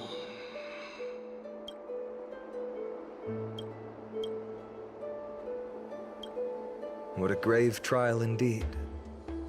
Now I understand why you see immortality as a defect, or even a curse. My father threw me into the sea of souls to break the wheel of karma. But little did he realize it would grant me an immortal body and summon a fated revenge on his head. Following his demise, I considered leading my people back to our homeland. Kremnos had already turned it into a wasteland. Only darkness and insanity thrived there. Against the dissent of many, Krateros included, I made the Kremnoan detachment stay in Akama. but I know that their glory will never be doused out. The instant of strife shall inevitably arrive. If you take over Nikedor, then you must begin the journey back to your homeland. So, you hesitate because you think leaving your people in the Holy City is a better choice? I don't know. But I have never been crowned. Those 5 were never endowed with any titles. None is aware of their glory. Your predicament is truly complicated. I don't know how I can give you any useful advice. Maybe you could seek counsel from more people, such as the Grand Craftsman. Cartonis' people seem to have been through comparable dilemmas. And that teacher of yours, Krateros? Dee, we've got a big problem! Big problem! Lady Tribby, what's making you so flustered? Hurry up and go save Trinan! She got abducted by Krateros!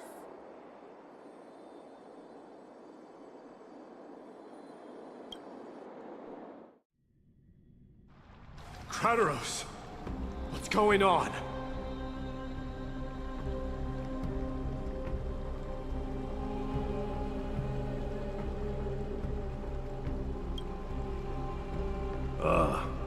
Mighty-Mos. It seems I was the one who exposed my vulnerabilities first. Aglaya, I demand an explanation. This man abducted Trinan by force, and forced her to bring him to the vortex of Genesis. He then brazenly stepped into the trial of the Lance of Fury, and naturally failed. Is she telling the truth? Why did you do that? Because I don't want to wait anymore. Your hesitation made me desperate. If you want to run away from your destiny to become king, then keep running. Someone will eventually stand up and fill in the gap left by strife. Then they will lead our people home.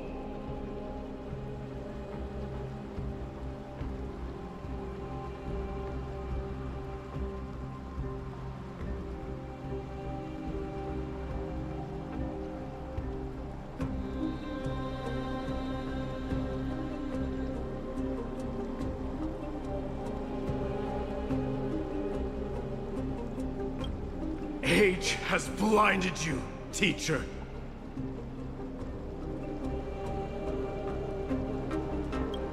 Can't you see that I'm hesitating because of this very recklessness seared into your blood? Krateros, do you truly believe you're worthy of entering the trial? To blaspheme against the prophecy? Does the mission we Chrysos heirs bear seem like child's play to you? Do you know how the Kremnoans see you, Aglaya? You're a hypocrite and a megalomaniac. The prophecy of Genesis and the Flame Chase journey are just excuses for you to seize power.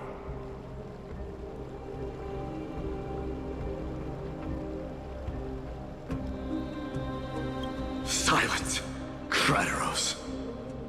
Do you even know what you're saying?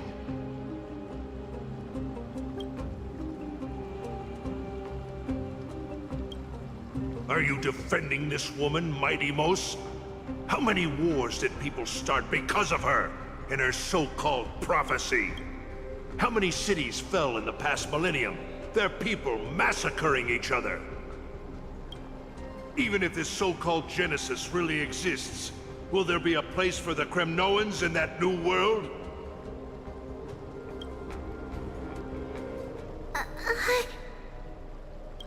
Are you done talking? By agreement between the Chrysos heirs and the Council of Elders, those who trespass upon the Vortex of Genesis need not be tried by the Council. I am allowed to pass judgment alone. Krateros, your actions are unforgivable. I hereby sentence you. Aggie, wait! We have a proposal! Someone has to resolve this conflict between the cities. Lord Krateros did not use violence to harm us. We can sense that his anxiety stems from his concern for his people's future. Please, Aglaya, hear us out first. I'm listening. I'm sorry, Lord Krateros. We were so preoccupied with deciphering the fragments of prophecy that we neglected those of you not favored by its message. Your accusations were harsh, but justified.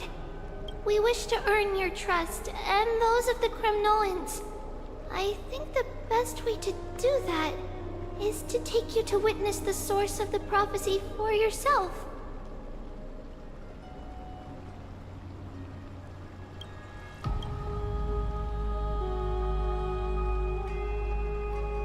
How are you going to show me something that has no form? You've heard about that Outlander, right? She has somehow made a connection with Orynyx and can completely replicate scenes from the past. We will ask for her aid. Tomorrow, at the Abyss of Fate in the Temple of Yanisopolis, we will show you everything from that distant memory, Krateros. A fair proposal. I accept. Until then, you will be stripped of your freedom. That is my one condition, and I will brook no argument. It is not the first time I've been made someone else's prisoner. Do as you please, demigod. Teacher. Why did you do this? Forgive me, young master. But I just cannot wait any longer. Ever since your father died, our people and I have been waiting for a day to revive Kremnos. We placed all of our hopes in you, but never received an answer.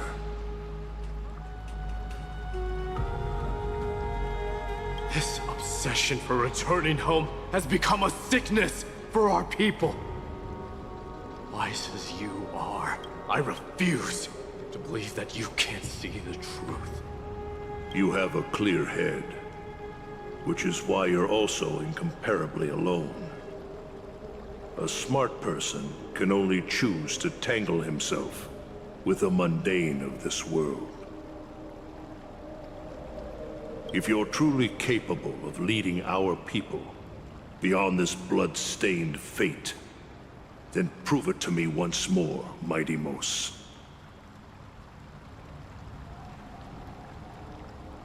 Just as you did back then.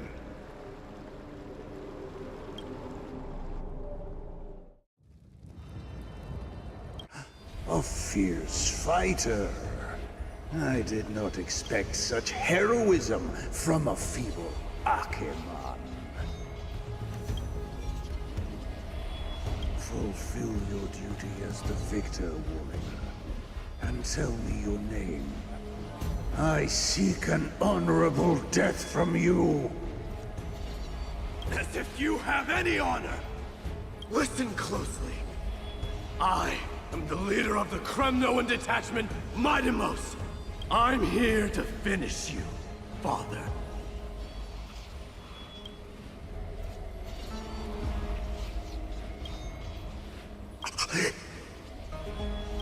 It is you, the beast spurned by all. So you did defy death. The prophecy was true. You will bring an end to my Kremnoan dynasty. Defy? You're wrong. Death, fears me. It's the reason I have this body of steel. As for you, you already stand at death's door, Father. You were the one who threw me into the Sea of Souls. The one who tried in vain to enslave a Titan. And the one who desecrated the body of a god. Hyakis! You're a weak king. So weak that even the lowliest hyena is a more noble existence than you. And now, fate's reckoning is upon you. Then swing your blade. Take my crown. Coronate yourself with an old king's blood and inherit it all. Become the new rightful king of Kremnos. No. I don't want the crown. Listen. There's only one end for the kings of Kremnos. Then the crown means nothing to me. All I want is your life. To avenge Mother and my comrades. But the walls of Kremnos will not fall with me. Do you truly think you can escape fate's grasp, my son? You and I, we're both the same. We feast on strife and fear. Now, kill me! The son of Borgo is destined to be crowned in blood!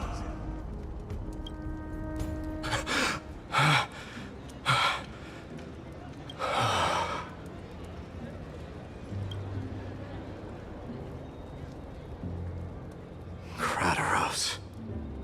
He said the Grand Craftsman Cartonus might have some suggestions. Might as well go see him. Grand Craftsman, how have you been? King of Kremnos it is. That you would come, I knew. You knew I was coming? Your matters, I've heard. The path forward you seek. Many questions you have. But before that, take this. What's this? A signet ring. For the King of Kremnos. Belonged to your mother. Recast and restore it. I did. What? Mother threw it into the Sea of Souls. A long time to fish out it took. Very fortunate we were. I can hardly imagine how much patience and courage it must have taken to find such a small signet ring in the Sea of Souls. I owe you one. Gratitude there is no need for. Repayment for saving me, this is. Questions you bring with you? Ask, now.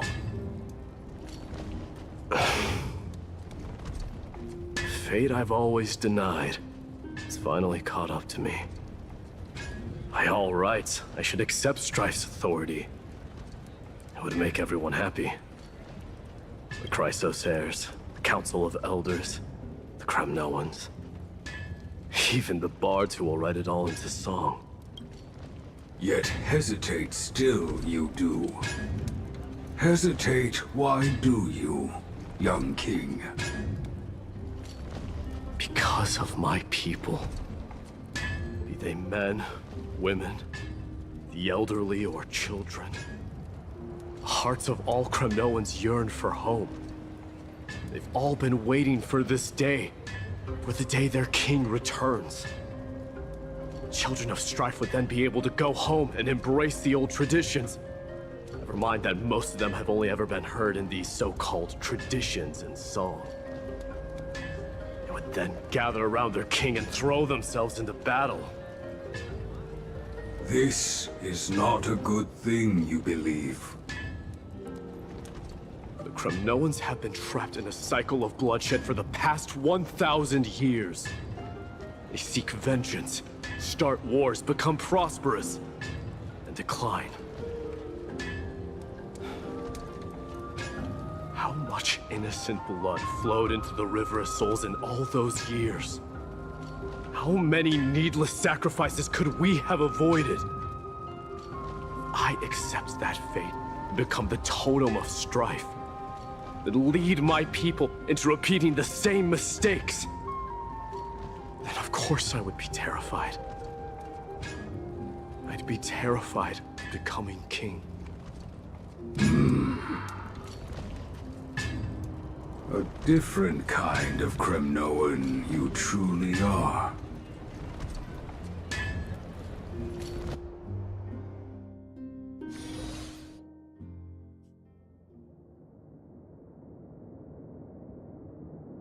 Mama, I had a dream last night. Oh. Now what did you dream about, my darling Trebios?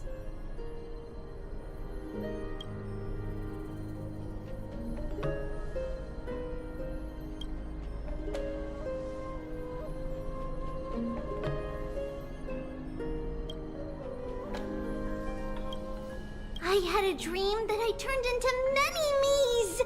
Then we made the moon into a ship and made the stars into our sails. Then we floated on the ocean and let the wind blow us in any direction it wanted.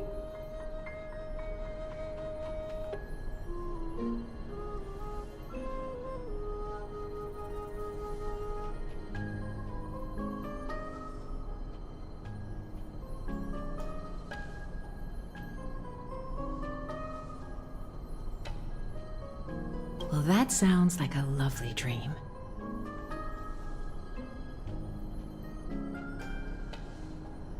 Yeah!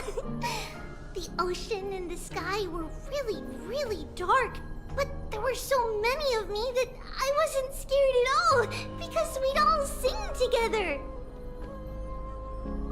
The ocean wind blew us onto an island where the wind tasted like flowers. There were bleating sheep and chirping birds inviting us to be their guests. There were so many animals on the island, but none of them ever fought.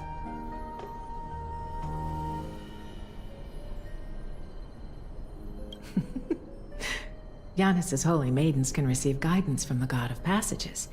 Perhaps what you saw in your dream is a divine land somewhere in Amphorius. You think so? What's wrong, Trebios? You look unhappy. Because on that same island, I saw a dark mountain on the other side of the ocean. And it was very, very tall.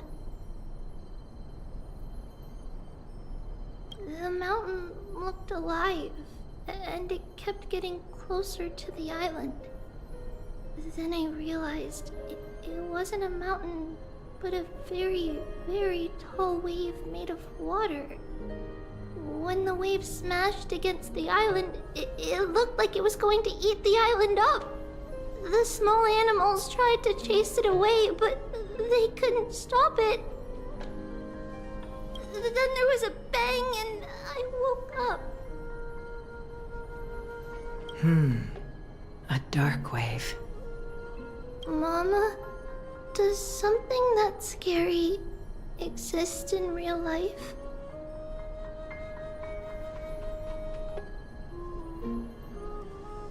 Yes. Unfortunately, it does exist in Amphorius, but it's very far away from our temple. We call it the Black Tide, though it has nothing to do with water.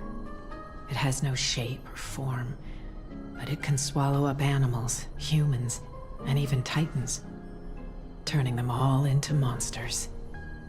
Oh, the Black tide is a baddie. I don't want everyone to turn into its food. Can't we chase it away? Of course, my dear. You only need to behave well and listen to what the adults tell you. Study all the knowledge and etiquette you need, then grow up and become a proper holy maiden. The divine Yanis will then give you guidance and help you light the way for the people. Wow, I'm gonna eat a lot and study a lot and become a holy maiden.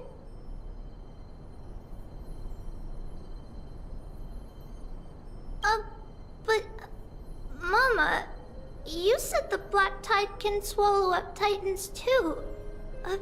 What do we do if even Yanis is eaten? If that happens, then the Holy Maiden will have to be the one to guide people on the right path. After all, we are the human avatars of the God of Passages, yeah?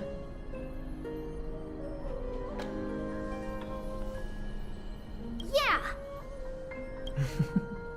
But one person alone is not enough.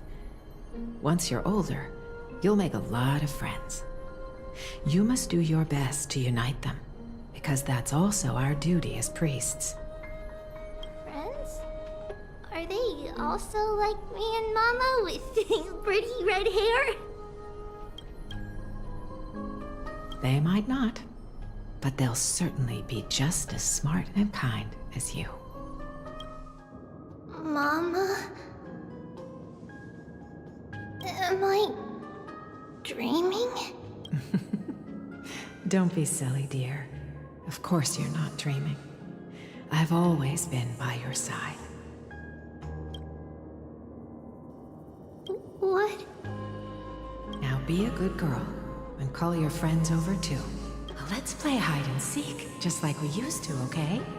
My Trebios is the smartest girl. I'm sure you remember where everyone is hiding. The voice sounds so far away. I don't remember. Who am I looking for? Your friends, who will chase the black tide away alongside you, of course. Is this from my childhood? I don't remember. Yeah! I used to sit here and listen to Mama tell stories.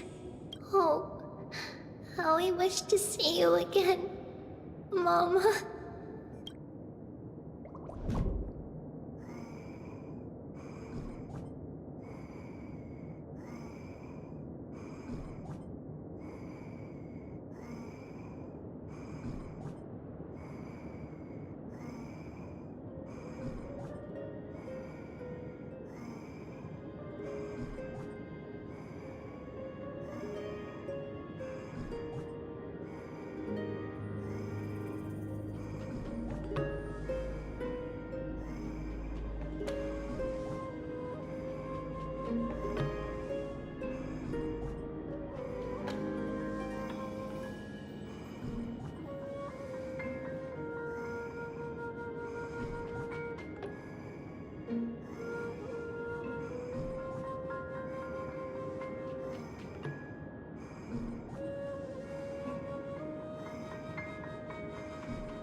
Use the spindle. There will be an amazing captain on that big ship. She's cheerful, optimistic, bold, and cautious. she'll be able to get everyone together. Wow, that's amazing! Can I be the captain? Of course you can. But you'll find someone else who's better for the job, my dear. I think that person lives in a beautiful temple that sits atop a hillside, covered in golden fig trees. There's a noble girl there who's very smart, but also very delicate. Just like Mama? Perhaps.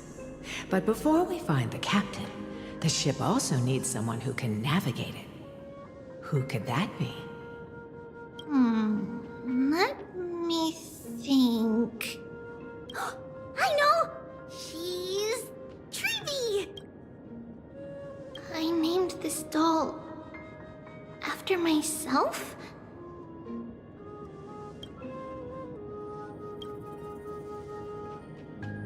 I don't remember it all. Is this a dream? Or something that happened in the past?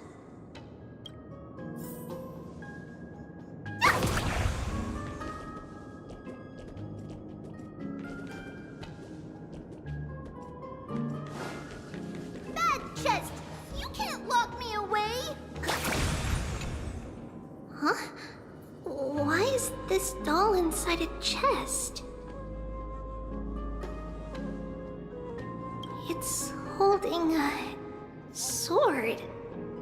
Why?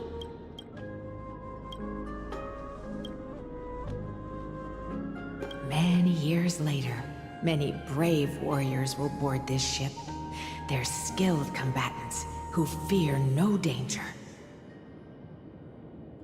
Ooh, I can learn how to fight too and protect everybody! Silly girl. You're Yanisopoulos' holy maiden. It's not your duty to fight. There will be many others to protect you. All right. Then where will they come from? I believe one warrior hails from a lovely village where bulrushes flourish, while another comes from a magnificent royal city. Though each has their own troubles, both are ready to lend their strength for the ship's long voyage. In that case, let Trianne fight by their side. This way, they'll always stay on course. How could I have known the name Trianne back then?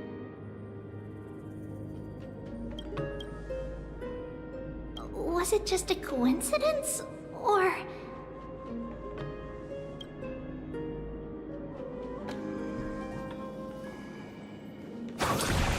Learning can change your destiny!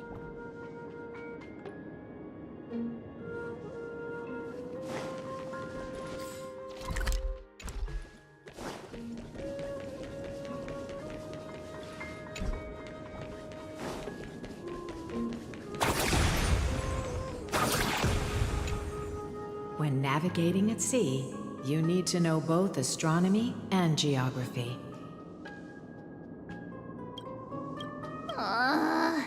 Isn't Yanis's knowledge enough?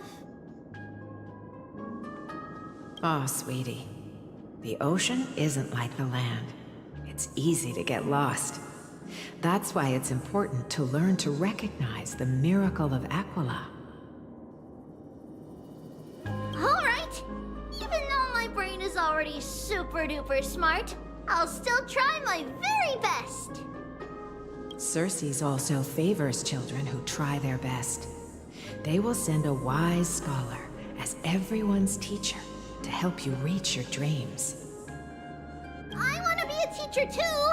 Oh, wait. I'm super duper smart. So I want to be the teacher's teacher!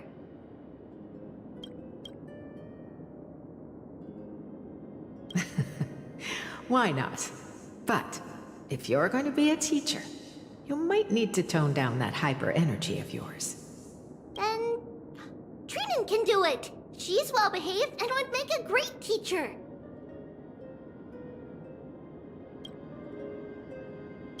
Mama and the others always said that I had a great memory. But now, I can't even tell if this is a memory or a dream. Come, let's line them up.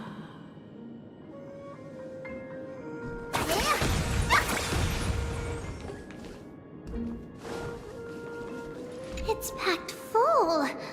Mama must have left all of these for me.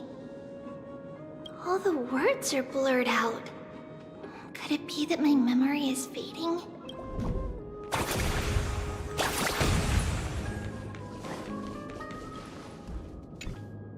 Now, Trebios, set them on this music box and let them compose a melody for our song. Music box? What's that? Sweetheart, are you still groggy from your nap? You invented it. I invented it? What does it do? Oh, my lovely Trebi. You're usually so bright. What's gotten into you today? Well, you might as well see for yourself. Put your good friends on it and see the wonders it can do. Put the dolls on. It's rotating, and I can hear something.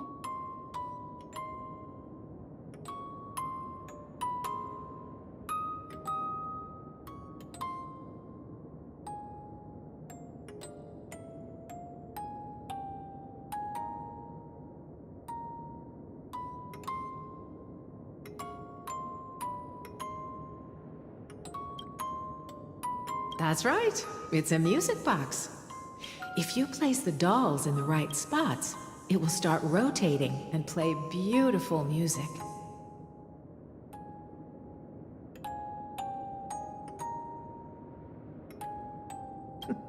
Out of all your inventions, this one is my favorite. I don't remember. It's all right, my child. I'll sing along to the tune, and it will help jog your memories. Happiness abounded in this lush land by God's chosen. Giants raised their glasses in a toast, beheld by the 12 constellations. 3 carved the heavens and the earth. 3 wove the threads of fate. 3 molded life with their hands, and 3 guided calamity's gate. They declared the world too unstirring, hence wished endless laughter upon the living.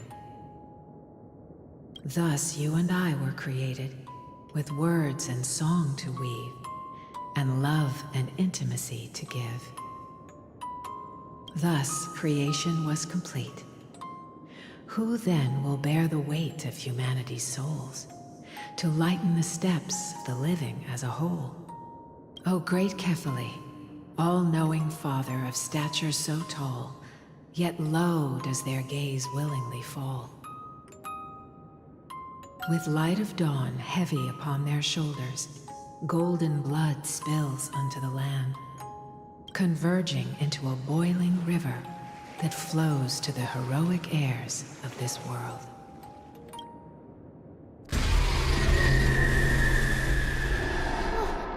What's going on?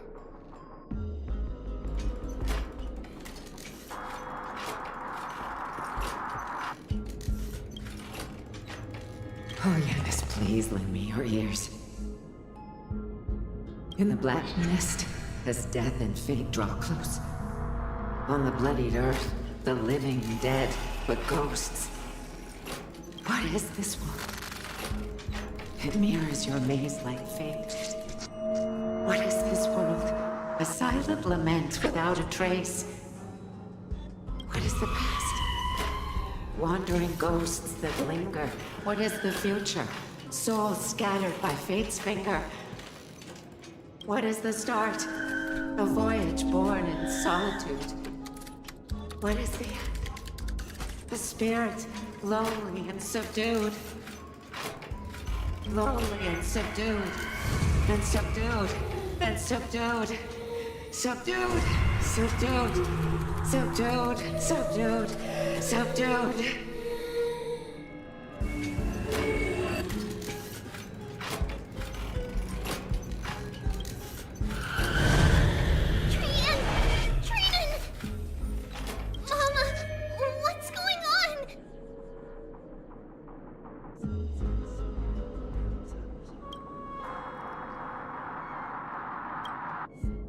Hurry! Run! Trinos, run! The black tide has arrived! Where can I go? What's this?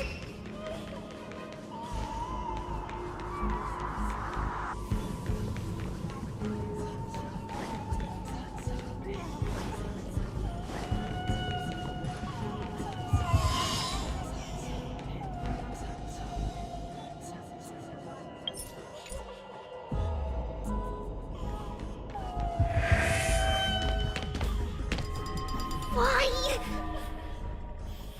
Why are there ghouls everywhere? This is the sacrifice of a holy maiden.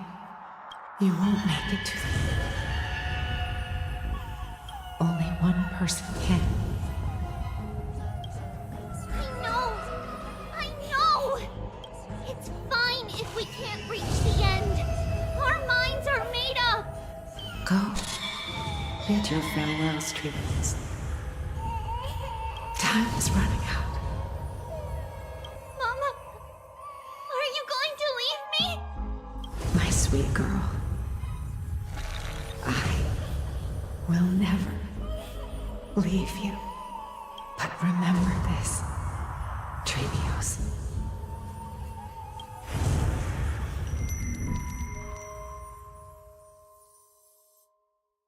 All shall bid farewell to one, and that person alone will witness the miracle.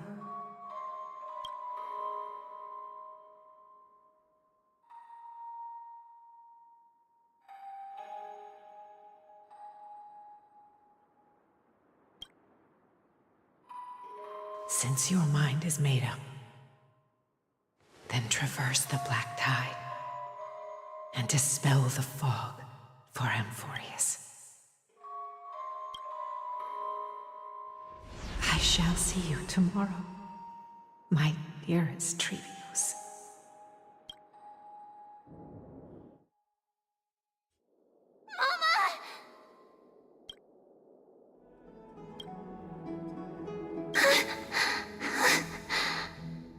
Are we still in a dream? Did you have a nightmare?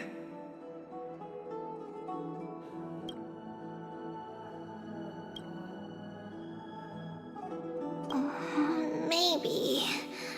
But it's been a long time since we had any dreams.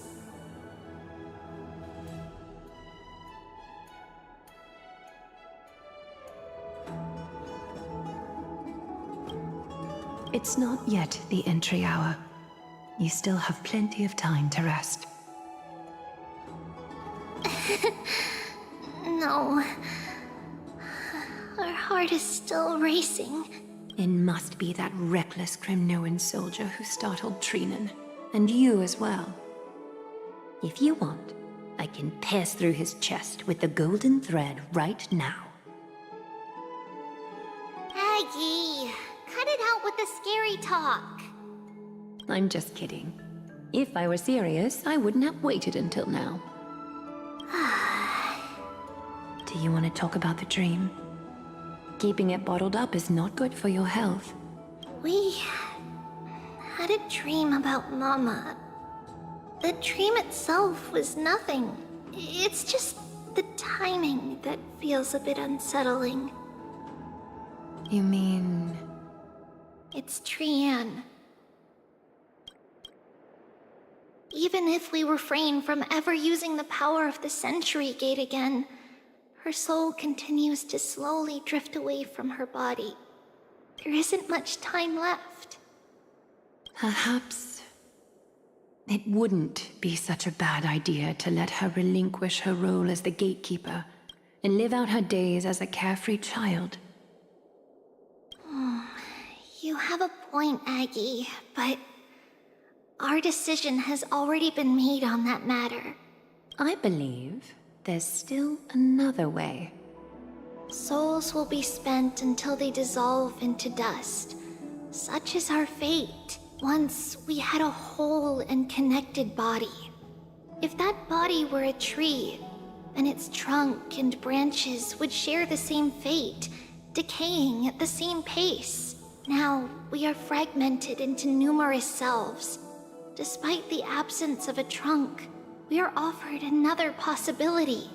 We can choose how our branches will perish in a way that is most beneficial to the Flame Chase journey. Compared with saying farewell to one person, watching many fade away before me is even more sorrowful.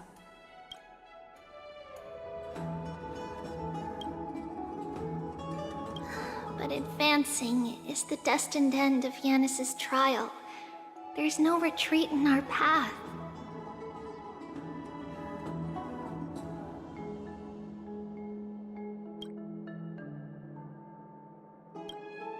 Don't feel sad about saying goodbye to us. We've already agreed on this, right? It won't be long before I forget what sorrow tastes like. So, what would you like for breakfast, Aggie? What? Where did that come from? After all this talking, we are feeling a bit hungry. Plus, it's nearly the entry hour now. Do you remember when we first met, Aggie? You were still a little one, and we caught you secretly eating oatmeal late at night.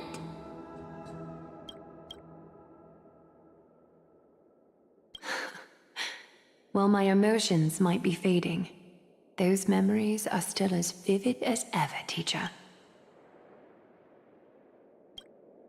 Please, let me do it. What would you like to eat? It's fine! Leave it to us. You should rest for now. It won't take long, and we'll call you when it's done.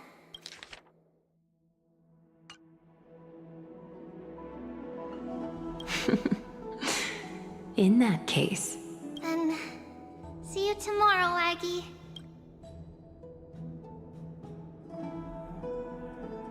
Nevertheless, that nightmare is ominous.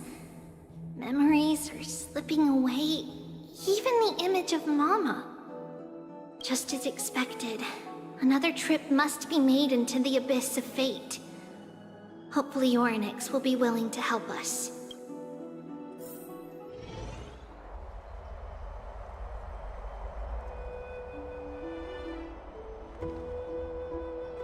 Long time no see, Professor Anaxa. Who are you? It's been a while. I'm the one who once overthrew the entire classroom in that spiritual physics lecture. Oh, it's you. No way. Do you really still remember that, Professor? I remember that glib tongue of yours. What brings you here? Surely you're not here to reminisce. You could tell. Of course. You only beat around the bush when you have a hidden agenda. That's not true. I'm here to seek enlightenment, as always. Could you please teach me everything you know about the black-robed swordmaster? Rumors sure travel fast. Unfortunately, I too know nothing about it. I can only tell you that it is clad in a black robe and wields a greatsword. At least, it looks like a greatsword. It's shaped like a twisted half-sun. And a peculiar dagger resembling a crescent moon.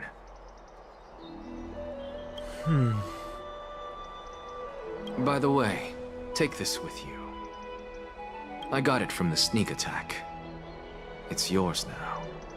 Oh, I was right. It is this thing. The one who torched Aedes Elysiae to the ground. And killed everyone. Don't try to be a hero. No one in Akama stands a chance against that thing right now. Is that what the Titan said as well? Not at first. But the god relented after having had a taste of its power. Even with the god possessing me, I couldn't fight against that blade. That incredible power doesn't seem to be granted by any Titan. Are you suggesting that it originates from beyond Amphorius? It's possible. Much like the Black Tide, no? Nonetheless, it's an enemy we must overcome. We? Drop the pipe dream, Phynon. No one wants to see you fall by their blade. His mere presence will endanger the Holy City and the Flame Chase. You know that I don't believe in... You don't believe in the so-called prophecy, I know. However, I'm here to seek your assistance, not at the request of Aglaya or Tribi. I just want to eliminate a threat to the city I pledged to protect. That's all. The tragedy at the Grove must never happen again.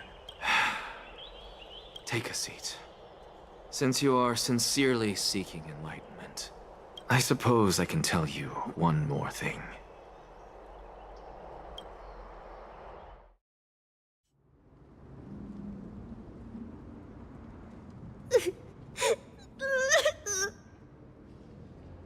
What's wrong, Trian?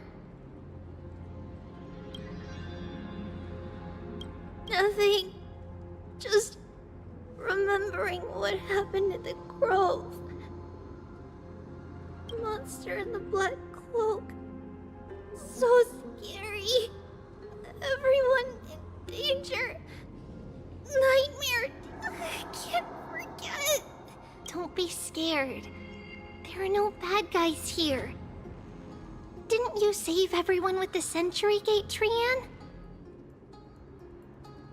Trian threw it away. Far, far away. It's never coming back.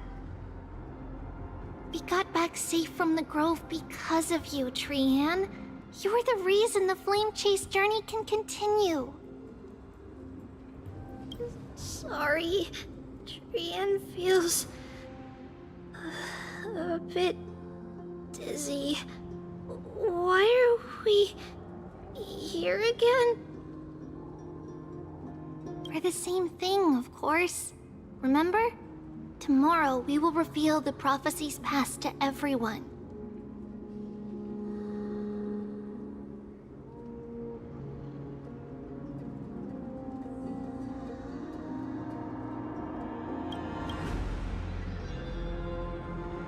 First, we need to restore the memories that have been blurred by the fragmentation.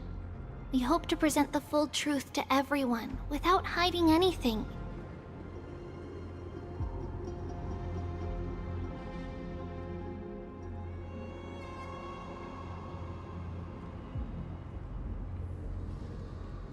Since Yanis caused the fragmentation, we can only turn to another Titan or Onyx for help.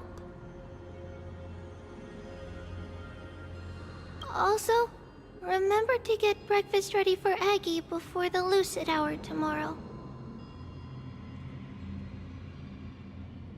Oh, yes! Trian remembers now. Oh, on that note, we had better prepare some saffron before we meet with the Titan. Saffron? Oh, it's an essential offering for rituals in the Temple of the Three Fates. You think we shouldn't go to Orynyx empty-handed? Yes, it's also a symbol of Yanisopolis. If we are to replicate memories, we need to use something that has experienced those days. And when we first met Aggie, We added that to the porridge we made for her, and she really loved it. I see! It's like killing 3 birds with 1 stone! But it all depends on whether Orynyx is willing to help us. This could be a problem. After all, it was us who took the core flame from Yanis, from Orynyx's kin.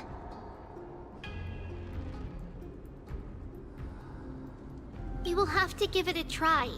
If there's truly no other way... In our current state, we probably can't do anything to them. We'll cross that bridge when we get there.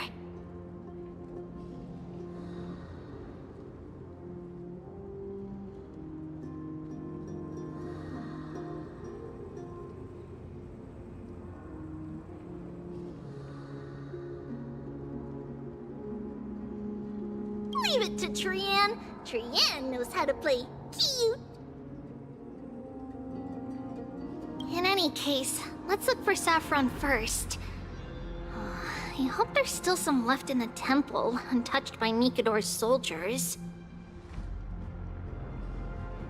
I remember that aged saffron is preserved in sealed jars. Let's be on the lookout as we go.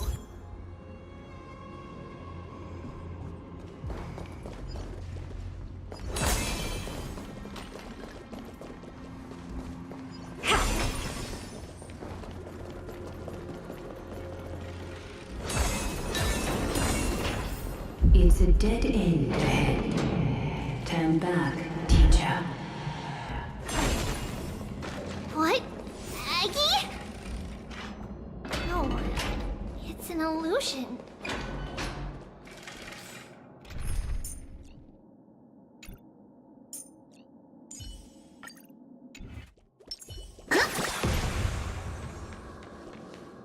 Wow, this room is huge!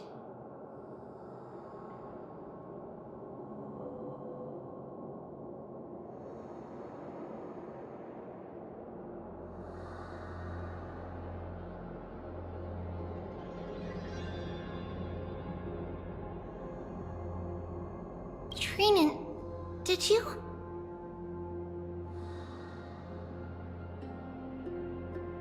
Yeah, I saw it. Was that a warning from Orynyx? What are you two whispering about? Treeby? Trinan?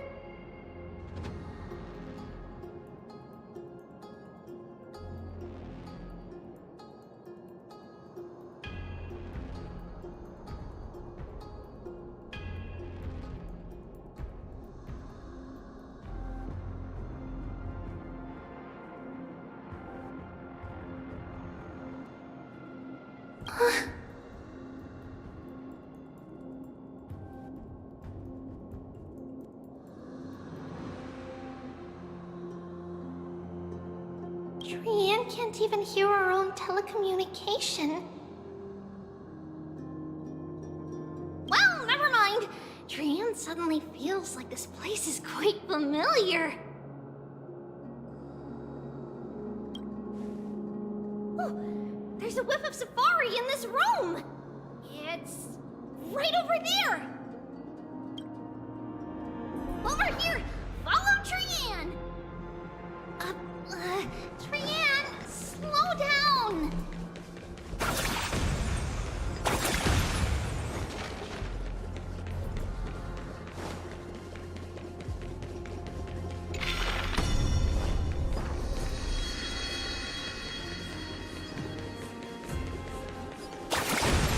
Even if separation is our fate, a futile death is not the solution. It appeared again. Right here! I summon thee, Orynyx! Stir up ripples of past reverie!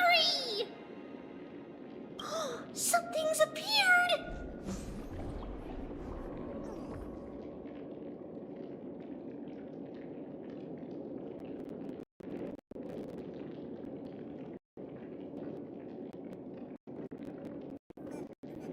Wait, we should read it first.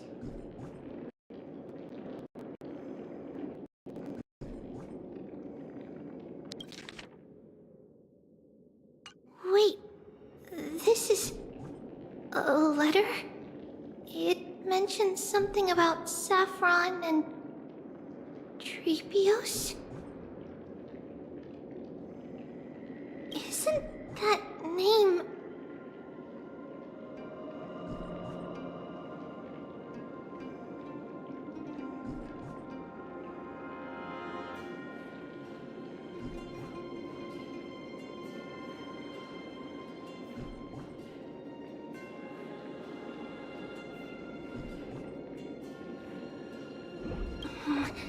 Never mind that for now. Why is this letter here? And how did Trian sense it? Could it be our lost memories? Is it possible that we were already noticed by Oryx and entered their trial? But why haven't they said a word? Oryx has the whims of a child. Perhaps they're toying with us on purpose. Come on, this isn't the right time to be playing games.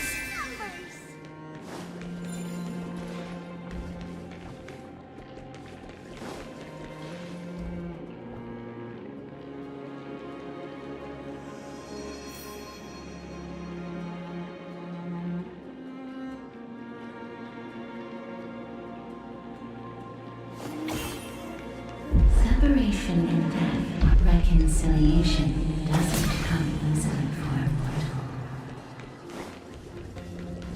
Are these visions also fragments of the past? Trebi! Trinan! Look what I found! Is this the safari?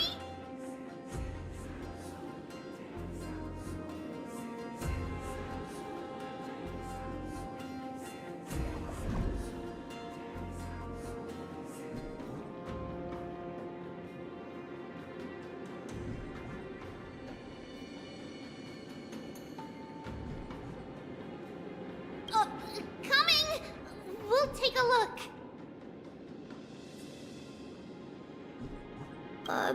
But Trian, there's nothing in here. What? It was right in the stolium. Huh? There's really nothing here. That can't be! I swear I saw it! I swear! Trian is telling the truth. It was right there. Where did it go?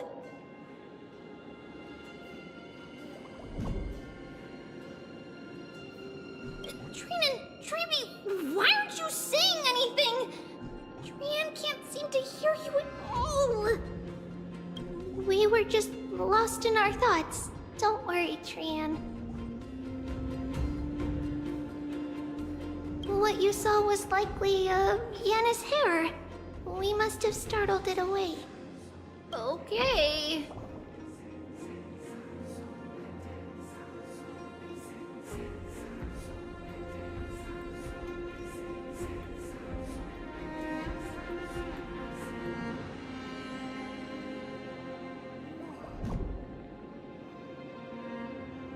Could Oryx be trying to make us falter? But why would they do that? Something feels off. Trebi, don't you think this temple is a little too quiet? What do you mean? It might just be an illusion, but Trinan wonders.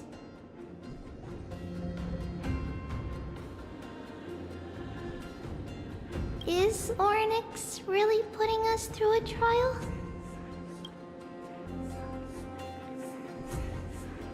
Huh?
do without it.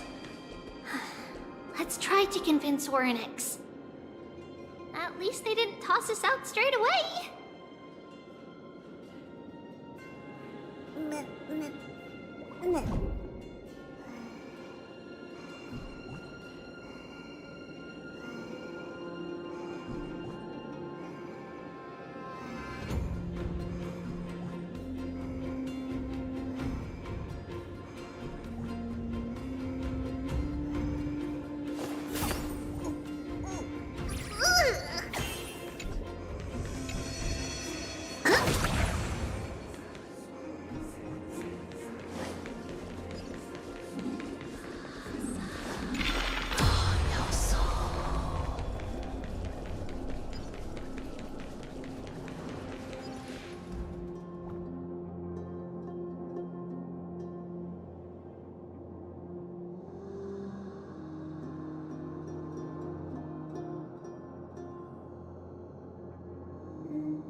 Whoa, Trinin, look at this! So cool! So many of us now! Trian.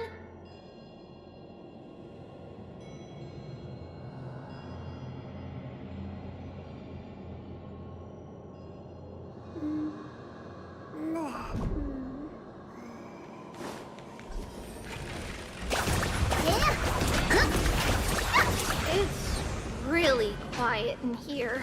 Do all Titans live in dark places like this?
What's going on?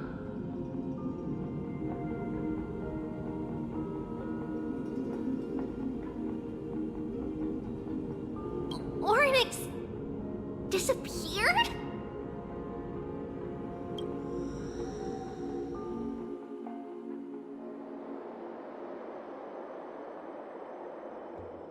Are you saying that the black-robed swordmaster is not just tied to the Black Tide, but is also hunting for core flames everywhere? This is the most plausible possibility. First, it has a vessel that can hold core flames. Second, I'm one of its targets.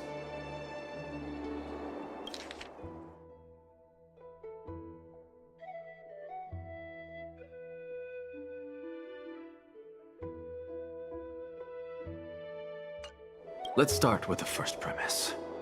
Its peculiar, ceremonial blade can interact with a core flame, as evidenced by the pull I felt when it stabbed into my chest. I hypothesize that the blade can sense, absorb, or even retain core flames. The second premise is even more explicit. When it was engaged in fierce battle with many of us and was heavily distracted, it remained consistently focused on me. Or rather, on the Titan Cersei's inside me.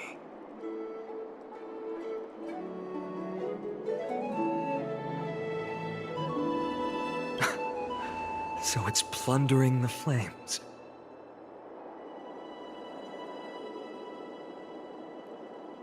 But if your argument holds up, wouldn't he be headed to Akama soon? The vortex of Genesis is full of the Titan's core flames. Not necessarily. Let's call that person the Flame Reaver for now. If my presumption holds, that person has 3 targets.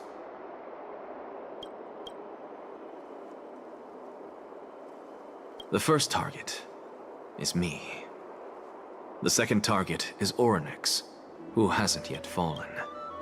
And the third is Akama and the Vortex of Genesis, where the core flames are housed. But I suspect Akama won't be their first target. Kefali's core flame is guarded by the Council of Elders' arcane power. And Fagusa's water curtain should be able to block out any external perceptions.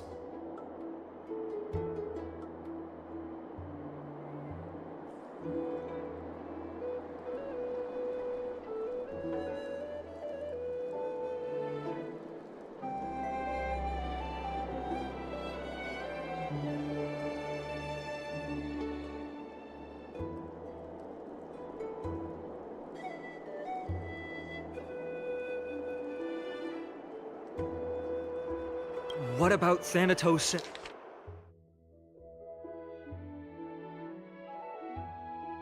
and Aquila? Their core flames are yet to be restored. The whereabouts of Thanatos remain a mystery to all. As for Aquila...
Can you fly?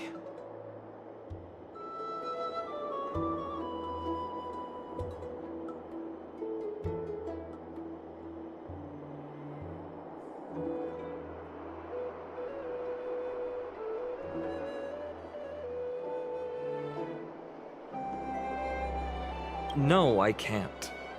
Why are you asking that? Can that Swordmaster fly? Good point. But what if he does grow wings?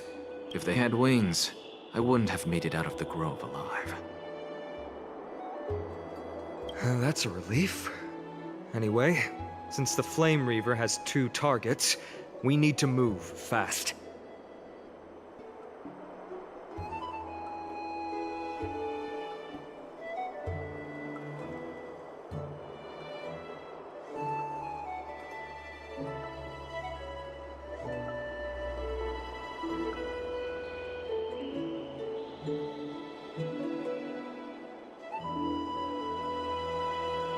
With the distances between Akama, the Grove, and these potential targets, I believe we should bolster our defenses and...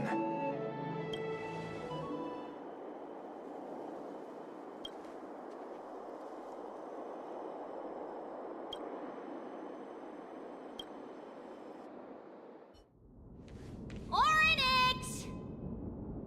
Are you in here?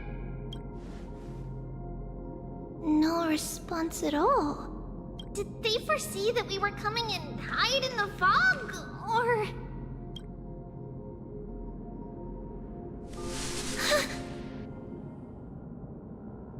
Treeby, we should leave this temple.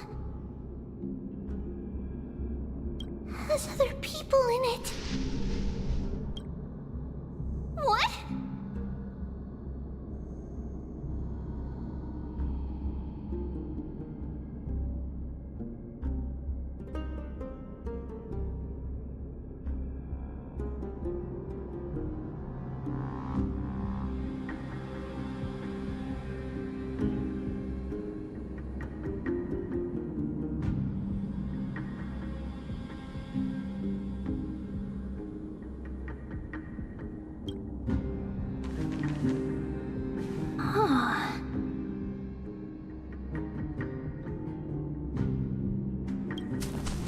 Listen, footsteps.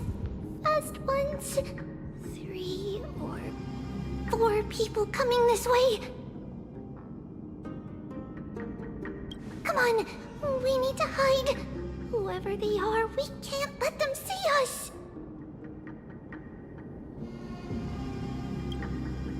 Treeby, Trinan, come check this out.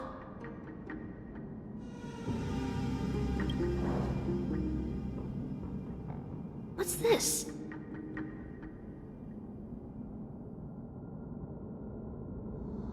Trian feels like it's so familiar.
Where am I?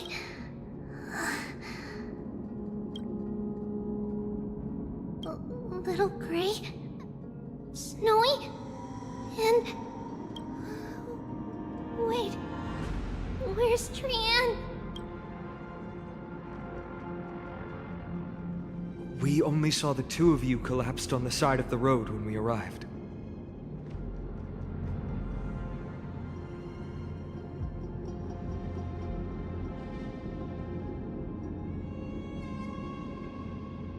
Danny and I looked around, but we couldn't find any traces of Lady Trian.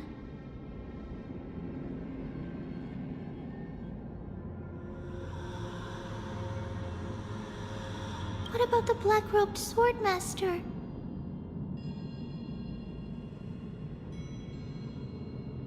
Blast it!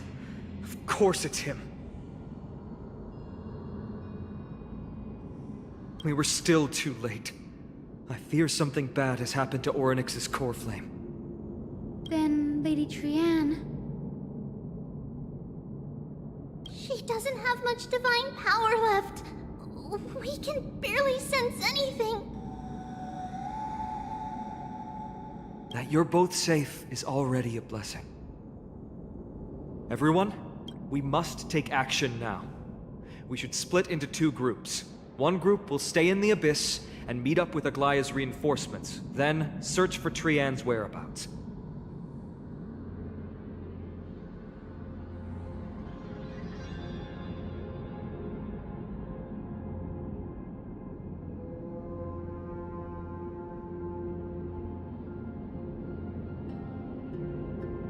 The other group will come with me to pursue the black-robed swordmaster and recover the core flame. I didn't get to tell you this before, but Anaxa and I already have our misgivings about the Black Tide, so we've made preparations. I'll tell you the details as we move. Opportunities are fleeting on the battlefield. We should hurry. Lord Finan! Lady Treby and Lady Treenan. I'm glad you're all right. Did Aglaya's people get here? Yes. Lady Aglaya already knows about the situation and sent along a message. Finan, I understand that Swordmaster is of great importance to you. But if you charge in without a plan, I fear that you won't be the only one who dies in vain. I understand. Hatred is a hero's deadliest poison. I have no intention of fighting alone. If that Swordmaster really is related to the Black Tide, the Chrysos heirs must not take them lightly.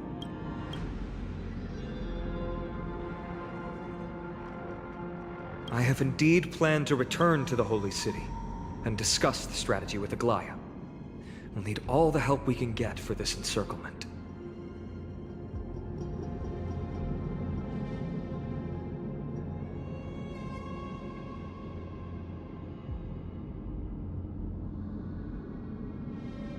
Treenan will stay in the Abyss too. That way, both sides can communicate with each other if anything happens. Thank you, everyone. Partner, Treby, let's go.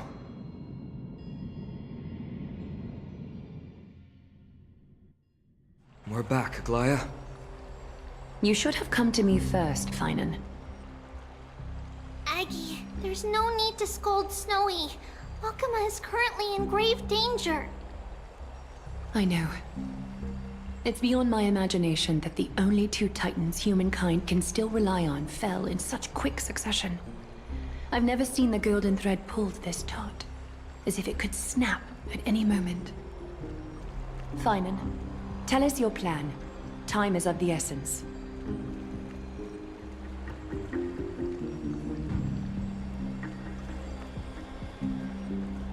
This being is not just hunting titans, but taking the core flames too? Yes, just like the Flame Chase journey is doing. Professor Anaxa thinks the Flame Reaver's arrival is likely a sign the Black Tide has spread further. Regardless of whether you're right, this being is still far more aggressive than we expected.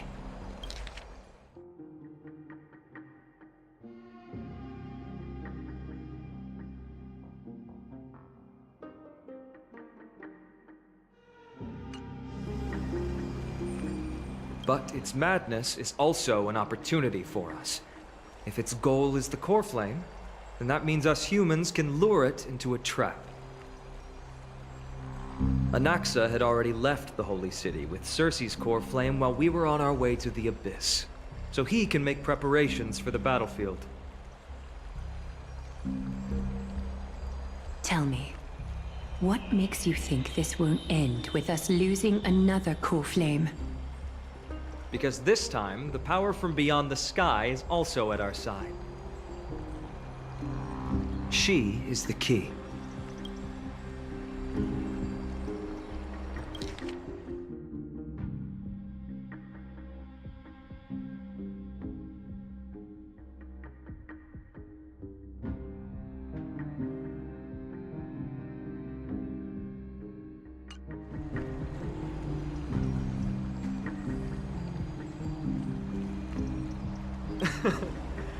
We need your other companion, too.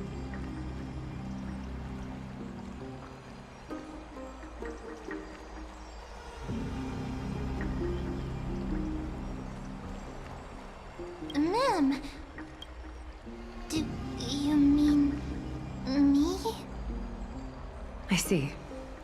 Finan, that battlefield you mentioned, is it Castrum Krymnos? Yes.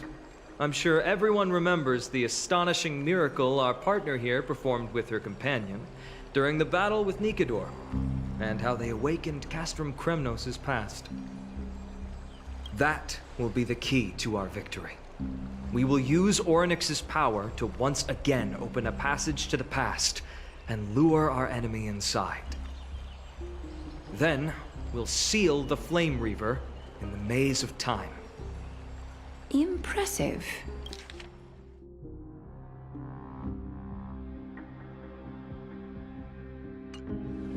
Orynyx has fallen, and Yanis's divine power already belongs to Arkema.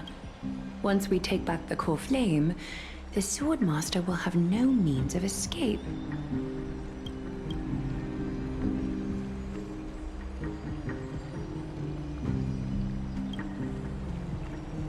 It's very clever, using the element of surprise instead of brute strength. Can you do it, little one?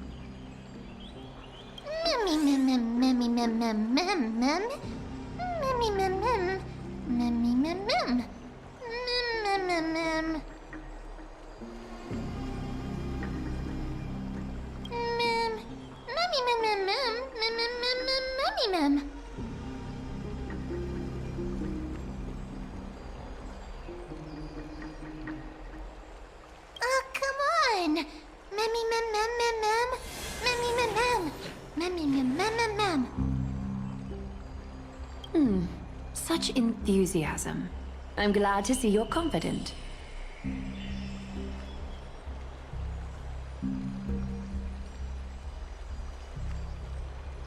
By the way, the Council of Elders declared a state of emergency when Treeby went missing. Kynus and her following have heard tell of the incident at the Grove, and are galvanizing support in secret. I fear she'll make her move before the next assembly of the citizens. What are they plotting? That short-sighted politician likely believes the Chrysos heirs have outlived their usefulness, and is making preparations for her next step.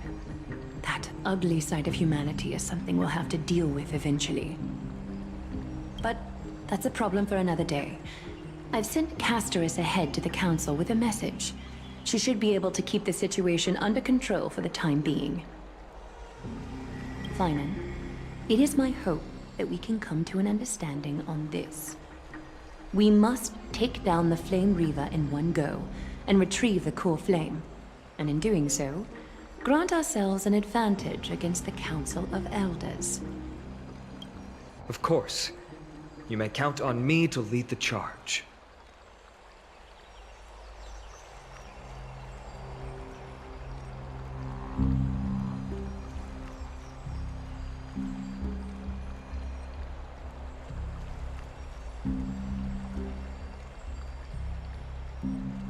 I apologize for tasking you to spearhead the plan once again, but Arkema is currently beset by enemies from within and without. The situation brooks no delay, and we have precious little time to confer and discuss the plan with you. That being said, you are the key to our success, and I shall respect any decision you make.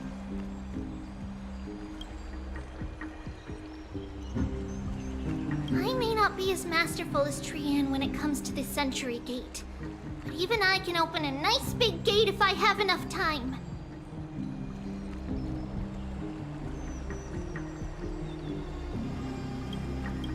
As for whether we can take back the core flame, that will be up to Anaxa's capabilities. Based on what I know of him, he can do it. I'll be honest, we can't. But the Flame Reaver will have to step over my dead body if they wish to do you harm.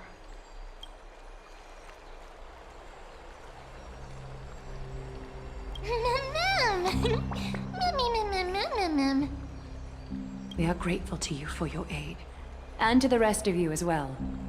Now, let us be off to begin the hunt. May Kethely sharpen our gaze and grant us victory over the enemy.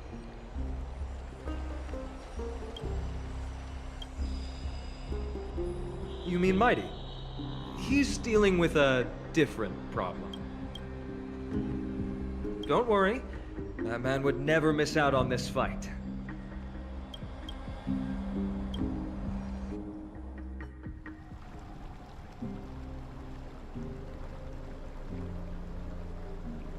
Farewell, my dear friend.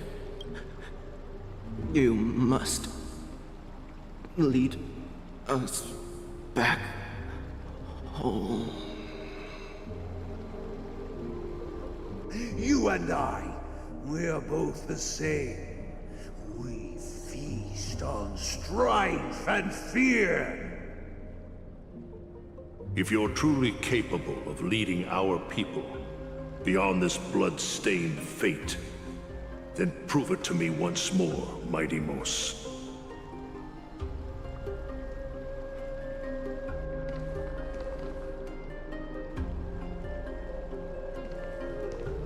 I knew you'd be here. I heard you're about to set off on an expedition. That's right. It's going to be a tough battle, and our destination turns out to be Castrum Kremnos. Is that why you're here?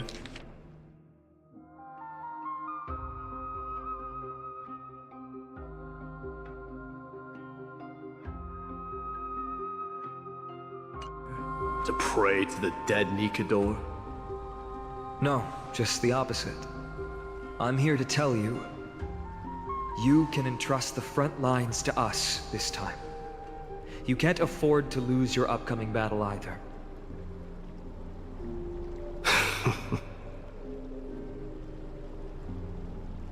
Have you heard the story of Geocles the Mountain Breaker? Sounds like you've spoken with Cartonus. That's the name of the legendary mountain dweller, right?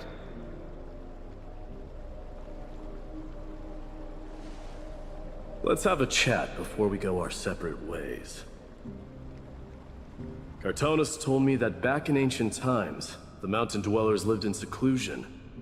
They spent their days quarrying and gathering, living a simple and peaceful life away from strife. But Geocles was different. He resisted their traditional way of life, yearning for the world beyond the mountain. They're safe, but humdrum culture was like fetters around him.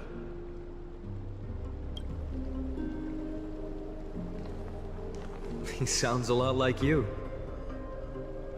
Yes. That is why he, too, faced the same dilemma as I do. One day, during one of Geocles' many ventures beyond the mountain, he spied a battalion of Ladonians stationed at the foot of the mountain. The Ladonians were at war with their arch-enemies, the Companions, and they used the mountain as a base to carry out guerrilla warfare operations. When Geocles, who had taught himself the common tongue, approached a soldier, he learned a shocking piece of news. Ladonians were planning to plant mines and explosives all over the mountain, and then lure their enemies within. With danger lurking with every step, the mountain dwellers' homes were no longer safe. Geocles quickly returned to his village to bring the news to his people. But... let me guess. They refused change and chose to put up with the situation instead. That's right. The mountain dwellers were fearful of even the smallest change to their lifestyle, let alone leaving their home. Despite the imminent war, the elders would rather negotiate for peace instead of leaving the mountains. This made Geocles both angry and sad. But he didn't give up. If you were in his shoes, what would you have done? Lead my people on a resistance, perhaps. I'm not sure. I can't think of a solution that would make everyone happy. A solution that would make everyone happy, huh? That's how naive we are. Well, let me tell you what Geocles did. He took the mountain dwellers' store of gemstones and traded them with the Ladonians for a massive amount of gunpowder. But he didn't do this to fight the Companions. Under the cover of night, He set ablaze the forest surrounding the settlement, forcing his people to flee the mountain. That great fire marked the beginning of mountain dweller history. Since then, their people became part of civilization, and giants became a common sight in the holy city. Meanwhile, that mountain they once lived in has turned into little more than foam inside the black tide. But leaving their homeland also brought many mountain dwellers misfortune. They were hunted by Kremnoans or enslaved. Indeed, that is undeniably also part of their history. But that is Geocles for you. The merits of his actions, or lack thereof, have been scrutinized by many, but historians nevertheless hail him as the Mountain Breaker. Why do you think that is? It's simply because he took action and enacted change with his own hands. He didn't try to make everyone understand him, nor did he even waste time trying to make everyone happy. He started a great fire and burned the shackles of tradition to ashes, and then forced everyone to march toward the coming of a new era. You've made up your mind, haven't you? I'll be leaving Akuma soon to fight the great darkness of this world, and to shoulder Nikador's destiny. So, listen well. If there comes a day when we meet again on the battlefield, and I stand opposed to the flame chase, remember to stab your sword into my back through my 10th thoracic vertebra. That's my weak spot, and the only way to kill me.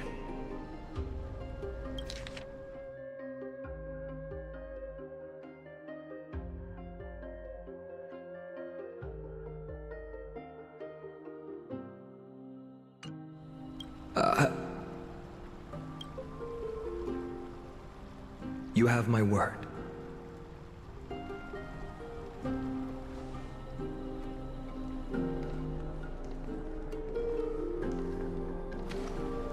Go now. The battlefield calls. Send that flame-thieving hyena to their death. If you find yourselves with no other recourse, pray to that blade in the sky. Loudly call out the name of the new god.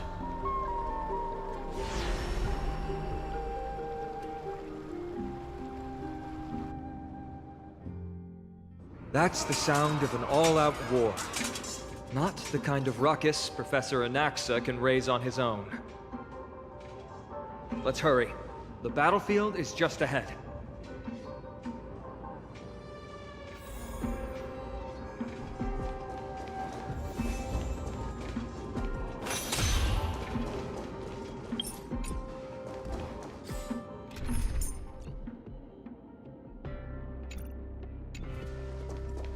No way. A Kremnoan?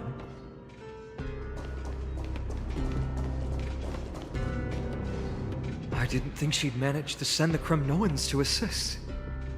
Brave warrior, what's the situation on the front line? And Ackerman, why are you here? What? Didn't Aglaya tell you? We have been instructed to assist you in trapping the Flame Reaver. Aglaya, that vile usurper. I spit on her name. Our king will be back soon. He'll be able to deal with you and that black robe.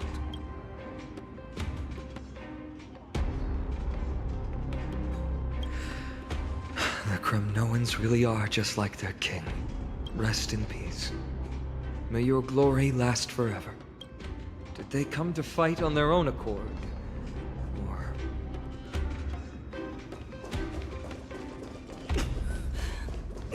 You must become coming, King.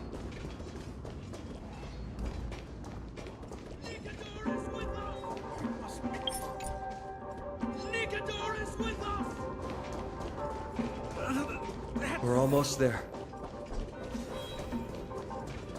Can't see. Once we take back the core flame, Yanis's passage will open.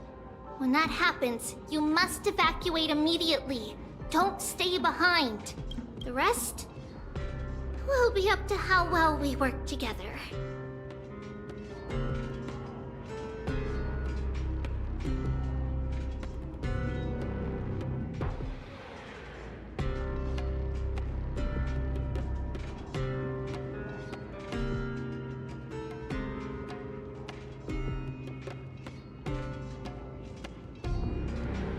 Remember what Mighty said before?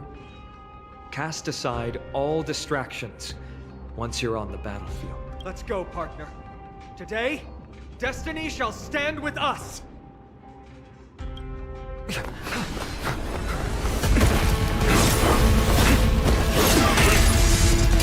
Finally.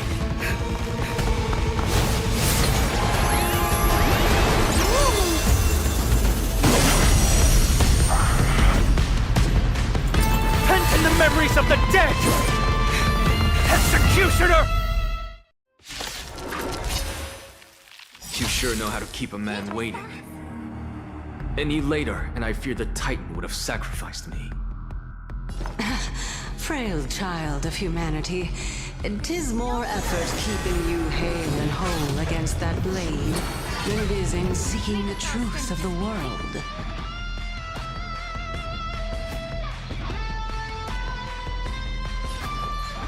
Time to cleanse the filth. Open sesame. Do you know who— This big diamond! It's all yours! Time to twirl! I hope for an end to strife in the world.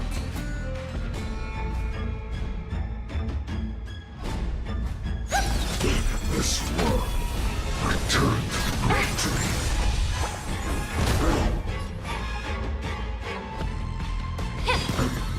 Torment. Expand your thinking. Curiosity. Endless riddle. Nothing but a void. Open sesame. Watch a crone.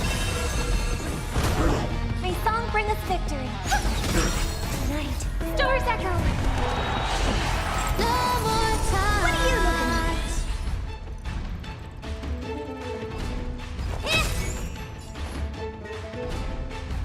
Be of your body and mind. I don't have time for this. Expand your thinking. Return to victory. They're trying to overwhelm us with numbers. Split up! Take them out! Oh, what a spirited display, Deliverer. It's all yours! Time to twirl! The truth burns everything in this world. It's bleeding. Time to twirl! Yeah. Never seen perfection before? Open sesame. Curious? Endless riddle. Nothing but a void. Expand your thinking. Glimpse the unknown. Get ready, Prop.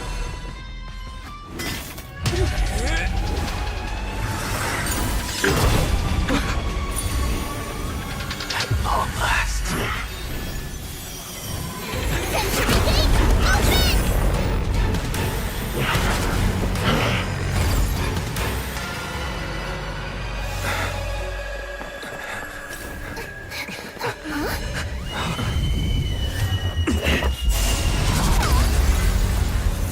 How embarrassing. You didn't come down from the sky? This city is mine anyway. Why shouldn't I go through the front door?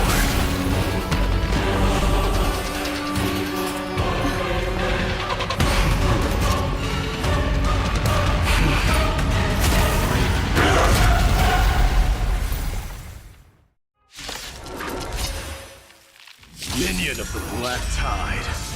I, King of the Kremnoan Legion, be your opponent today. Long time no see, Nikado.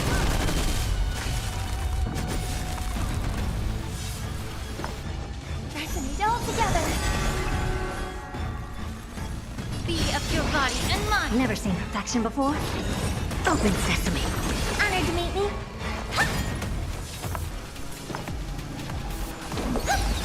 Allow me to purge the root of the problem. I don't have time for Truth burns clear as if everything in this world is bleeding.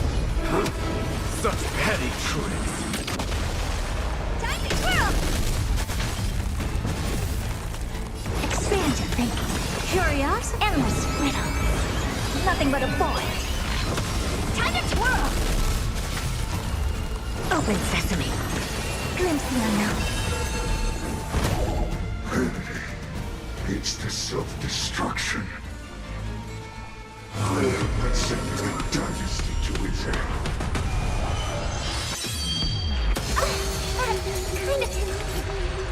Well fought. That was a good opener to the ceremony. Now, we honor the fallen gods with this fight to the death.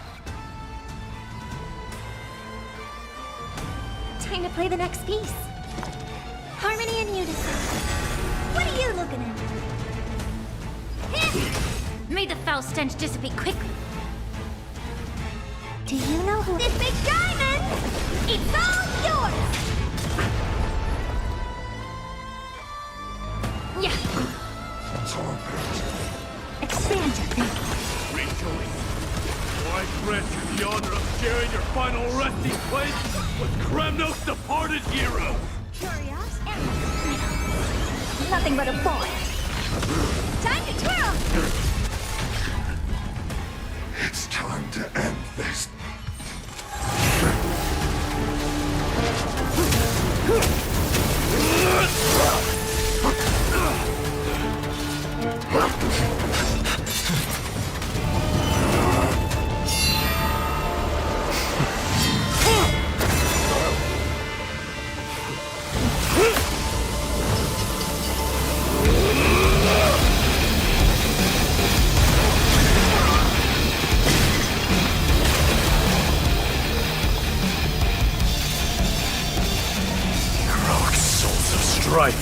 Heed my call! I am the Lance of Fury. The agony this world needs!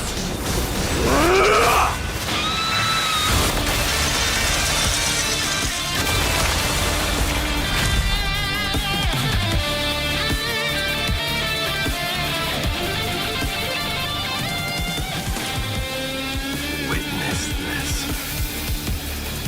New god has come to Castrum Kremnos.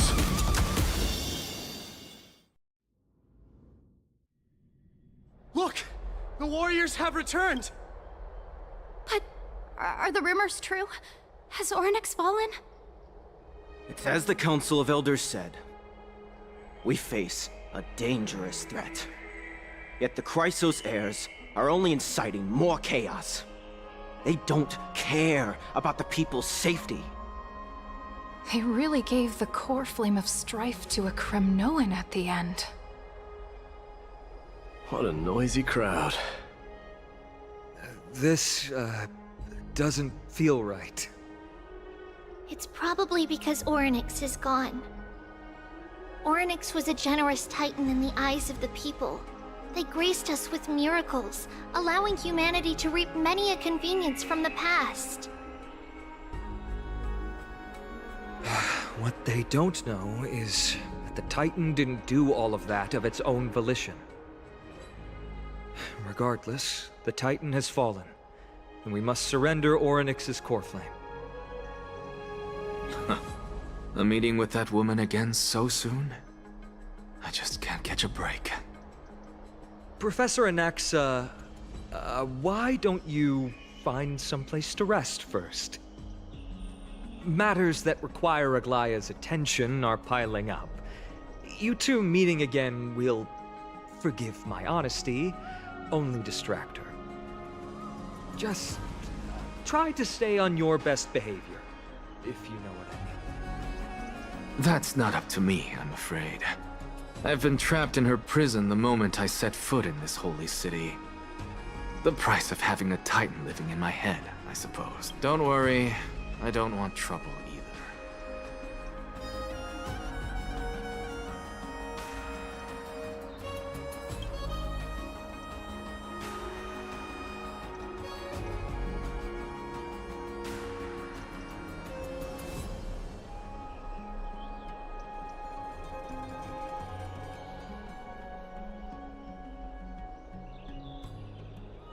Professor Anaxa can be a bit unrestrained.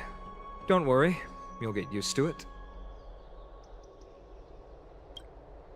I'm sure you don't need my help handling Ornyx's core flame. So I'll be off. I have some personal matters to attend to. It somehow feels like D has closed himself off even more after he completed his trial. Yeah, a lot has happened in the past few days. You've been lost in thought for a while now too, Treeby. Did Trinon bring news? Yes. She has found Trian. She was at the bottom of the valley outside the temple, but that's where the good news ends. I'm sorry. It's all right. They also found someone else besides Trian. He was no better than a corpse when Trinan and Hyacinth arrived. He had suffered more cuts than could be counted and leaped off a cliff from a great height, all to free Trian's body from the clutches of the black-robed swordmaster. What a brave soul. Do we know who he is?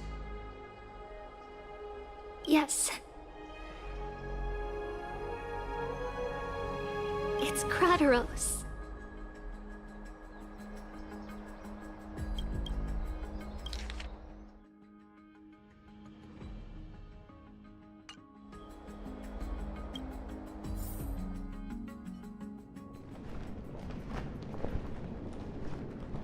Stop!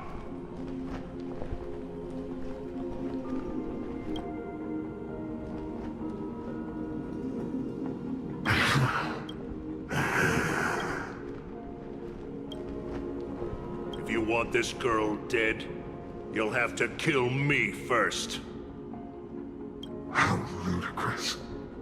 Your body made of flesh and blood as it is will not survive more than a single strike from me. Better to die in battle than return even in glory. As a Kremnoan, I know not the fear of death. She's lost her divinity. I have no interest in an empty shell.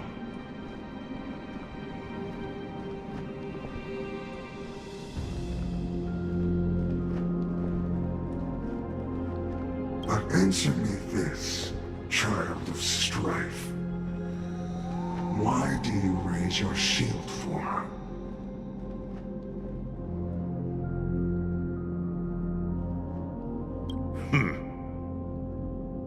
As the leader of the God Shield Brigade's elite, I protected the king against the Black Tide with this very shield. And I've done this over and over, hundreds and thousands of times. A pathetic killer like you could never understand the weight it bears. Pity.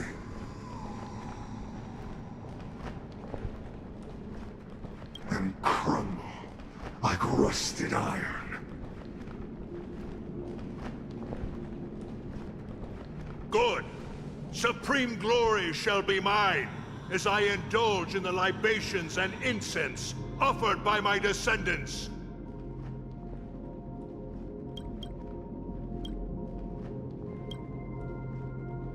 Come!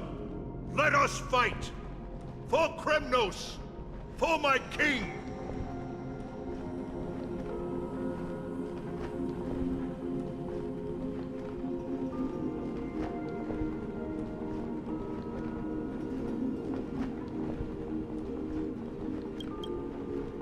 For Amphorius!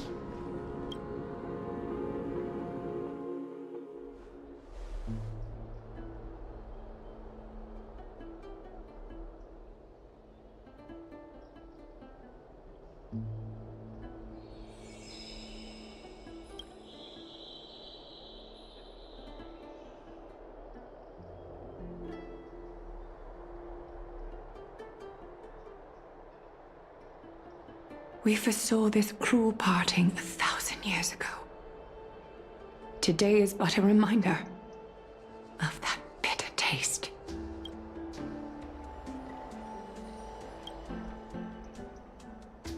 But Lady Aglaya, I don't understand. It wasn't life itself that Lady Trian lost. Why does she look like she really turned into a doll? I don't understand. Don't be sad, Hyacinth. Trian has used up her borrowed time from Yanis, that's all. Her spirit is now riding the west wind, flying ahead to a world free of sorrow.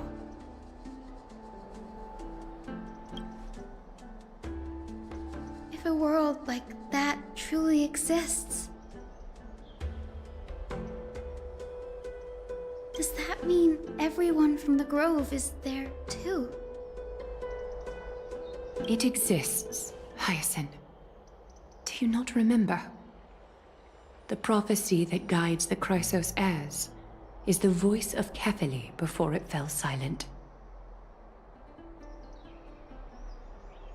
It loves all of its creations dearly, and would never bear to lead us astray with lies.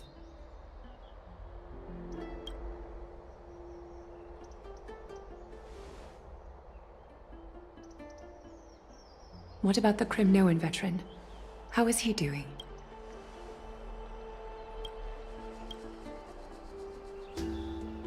The Twilight Courtyard has done all we can.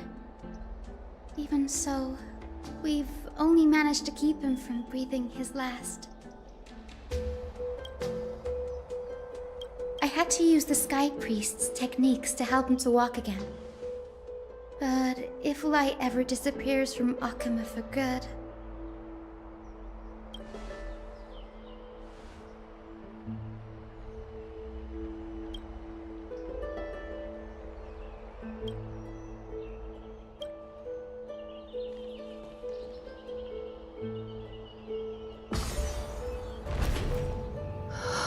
The parting hour is upon us. Yet the golden thread runs slack. The heroes have returned with their spoils. Everyone, please take this opportunity to rest and prepare for what awaits us.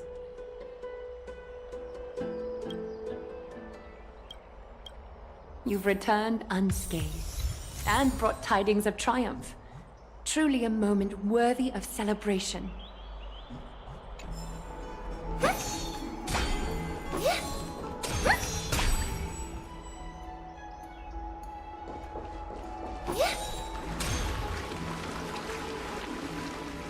It's incredible to think that we returned Nikador's core flame not so long ago.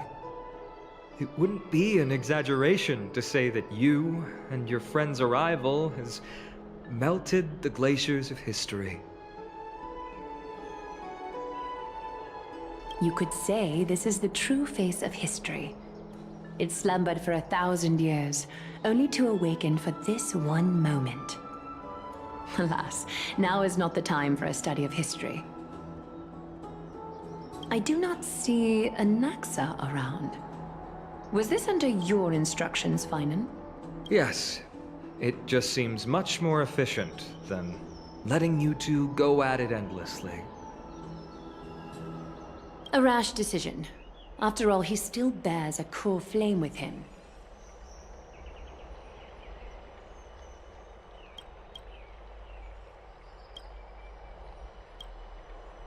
I do concur with your assessment of efficiency, though. Now, let us table the issue concerning him for the moment. The more urgent matter is the core flame of Orynyx.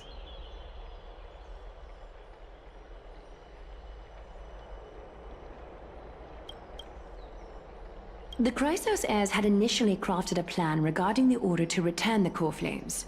For titans like Orynyx and Circes, who harbor no intentions of harming humanity, our strategy entailed assuming their divinity only at the very end. But this unforeseen turn of events has thrown everything into disarray. If we don't return the core flames to the vortex of Genesis, and we leave the Titan's divine positions vacant, we can't even begin to imagine the disaster that would follow. But the most pressing issue at hand is that we haven't found the Chrysos heir capable of bearing Orynyx's divinity.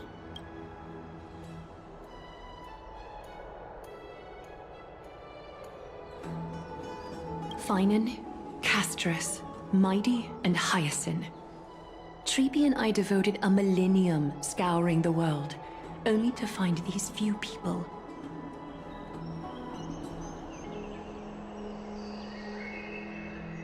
Only a chosen few possess the capacity to assume divinity, the elite among the Chrysos heirs. We would never hastily extend our invitation without first verifying their potential to bear such power. Yet, we cannot compel anyone into divinity, as it would be no different from sentencing them to the gallows.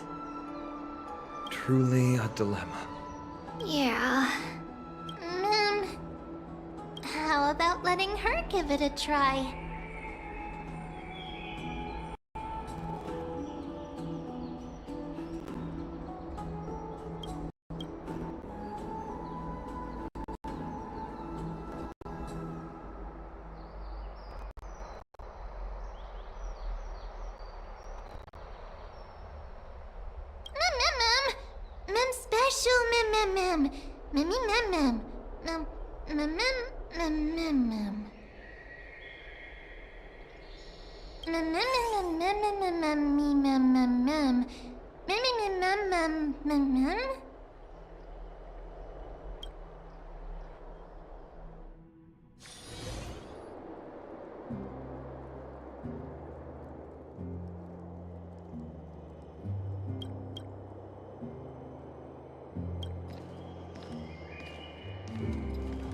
I see the Reaper has forsaken you too, teacher.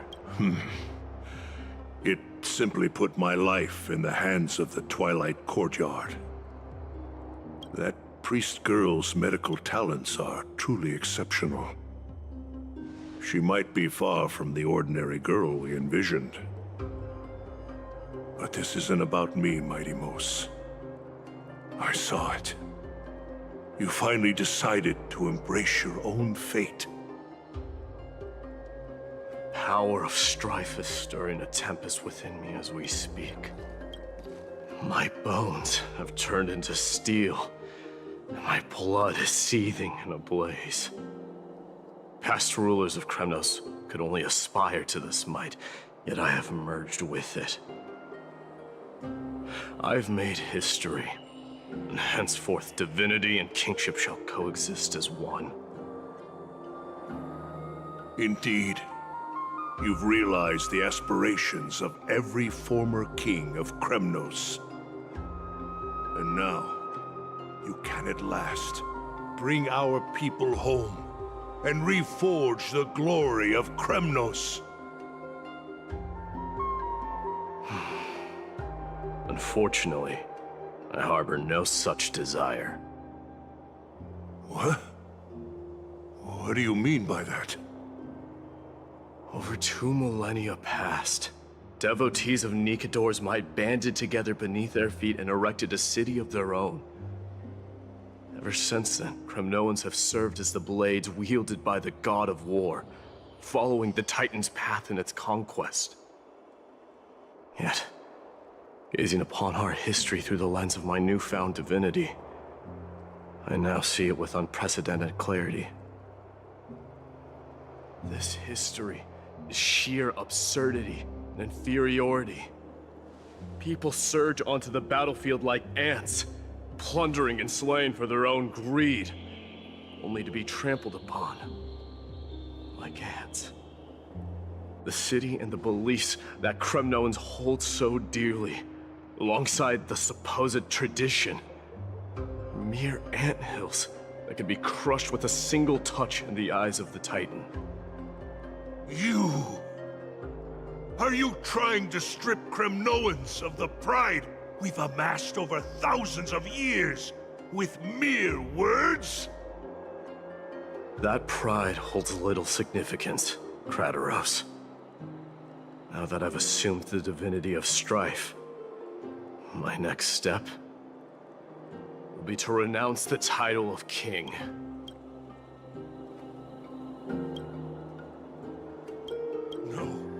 No! Convey my message to every Kremnoan. This is an order. Do not do this, Mighty Mos. I beg you. Our history commenced in the year 2506 of the Light Calendar, concluded in the year 4931. I, Mighty Mos, last king of Castrum Kremnos, son of Gorgo, do hereby proclaim the Kremnoan dynasty comes to an official close today.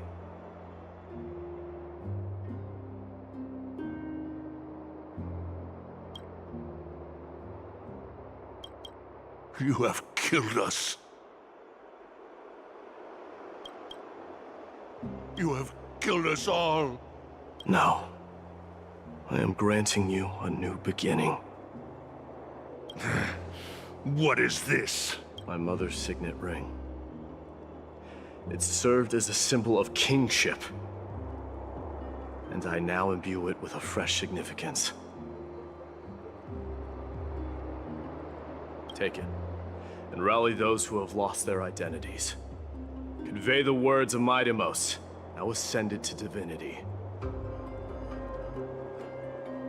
You no longer need to chase fleeting honors or face death on the battlefield as if it were your sole destination. However, you must adapt to fit into the city you once observed with indifferent eyes. A cruel fate awaits Amphorius. No matter how illustrious a dynasty may seem, it crumbles to rubble and gravel before formidable foes.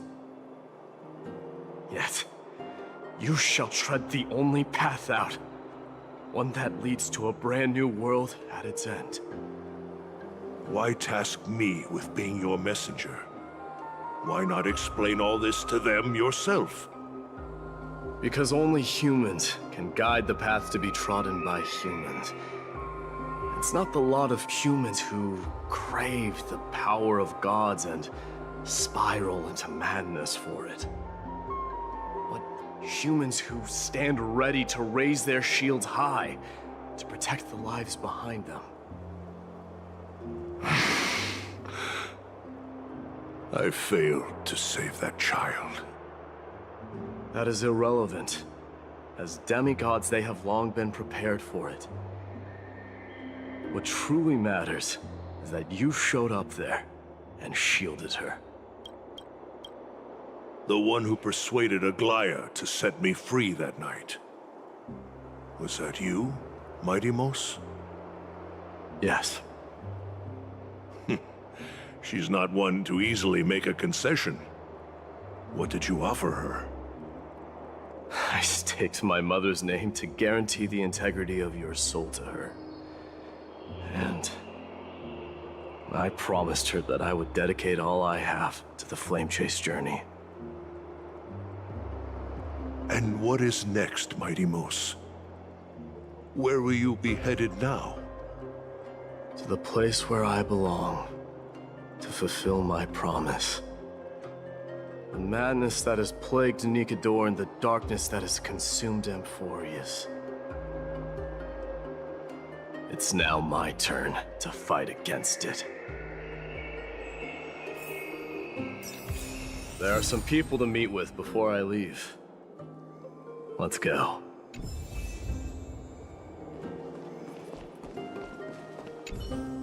And what is next, Mighty Moose? Where will you be headed now?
You're here, my Demos. It seems that you are prepared. Yes. You aided Akuma through yet another trying ordeal, and my gratitude knows no bounds. Isn't that exactly what you wanted? Not everything unfolds according to my plan. In the current state of the world, I can only proceed one step at a time. Furthermore, you are ready to dedicate all that you have, regardless of the promise you made to me, aren't you? Throughout my time in the Holy City, I've gleaned valuable lessons from you. Strategy, leadership, and adaptability to change. Yet, it's only recently that I've come to realize the truly remarkable quality you possess. And what is it? It's the magnetic allure in your presence. It draws people to gather around you willingly, to seek your guidance. They strive not to disappoint you, not due to fear of repercussions, but out of sincere alignment with your ideals. That is precisely what every ruler of Castrum Kremnos has been missing.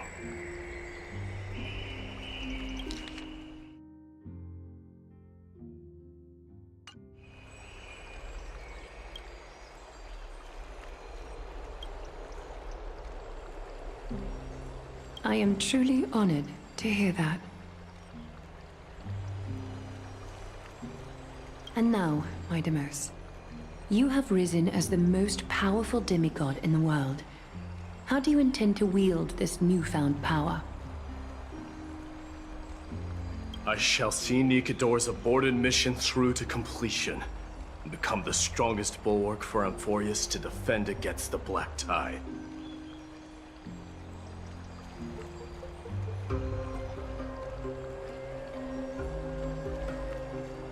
I will secure enough time for the Flame Chase journey, until you manage to lead everyone to reach the miracle of Genesis.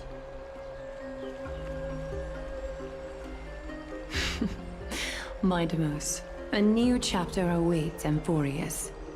Yet, the one who guides the people to the destination need not be you and I. Huh.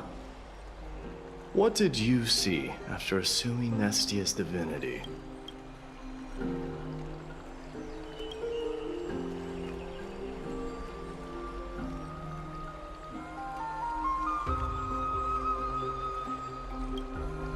Despite the passage of 1,000 years, every word of that prophecy remains as vivid as ever.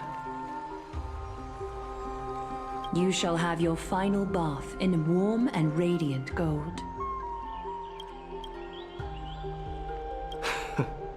Just as cryptic as all the other prophecies.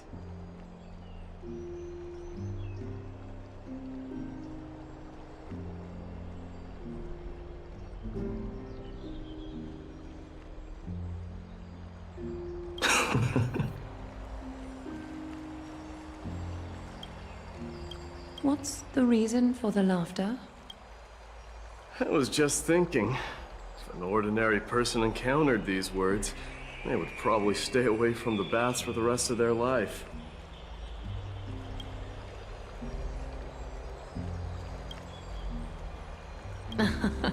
But I cannot forgo the delightful experience a bath offers. So, I assume you also glimpsed yours, Mightimus?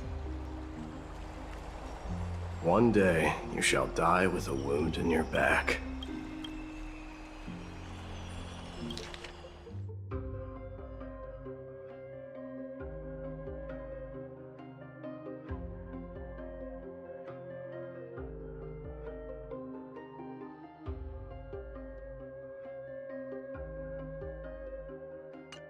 Well, that is a rather straightforward scenario. If I were to be terrified by drivel with no basis, I would not have attracted your gaze and joined the flame chase journey in the first place. You speak the truth. May you be destined for a powerful fate, and may we reunite in the promised new world. Farewell, mighty.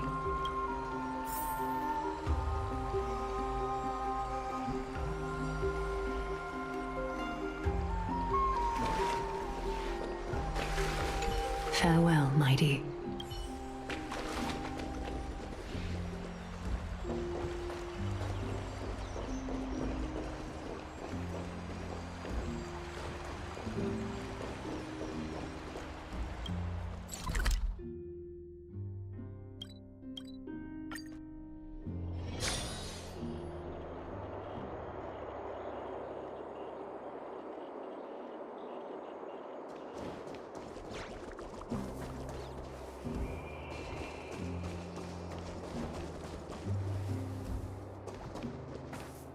Is Lady Trebios not here?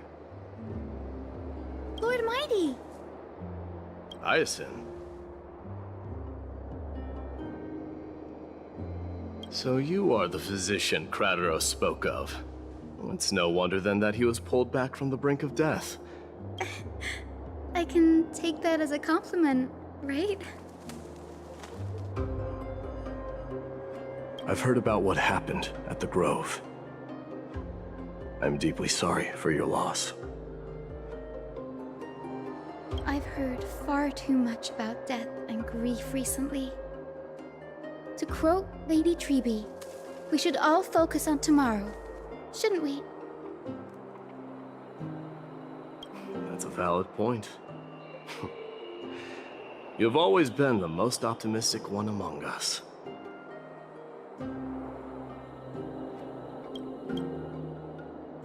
Well, I must say, it feels quite incredible to see a new demigod standing right before me.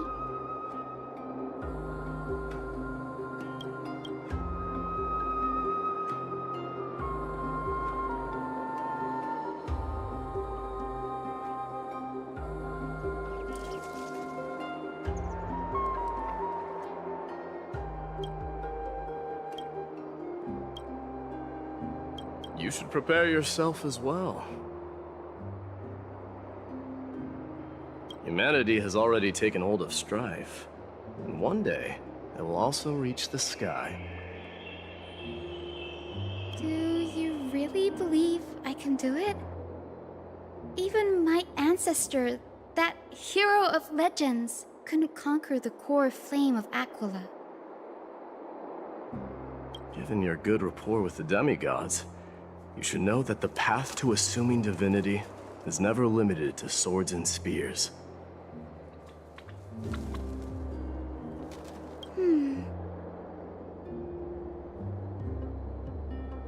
You've always been so perceptive, Lord Mighty. Rest assured, if fate has truly selected me, I'll be ready. Right. You are here looking for Lady Treeby and Lady Trina, no? They're not around at the moment. Is there a message you'd like me to pass on to them? No need. I've already bid farewell to Aglaya. Meeting with the Oracle is simply a matter of courtesy. You've bid farewell? I'm heading back to Castrum Kremnos to fight against the Black Tide. In all likelihood, I will never again return to Akuma. Oh. On second thought, there is something that I'd like you to help me convey to them. I'm all ears, Lord Mighty. I'll make sure to convey every single word. Tell them that there is no longer a need to send scouts behind enemy lines. With a single message, the Lance of Fury will target anyone who dares oppose Akuma.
Lord Mighty.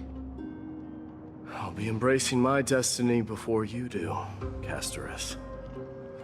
Can you feel Thanatos right now? I don't feel them at all, regrettably. You have been painstakingly seeking that Titan for so long. Have you ever considered reaching out to me for help? You mean... Death refused to ferry me. If you were to send me to the Netherrealm, I may uncover clues along the way back. I would never do that, Lord Mighty. Death is not a game. You're right. That may very well be the reason why my people have struggled for millennia. They underestimated the significance of death. So, are you returning home alone, Lord Mighty? Returning home, you say? Maybe. At this moment, Castrum Kremnos is not just my birthplace, but also my fated destination. Work harder, Castorus. Go and do what you have to do, so that the trials we have endured may have meaning. I will, Lord Mighty. May we reunite on the other side, where the warm west wind blows.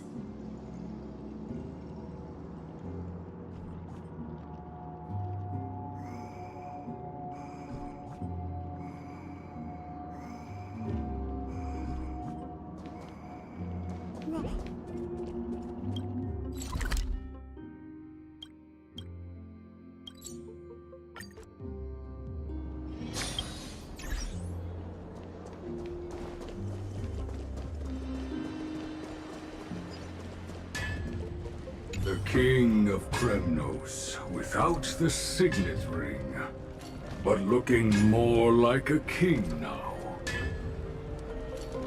I'm no longer the king, Grand Craftsman. Matters not the title. Surpassed all former kings your achievements have. I will honor your trust and liberate the world from the clutches of fear. Nevertheless, I must request that you continue to watch over Phainon, Cartonis. I have a feeling that his fate will weigh heavier than all of ours combined. Keep Phainon in mind, I will. Return to your home, brave king. Together with everyone, I shall remain here. That thunder from Castrum Kremnos we wait to hear.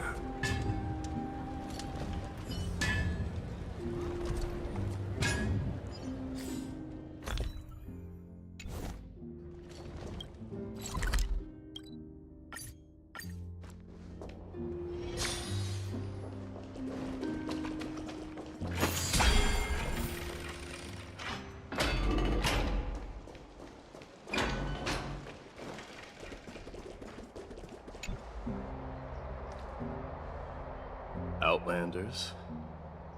No. Trailblazers. I will soon make my way to Castrum Kremnos. If all goes according to plan, this may be our final meeting. I just want to let you know that I appreciate everything you have done for Amphorius.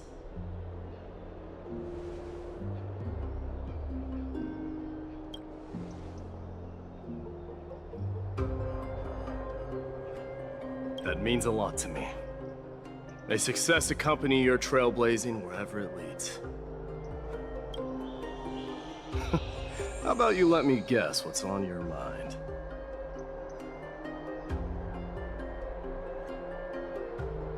Are you thinking about saying something inspiring?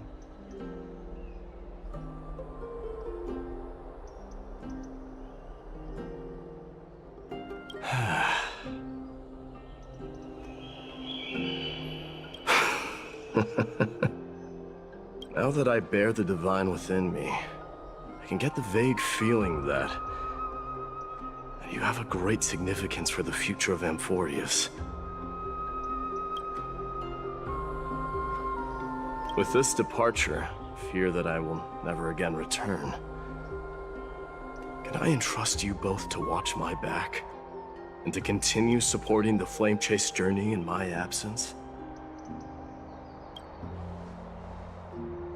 You have my gratitude. Then, farewell. Yes?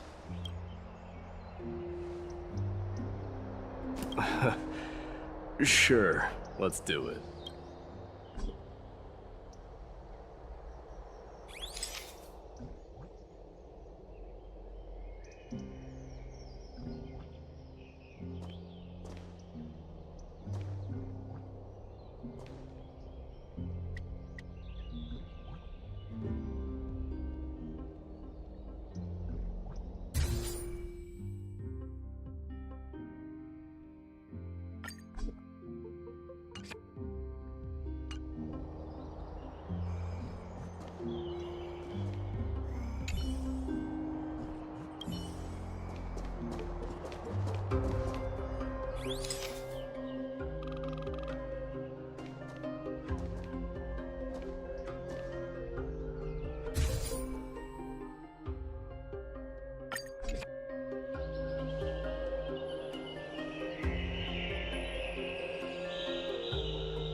Well, feels peculiar, I suppose. I'm not talking about your photographic skills. It's just that I rarely take photos. But this one, it's pretty good.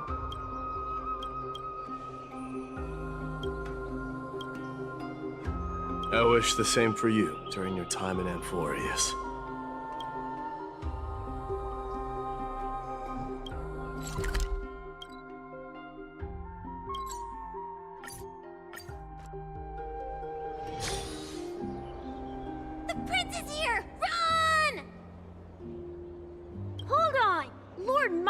Isn't the prince anymore. He's now the guardian of Amphorius. What's going on?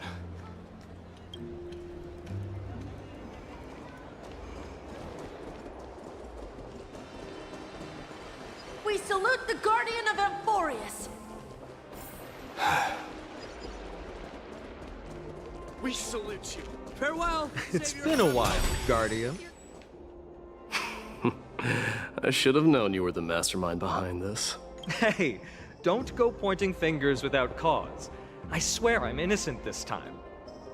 See those kids over there? They're the ones who brought everyone together. I admit, that took me by surprise. Were you seriously just going to sneak off without a word with me?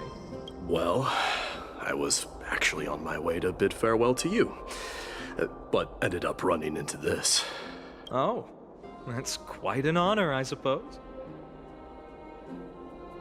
We better not leave them waiting too long, don't you think? The road to Castrum Kremnos from here is long. Perhaps it wouldn't be a bad idea to take a moment and etch their faces in my memory one last time.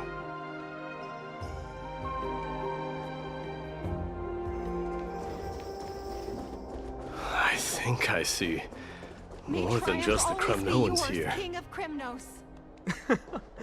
You're now the Guardian. I'm thinking maybe it's about time the god of strife gets a new name. How about the god of solidarity or preservation? Dong Han mentioned that one to me. I recommend that you steer clear from any situation that calls for naming things. I suppose strife still fits you better. Fend off the black tide. Farewell, Mighty Mouse.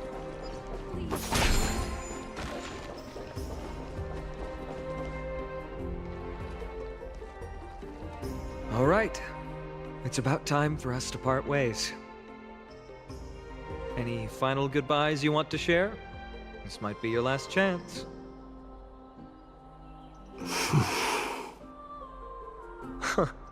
Why so quiet?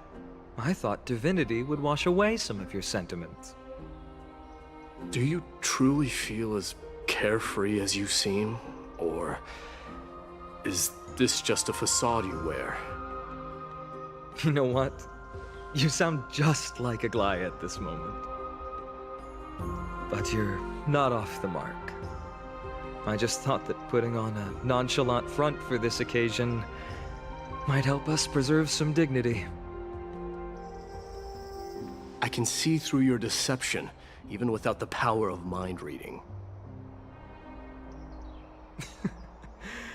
Am I really that terrible at controlling my facial expressions? Well, with that said, thank you for aiding me in defeating my archenemy, Mightimos. No need to thank me. This triumph brings no delight, nor does it signify closure. You understand that more than me. Indeed. In the end, I still haven't unraveled the mystery behind that black-robed swordmaster. And I can't even ascertain their demise. Maybe I've never managed to cut off my destiny. But that matters not. Pain may be cured, but scars remain. This should not be effaced. Even with the divine might of Ornyx, you cannot stop the past from leaving its marks in our blind spots. Can you genuinely let go of everything as soon as that swordmaster is dead? That's impossible. Revenge is merely an obligation that must be carried out, and no one can find mental fulfillment through it. You're right. Look forward. Chew up and swallow your past. And make sure emptiness and bitterness are not the only flavors you know. Remember that there is a whole world behind you waiting to be saved.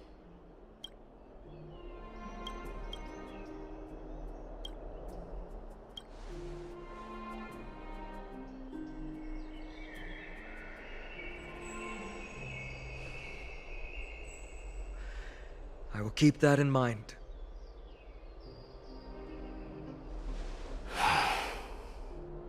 I have a final favor to ask. Please look after the Kremnoan warriors in my absence. They will undoubtedly face challenges while assimilating into Akama. It is my sole regret that I cannot stand by them during this time. Do not worry. Leave it to me.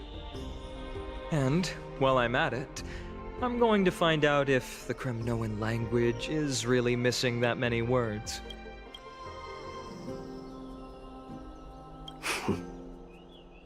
The Kremnoan philosophy can never be encapsulated in a mere dictionary. But if there's a chance in the next life, you should come visit my library.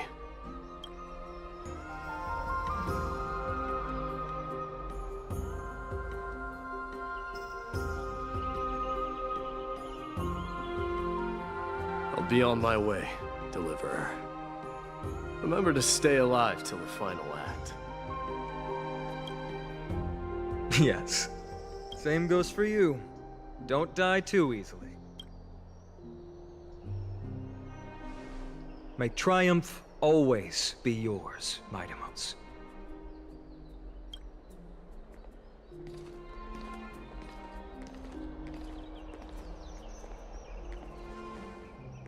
Oh, right.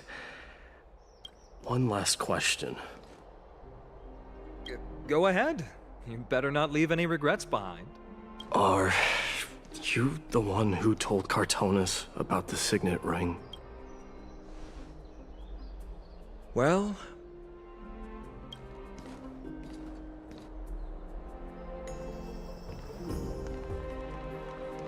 who knows?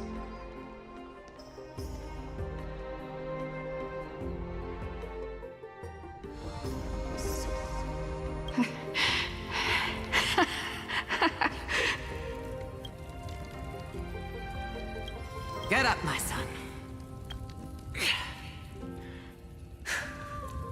You showed great courage in today's training. Let's wrap it up for now. Yes, Mother. Mother, there's something I want to ask you. What is it, Mightimos? Why must we learn to fight? It is for glory and honor, my son. For Kremnoans, mastery of swords and spears is ingrained from birth. And the battlefield is our destined end. Is that really the way it is, Mother? What makes you say so? Because you don't sound entirely sure. You're right, Mightimos. I once believed those words, without question. Until your father cast you into the Sea of Souls. It was at that moment I realized how everything I believed in was utterly hollow.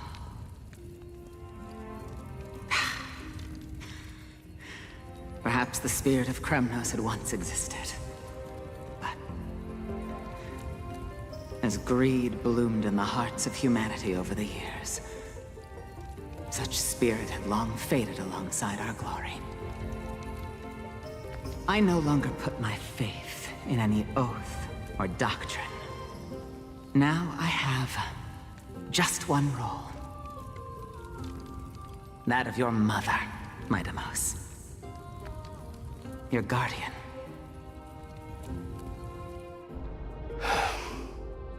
That dream always ends there.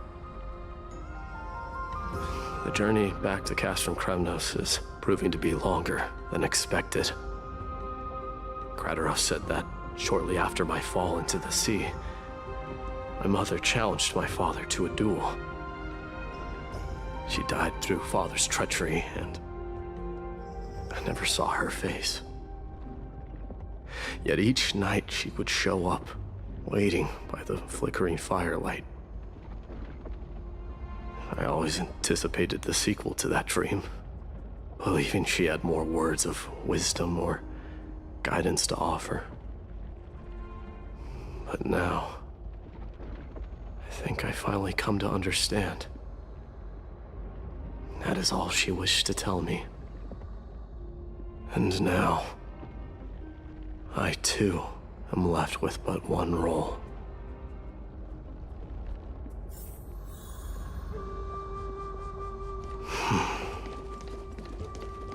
It is time for this journey to reach its end.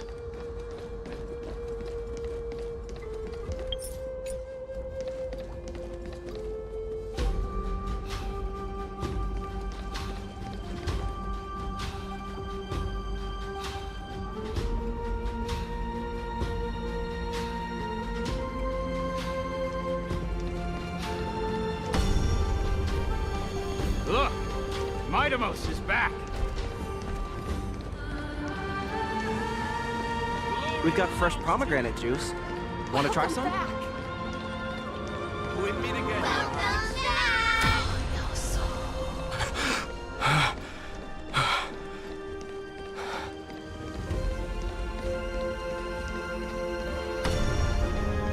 How was your training? Say, come and check out what I just wrote. You're looking well. Mighty The door defends you. Did you just come back from training? It's been a I'm while. gonna beat you at the festival. Welcome home, Mighty Mouse. Have you found something?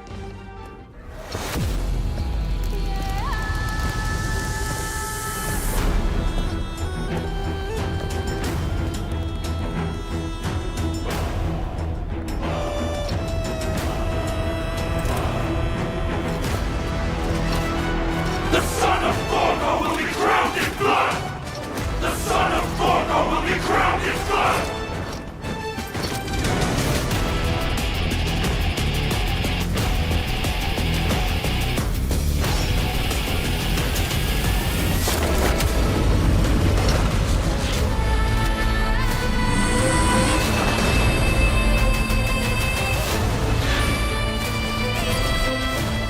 Mother, I am home.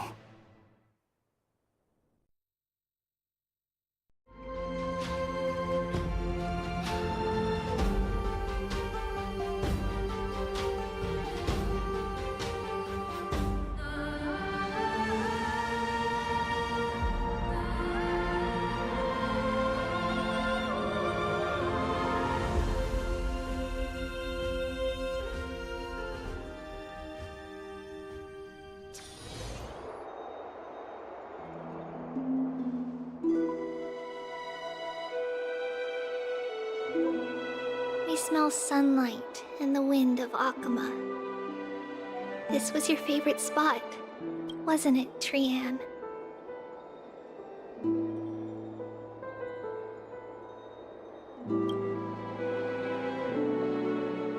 Lady Trian, why did it have to end up like this?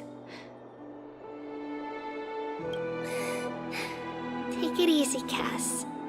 Departure is a part of life. It's just that ours isn't as tumultuous as it is for ordinary folks. When we started our journey, Yanis had already provided their prophecy. Just like how that Titan divided themselves to create the countless passages in the world.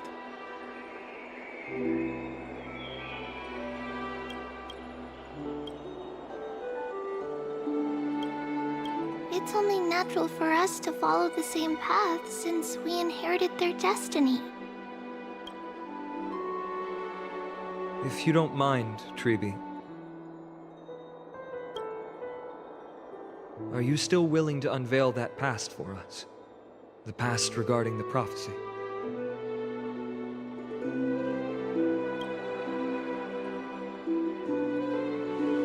What do you seek to learn, Snowy?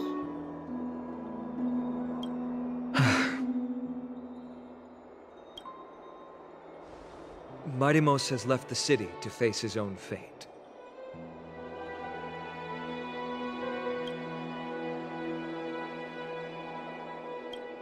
That is the fate of every demigod. We will all eventually let go of our past to follow the same path as his. So, what I want to know is, as Amphorius' first demigod, what compelled you to take the first step on this journey?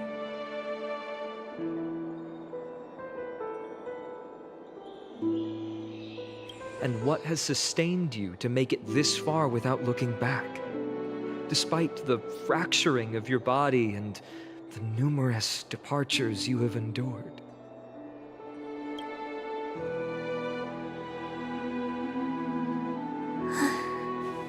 All right. Teacher, are you sure about this?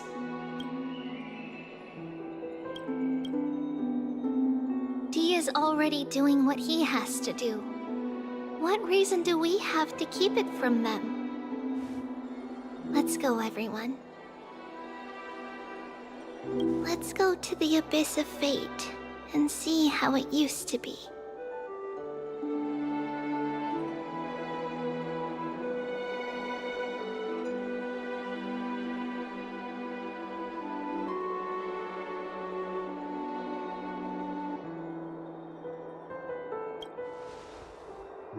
That's great. Thank you. Trinan, would you mind? Tribi, are you not coming with us? I want to stay here with Trian for a bit longer. I see.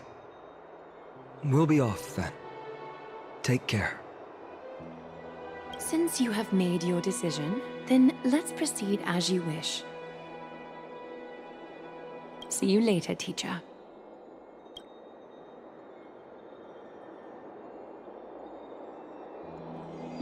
Cass, are you not going with them?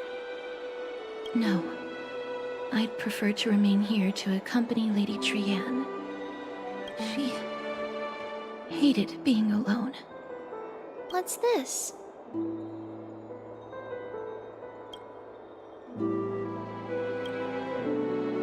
A little gift that I had hoped to deliver to her personally, though fate had other plans.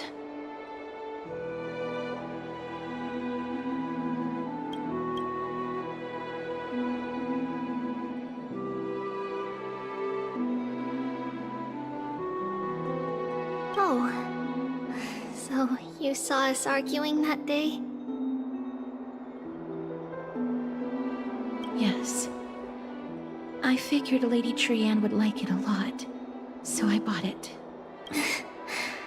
Cass, you know, I recognized it immediately that day. It truly is an authentic piece from Yanisopolis. Then why? It's just that Trian had forgotten far more things than I. For example, she forgot that this glass object meant something unfortunate according to the traditions of our homeland. I'm sorry, Lady Tribi. Should I... No need to apologize, Cass. At that time, I simply didn't want her to be trapped by our past, especially considering how much time had passed since we left home. But now... it might just be the perfect gift for Trian. All shall bid farewell to one, and that person alone will witness the miracle. While you and I have long accepted this absurd fate, they remain fresh and inexperienced. Teacher, don't let the weight of that cruel prophecy crush their spines. But it would be even more cruel if we allow them to ignorantly fall before the gates of the new world. They will eventually need to know the truth. We just need the right opportunity. This, to me, feels like the right opportunity. So, this is how the Temple of the Three Fates looked back in the day. At this point, Yannisopolis still resides under Aquila's protection, yet it is already fated for decline, and only contains a beautiful facade. Is it because Amphorius has entered Era Bellica? Yes, strife remains distant from this part of Amphorius right now. But in 5 years' time, at the same entry hour, this temple will become the source of another war. Then, where are you at this time? Right over there. Why does she look somewhat different? It's because we don't quite recall how we used to look. Oh, my apologies. Please don't. We should be the ones apologizing. Come, everyone. It's time to witness our last conversation with Orynyx.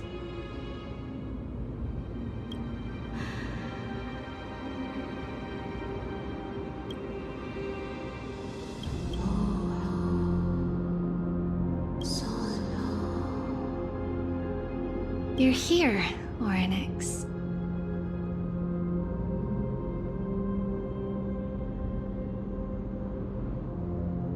This is our memory, so your senses are also aligned with the Trebios of that moment.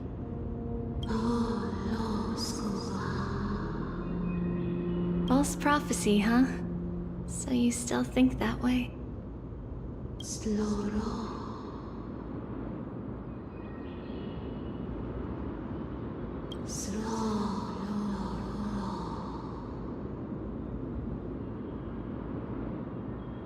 But the Black Tide has already arrived, and Yanis remains in slumber. If even the God of Passages, known for guiding mortals, cannot resist this catastrophe, then what can we do against the incoming destruction?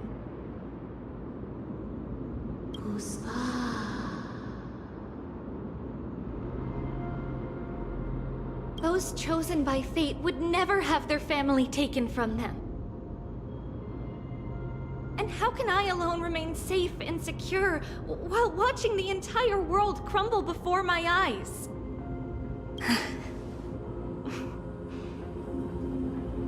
This might be our last conversation, Orynyx. I will do everything I can to protect you from the Black Tide. The family she just mentioned. It's our mother. She fell from the spot into the valley a long time ago. It was during a grand ceremony held to seek Yanis's guidance. But things took an unexpected turn. It was Kefali who responded instead. Did something go wrong with the ceremony?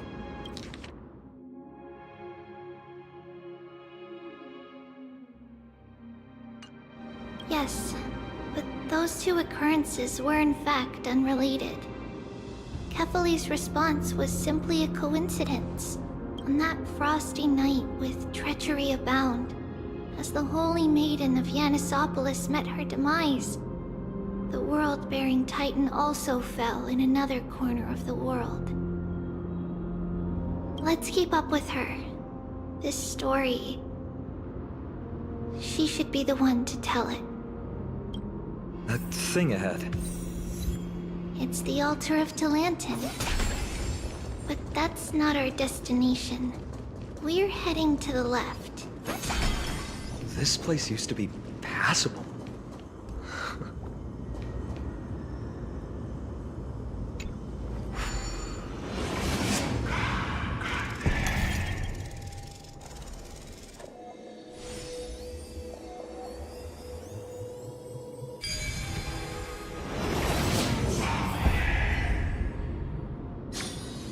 Is there a puzzle about composing melodies?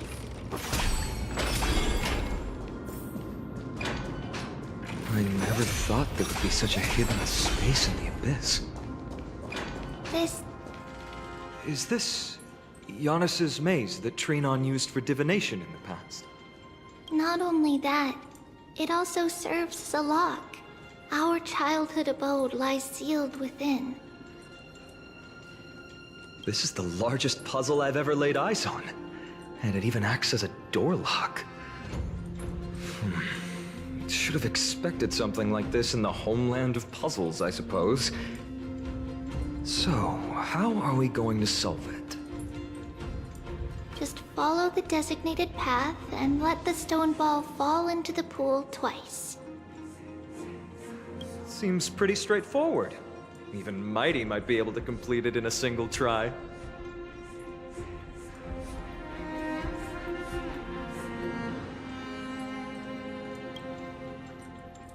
You still don't know him well enough, then. He might not even need a first try. He just punched the door open. Mighty. If he were still here, we'd probably take a lot fewer detours to solve our issues. Enough with the talking. Let's just get started.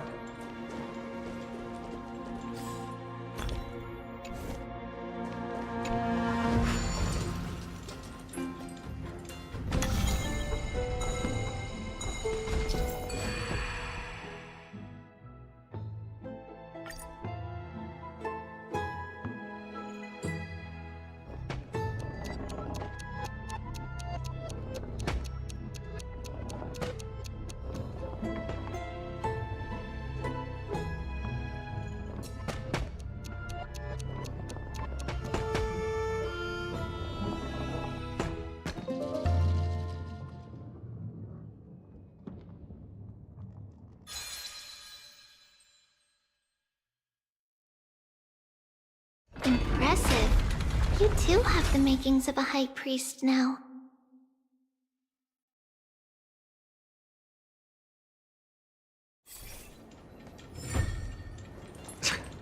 Getting that stone ball to the endpoint looks pretty tough. My hands are shaking just from looking at it. If I become a priest, will Ona see me?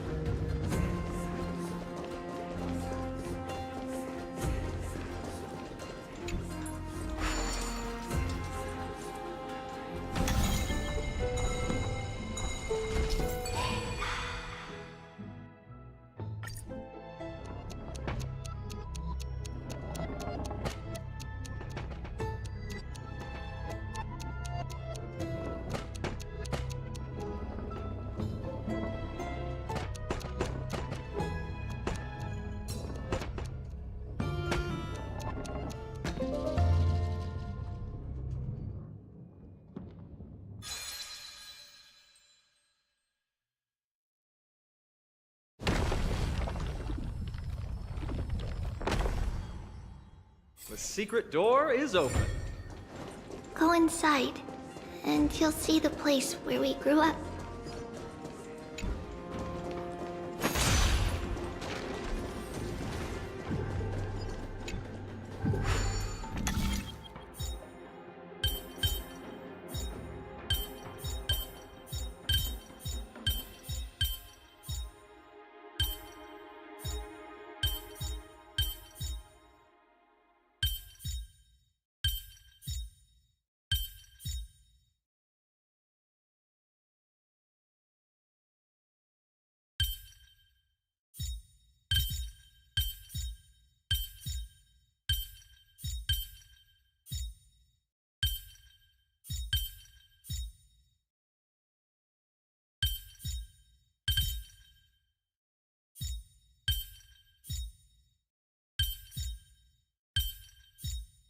Is there a puzzle about composing melodies?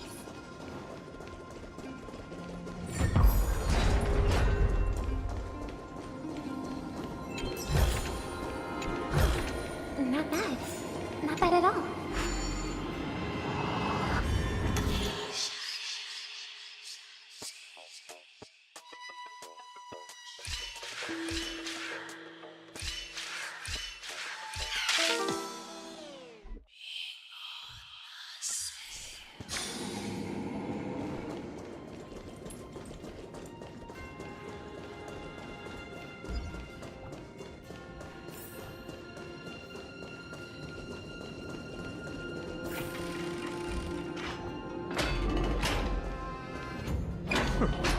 You grew up in a place like this?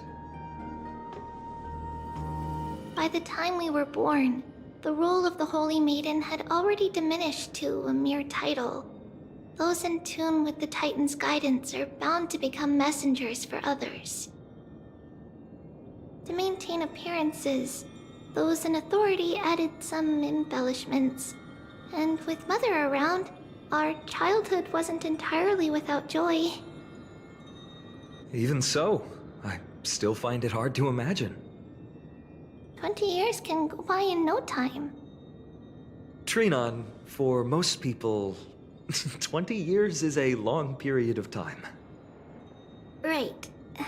Becoming a demigod sure changes how one lives through time. It's hard to believe it's been so long. Your power is exceptional, Little Gray. This place looks exactly as before. Let's explore the room a bit.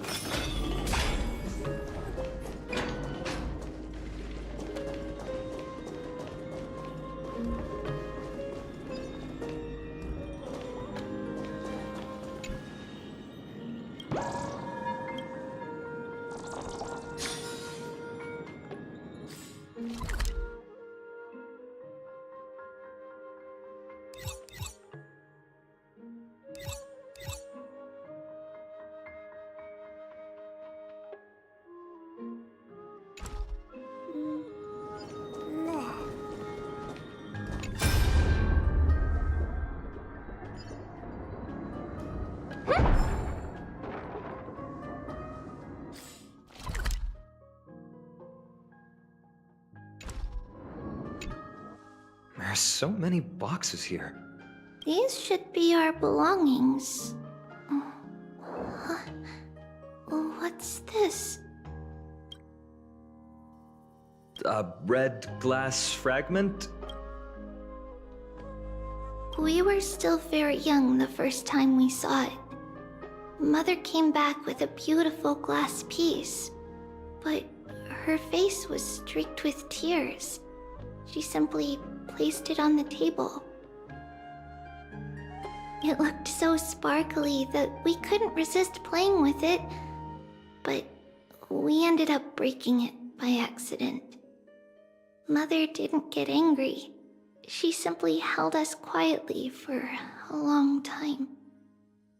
It wasn't until we were older that we learned in Yanisopolis, if someone gloriously died for destiny, the Holy Maiden must pick a piece of glass from the volcano's quarry and polish it, then give it to the deceased's family. On the day Mother returned with the glass, her friend lost his life on the battlefield. Since he had no family left, Mother had to keep it herself. Later, on the eve of the ritual, Mother also gave us a beautiful piece of glass.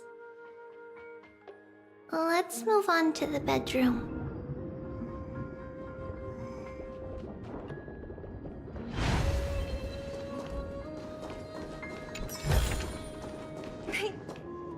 It's Trebios. Just as expected.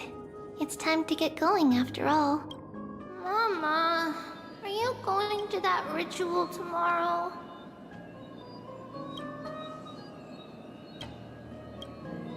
That's right, my sweet girl. What's the matter? I wish I could go too. I have something to ask Yanis. Oh. What do you want to ask? I want to know how to chase the black tide away. Ah, I see. Unfortunately, it's a secret ritual, and only I can preside over it. If you want me to consult the Titan on your behalf, you'll have to promise me something. What is it? Be a good girl and go to sleep now. And whatever you dream of, don't be afraid. Just sleep through the night until morning comes. Until the next time Aquila opens their eyes. Can you do that for me, sweetie? That's it? Of course I Trivios is the most amazing holy maiden of Yanis! Well, little holy maiden. But why, Mama? Because this ritual might take a long time. How long? Tomorrow, my sweet child. I'll be back tomorrow. If not tomorrow, then the next tomorrow. If not, the tomorrow after that. But if I still haven't returned for a very long time, that means the ritual has succeeded. It means I've found a way to chase away the black tide and reach the new world on the other side. But for various reasons, I can't return to bring my sweet girl with me. But I'll be waiting for you there. As long as you stay brave and kind, we'll meet again in that new world. It's the end of the West Wind, the black tide's other shore. A radiant sea of flowers, blessed and protected by the gods. In the rosy horizon, you'll see a silver-white shoal. It marks the end of your voyage. A haven, free from storms, cold, and heavy rains. No sorrow can linger there. That is where I'll be, waiting for you. Wow, that sounds just like the island from my dream. Oh, I know. I'll turn the moon into a ship and the stars into sails to go find Mama. Pinky promise? Pinky promise. As long as you sail toward tomorrow, as long as the sun will rise for the next day, our wishes will come true together. If the final murmurs of the Titan are true, if such a place really exists on the shore beyond the black tide at the end of Genesis, then our promise still stands. Please, wait for me, Mother.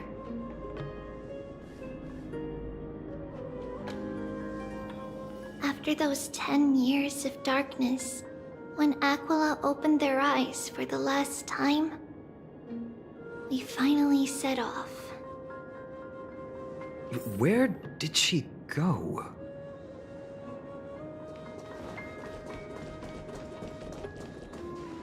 This way. Now, we'll go through this shelf. But how? With Yanis's power?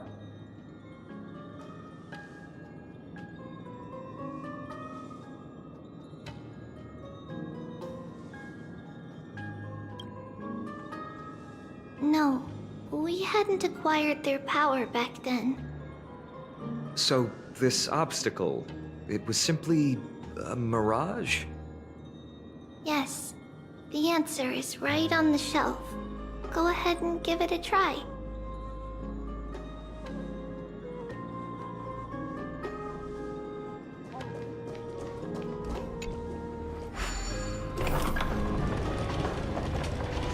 It's a secret passage. It was a secret passage prepared by the Holy Maiden's supporters for Mother and me as a precaution. And now, it is turned into our passage to escape, just as anticipated.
The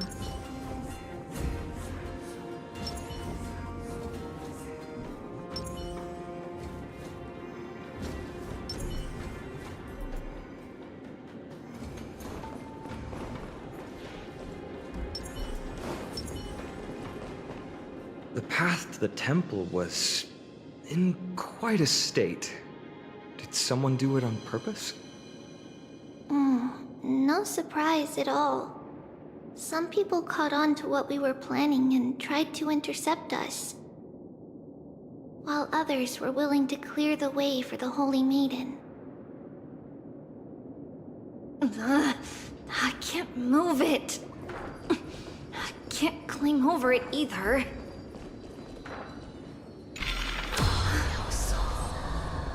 Time Titan?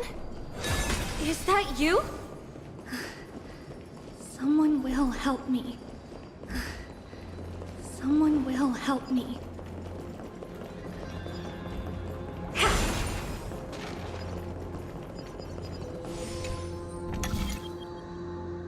Just like this.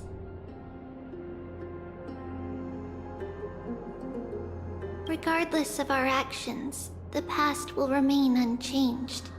It was someone else who helped Trebios in the actual events of history.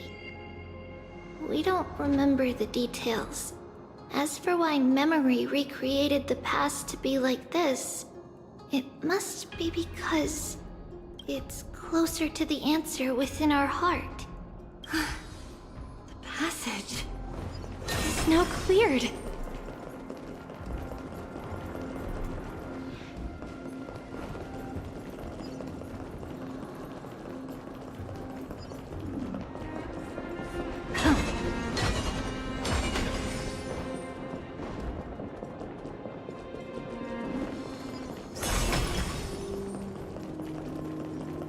Ornaments.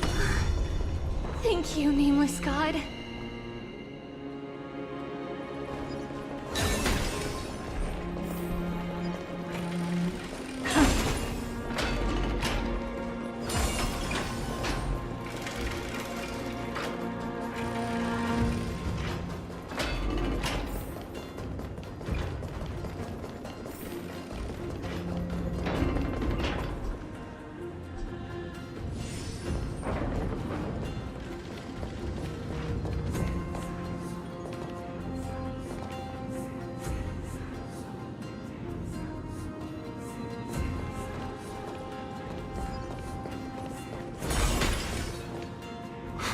Whoa!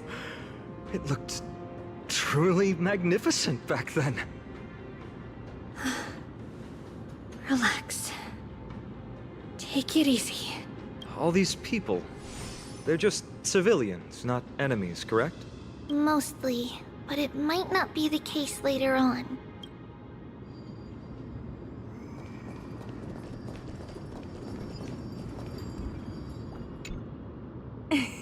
Hey, little ones. How did you sneak in here? Shh! Please keep it down. We had to be really sneaky to get in here. Okay. But what did you sneak in here for? I heard there's a lovely holy maiden living in the temple, and I want to meet her. I couldn't stop her, so I had to think of a way to sneak her in. Oh, really? I was here to meet the Holy Maiden as well, but the guard said she had to go somewhere far away today. Huh? What a bummer. Mommy even asked me to bring her gift to the Holy Maiden. It's getting late. Be good and go home now, okay? Okay then. We'll come back next time. Thank you. By the way they are dressed, the siblings look like civilians living outside the temple. Mother mentioned that when she was a holy maiden, she caught a girl sneaking into the temple to steal the tributes. Stealing from the temple was punishable by death, but that poor girl had no family and just wanted something to eat. So Mother took her outside and even gave her some food. Perhaps these two children are the descendants of that girl from back then.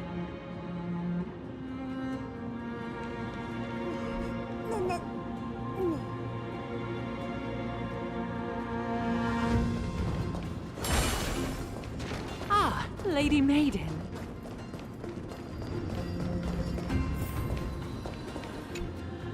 Lady Maiden, you need to dress warmer. It's pretty cold out. Let me get you a blanket. No need to trouble yourself. I'm just going for a quick walk. All right, but please take care of yourself. Your mother made us promise to look after you before she left. It's been a while since I last saw you. I just realized you've grown into such a beauty, just like your mother. Oh, here, have some of my sweet pastries. She used to enjoy them, so maybe you'll like them too.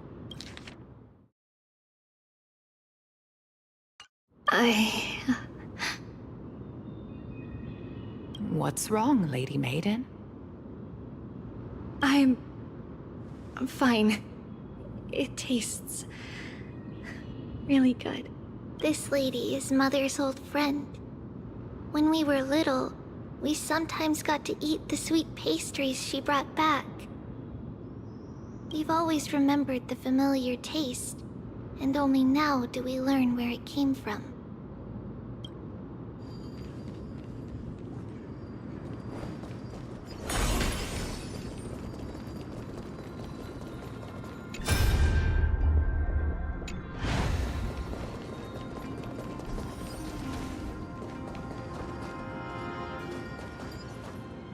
Apologies, Lady Maiden, but the Yanis vault is under maintenance today.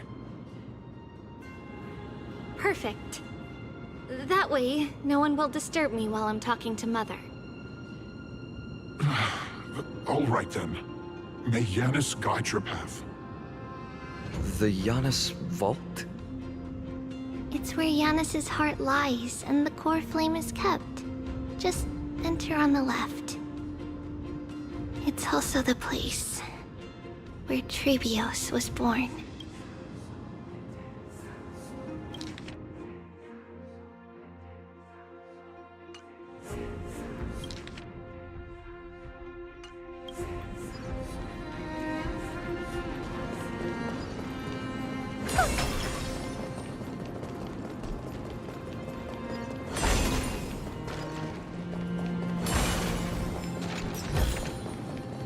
Oh, you want this? Fine. Take it and amuse yourself. Trebios. What does that name actually mean? The one with 3 lives.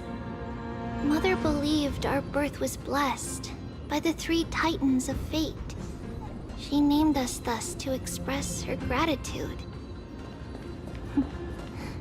Looking at how things have unfolded, fate might have had a role in it.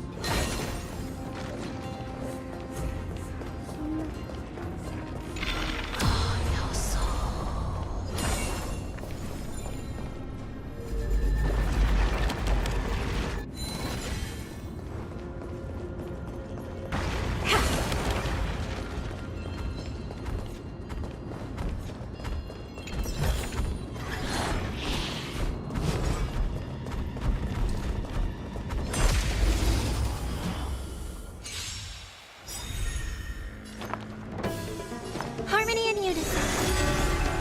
Time to cleanse the filth. Expand your thinking.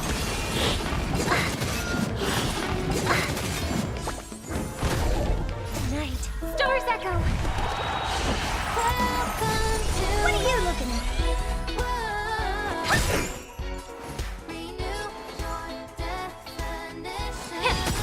Time to twirl! I don't have time. Open sesame. Time to twirl! This big diamond! It's all yours! Amazing. But then again, it's me we're talking about.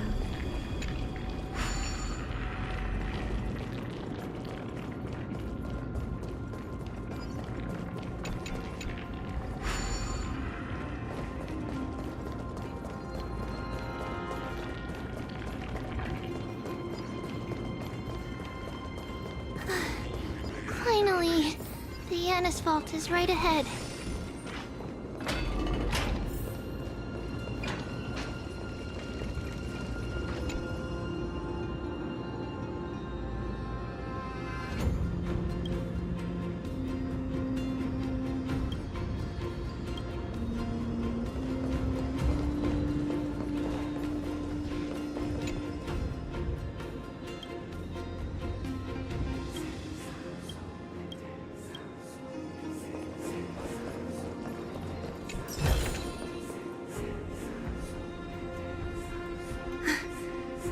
At long last.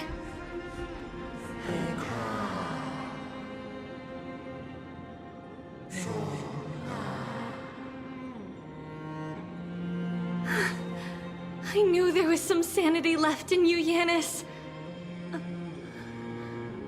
Just as I thought, you too have been confined.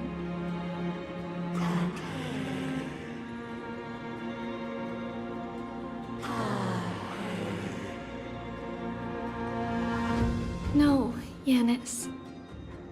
I've come here to take on your fate.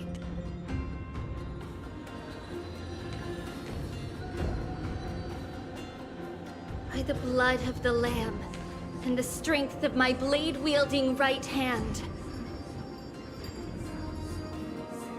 I am Trebios, the listener, the announcer, and the witness of the prophecy. I, the Holy Maiden of Yanisopolis, the Walker of the Infinite Paths, have come forth to assume your duty.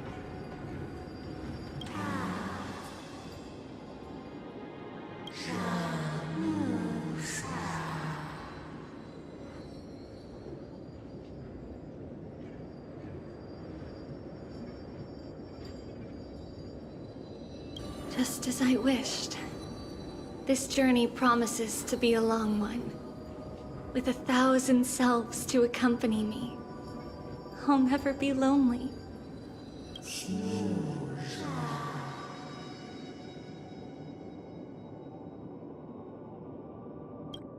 No matter. My hands are not made for bearing arms. But my feet are destined to embark on a journey for the benefit of all.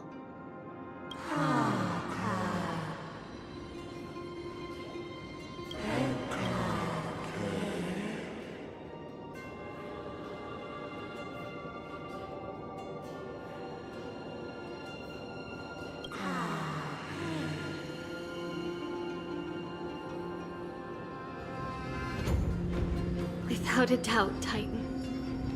Let the prophecy shatter me, so that I may open a myriad of paths for this imperiled world.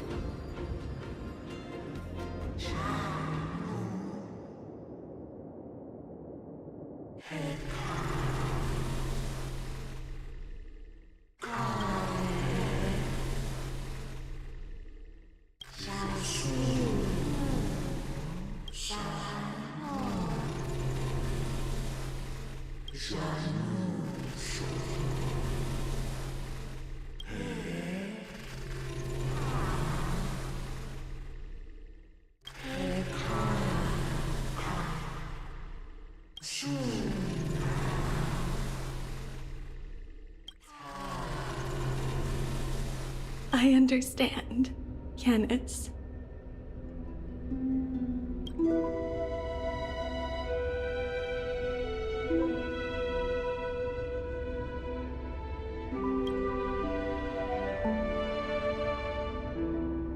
Thank you.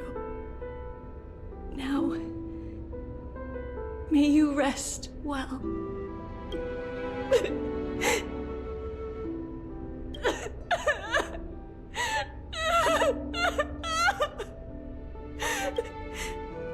Mother, did you see that? I have assumed my duty and stand ready to set out.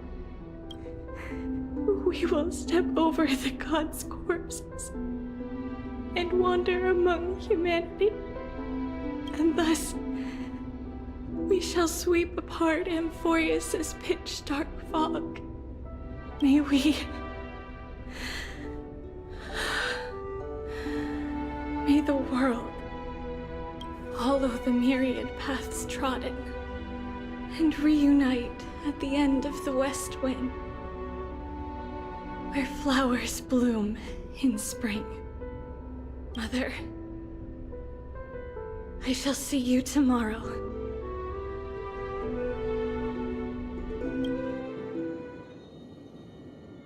Who dares lay hands on the core flame? Drop your weapon and surrender at once! I knew this would come. It's opening up! Move aside and get ready! The Holy Maiden? This is pure genius in action.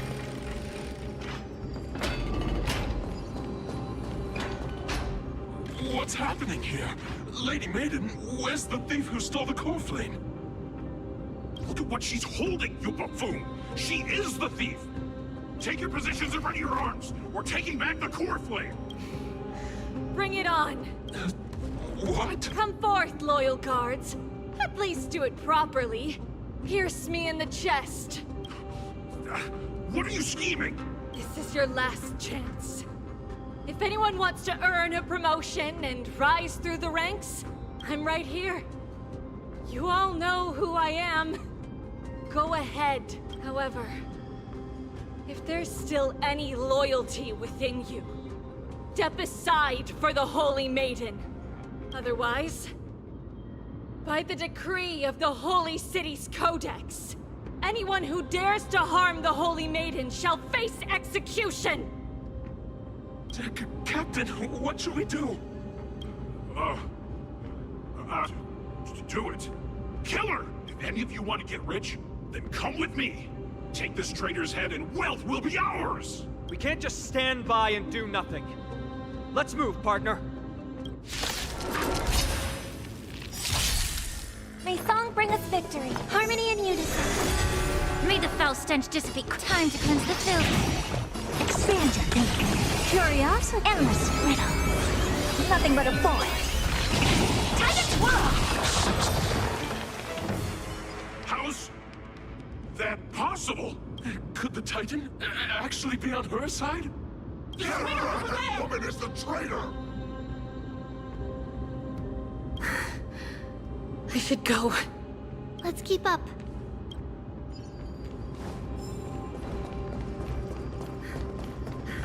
The path is opening up for me.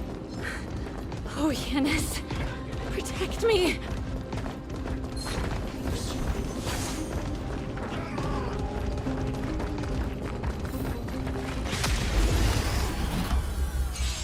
The Titan is on her side!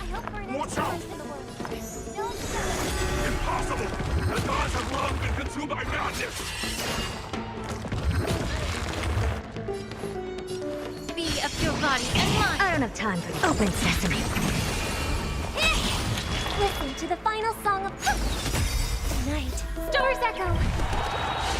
Welcome to my world. Time to cleanse the filth. Expand your thinking.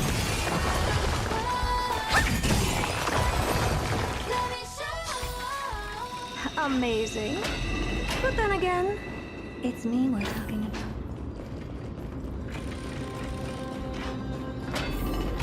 The main path is likely well guarded. What do I do?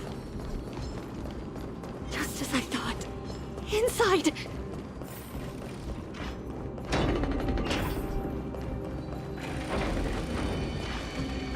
There are guards here too.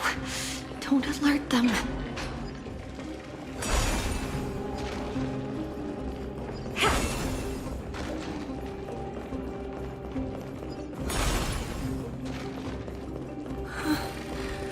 Long last.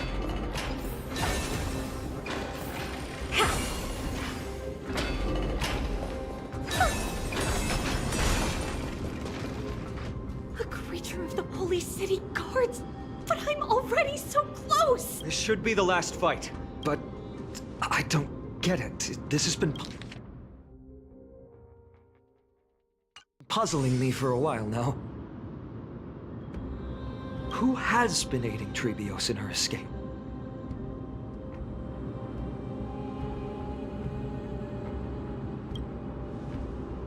While history might be blurred by memories, seeing how the whole city is hunting her down, she clearly had no allies. If she pulled it off alone, were we too involved in this process? Trebios had been on her own since she entered the vault. But what did we truly mean to her? You'll find that answer at the end of this memory. In that case, let's focus on the mission at hand now. Let's do this, everyone! Dangerous thoughts. Harmony and unison.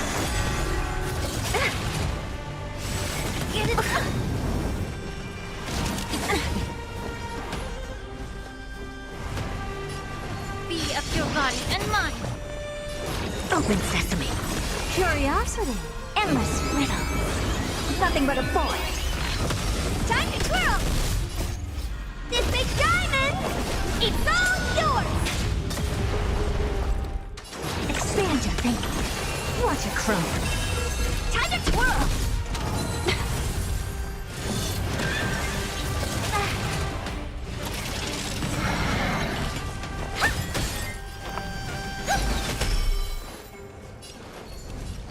Time to cleanse the filth. Never seen perfection. Open sesame.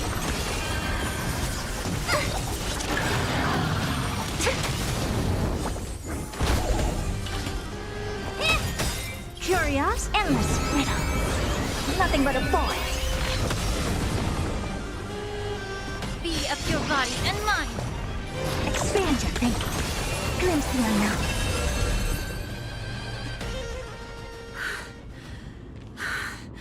Finally. Beyond this gate. Oh, this is where my journey begins.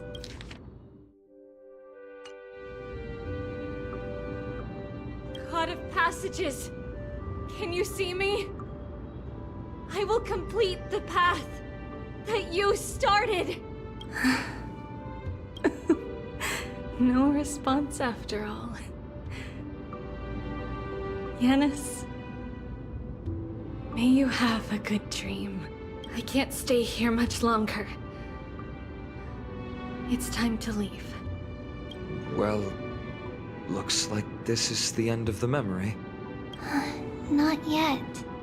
The question that has been puzzling you. She's about to reveal the answer.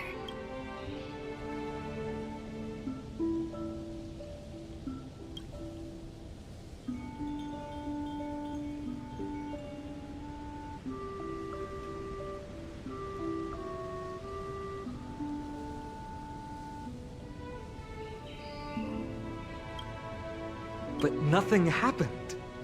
What was making her or you hesitate at this moment? If she had known this flame chase journey would proceed as the Titan foretold, bringing about great suffering and fatalities, including her own, would she still have chosen to walk through the gate and start her journey? I think the answer is already within you.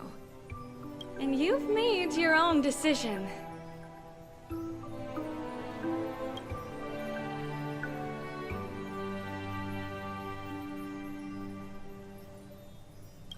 What?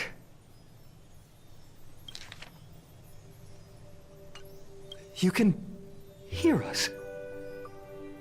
Not really. She can neither see nor hear us. Yet she knew that one day, someone would return to unveil this dust-covered memory.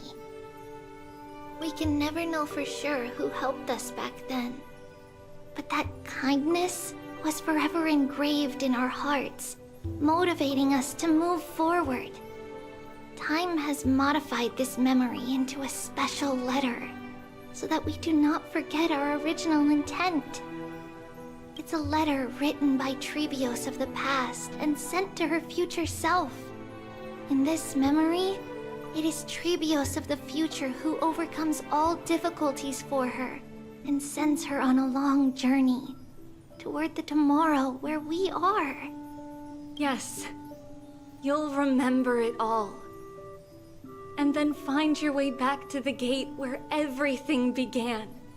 Here, I will set sail toward the distant horizon. Here, you have traveled far on your way home. Such is the maxim that unveils Trebios' fate.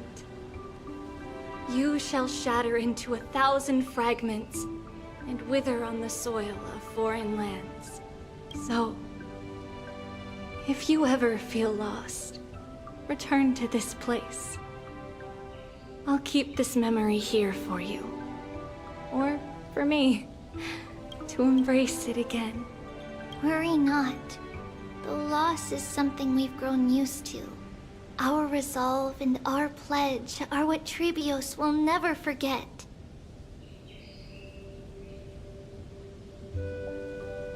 Each one of us has never failed to remember. Losses are a constant on the flame chase journey, among which even life itself holds little value. The hot blood of the sacrificial lamb will not be spilled in vain, like my mother and I. The libations poured are guaranteed to bear fruit, just as my blade-wielding right hand is not a hollow formality. Surmount the myriad passages of Yanis, and we will once again ride the west wind and let the wings carry us far away. So, this is your answer? That's right. In the name of the three fates, I stand by my answer with no regrets. Now, with or without the god's blessing, I run towards the world's agony. If I can truly pierce through the utter darkness, we will meet again at the end of the west wind, where flowers bloom in spring.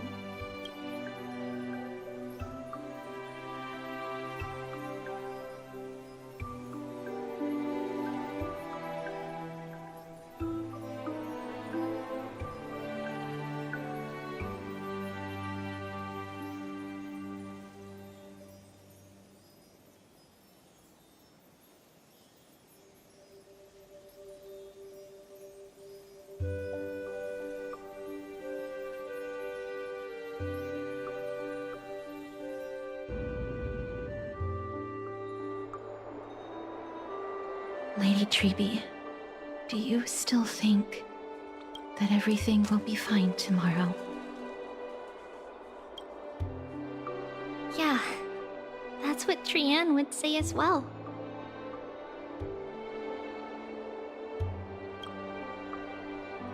With all due respect, Lady Trebi, you know perfectly well that see you tomorrow is nothing but a white lie.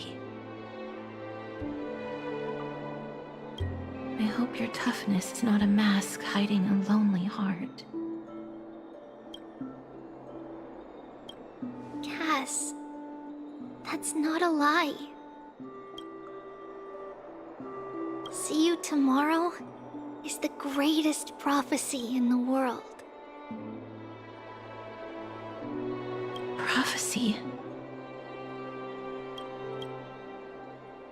Listen, in every corner of this land, every heartbeat carries a prayer for that prophecy to come true. It may be that only a few heroes will bring tomorrow to the new world, but the prophecy of leading everyone to tomorrow belongs to all in Amphorius. But not everyone has the chance to see tomorrow. How can such words be called a prophecy? Because people believe it will come true, and they are trying hard to hold on to that belief. Even as the world teeters on the brink of collapse, everyone is pressing forward, longing to reach farther and move toward tomorrow. And that is why a holy maiden exists to lead the world toward tomorrow, and why Yanisopoulos' prophecy unfolds as passages. Fate is not about the outcome, but the journey. It's not the flowers that bloom at the end of the road, but rather the paths that lead beyond the gate, where people tread toward the sea of flowers.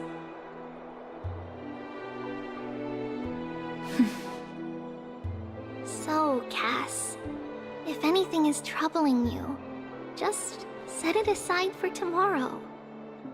There's no difference between demigods and mortals. The troubles we encounter can only be resolved by our future selves. Reflect through the long night. Wait for the dawn as you think. Then set off at daybreak. The hesitant part of us will be left behind in the dark, while the determined side of us will know no fear. Because that's how Trivios has journeyed so far to spread the prophecy. Beckoning the morning sun, and the tomorrow it promises to bring. We will now continue the journey and face our destiny. We will step over the gods' corpses and wander among humanity, and thus we shall sweep apart Amphorius' pitch-dark fog. And at the end, all will reach that silver-white shoal, that end of the journey, that new world and new tomorrow. It is a haven free from storms, cold, and heavy rains. No sorrow can linger there. We've made a promise to meet again at the end of the West Wind, where flowers bloom in spring. See you tomorrow, Brienne. See you tomorrow!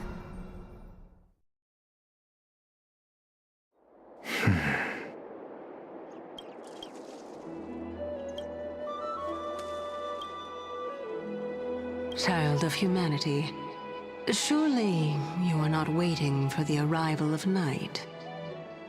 Nights do not fall upon Akama. That's why it's futile for you to wait here. Honestly, I didn't expect the renowned Reason Titan to behave like this. And that's all thanks to you. If your soul weren't as prickly as a hedgehog, I wouldn't have to act this way. If you were more accommodating, you wouldn't be opposing me all the time, and I could teach you more freely instead. It was you who insisted on implanting the core flame in me. Forget it. Cut the sarcasm and just say what you need to say. Fine, fine. All I want is to remind you.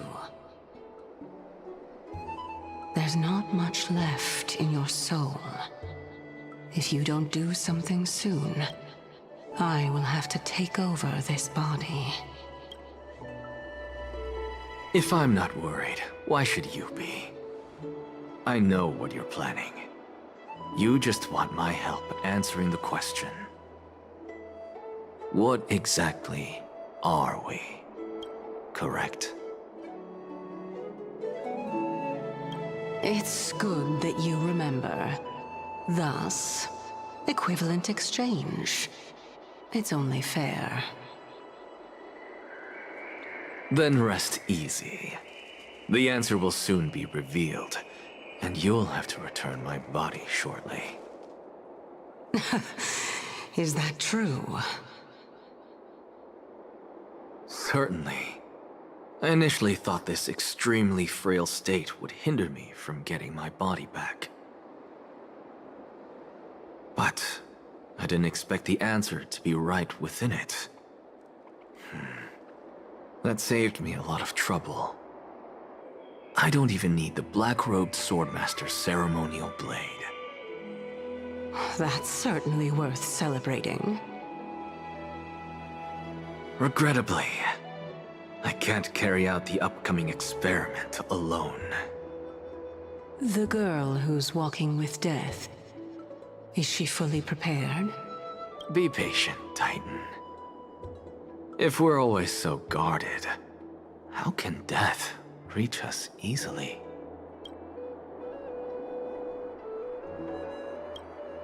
Unfortunately, on behalf of Okima, I must ask you to slow your pace.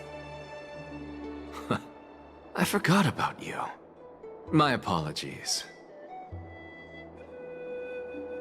A child's words are always carefree. I'll just dismiss these words as nonsense from a cheeky child.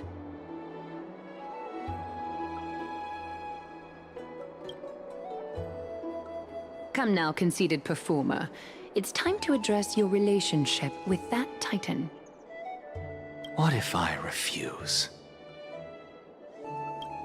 Provocation will only tip Talantan's scales further toward your demise. There's no need to go to such lengths. Oh, monster neither human nor divine. Don't forget that you won't dare kill me. If you snuff out the core flame of reason, what else can you use to stand against the Council? Do you two mind if I cut in? I warned you. Do not interrupt me. I just have been meaning to ask. Does death really matter to you? What do you mean?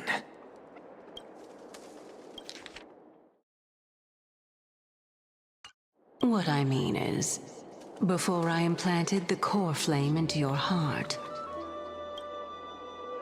you were already a silent, cold corpse.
And so, this long day passed for Akama.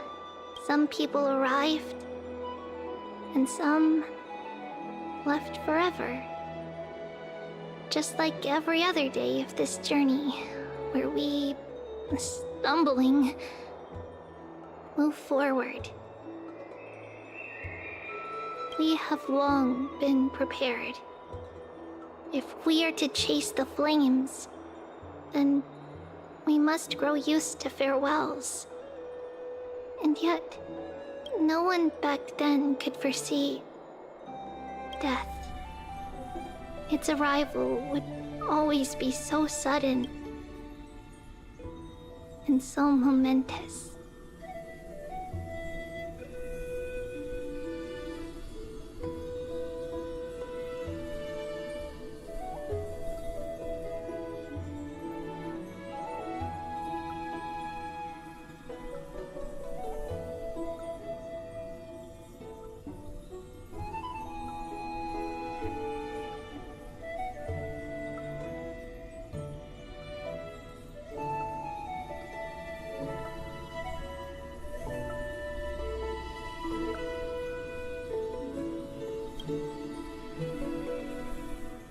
Even little Gray, coming from beyond the sky,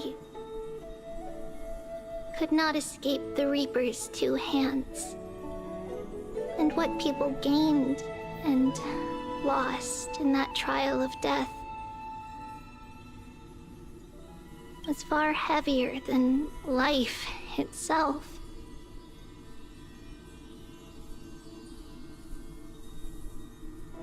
Just like the destiny that the prophecy revealed for Cass. At the end of the Sea of Flowers, the souls of the living shall warm thy fingertips. And after an embrace, there shall be eternal separation.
Need something?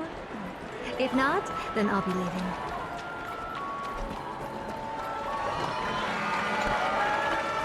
A bottle of So Glad me. A bottle of So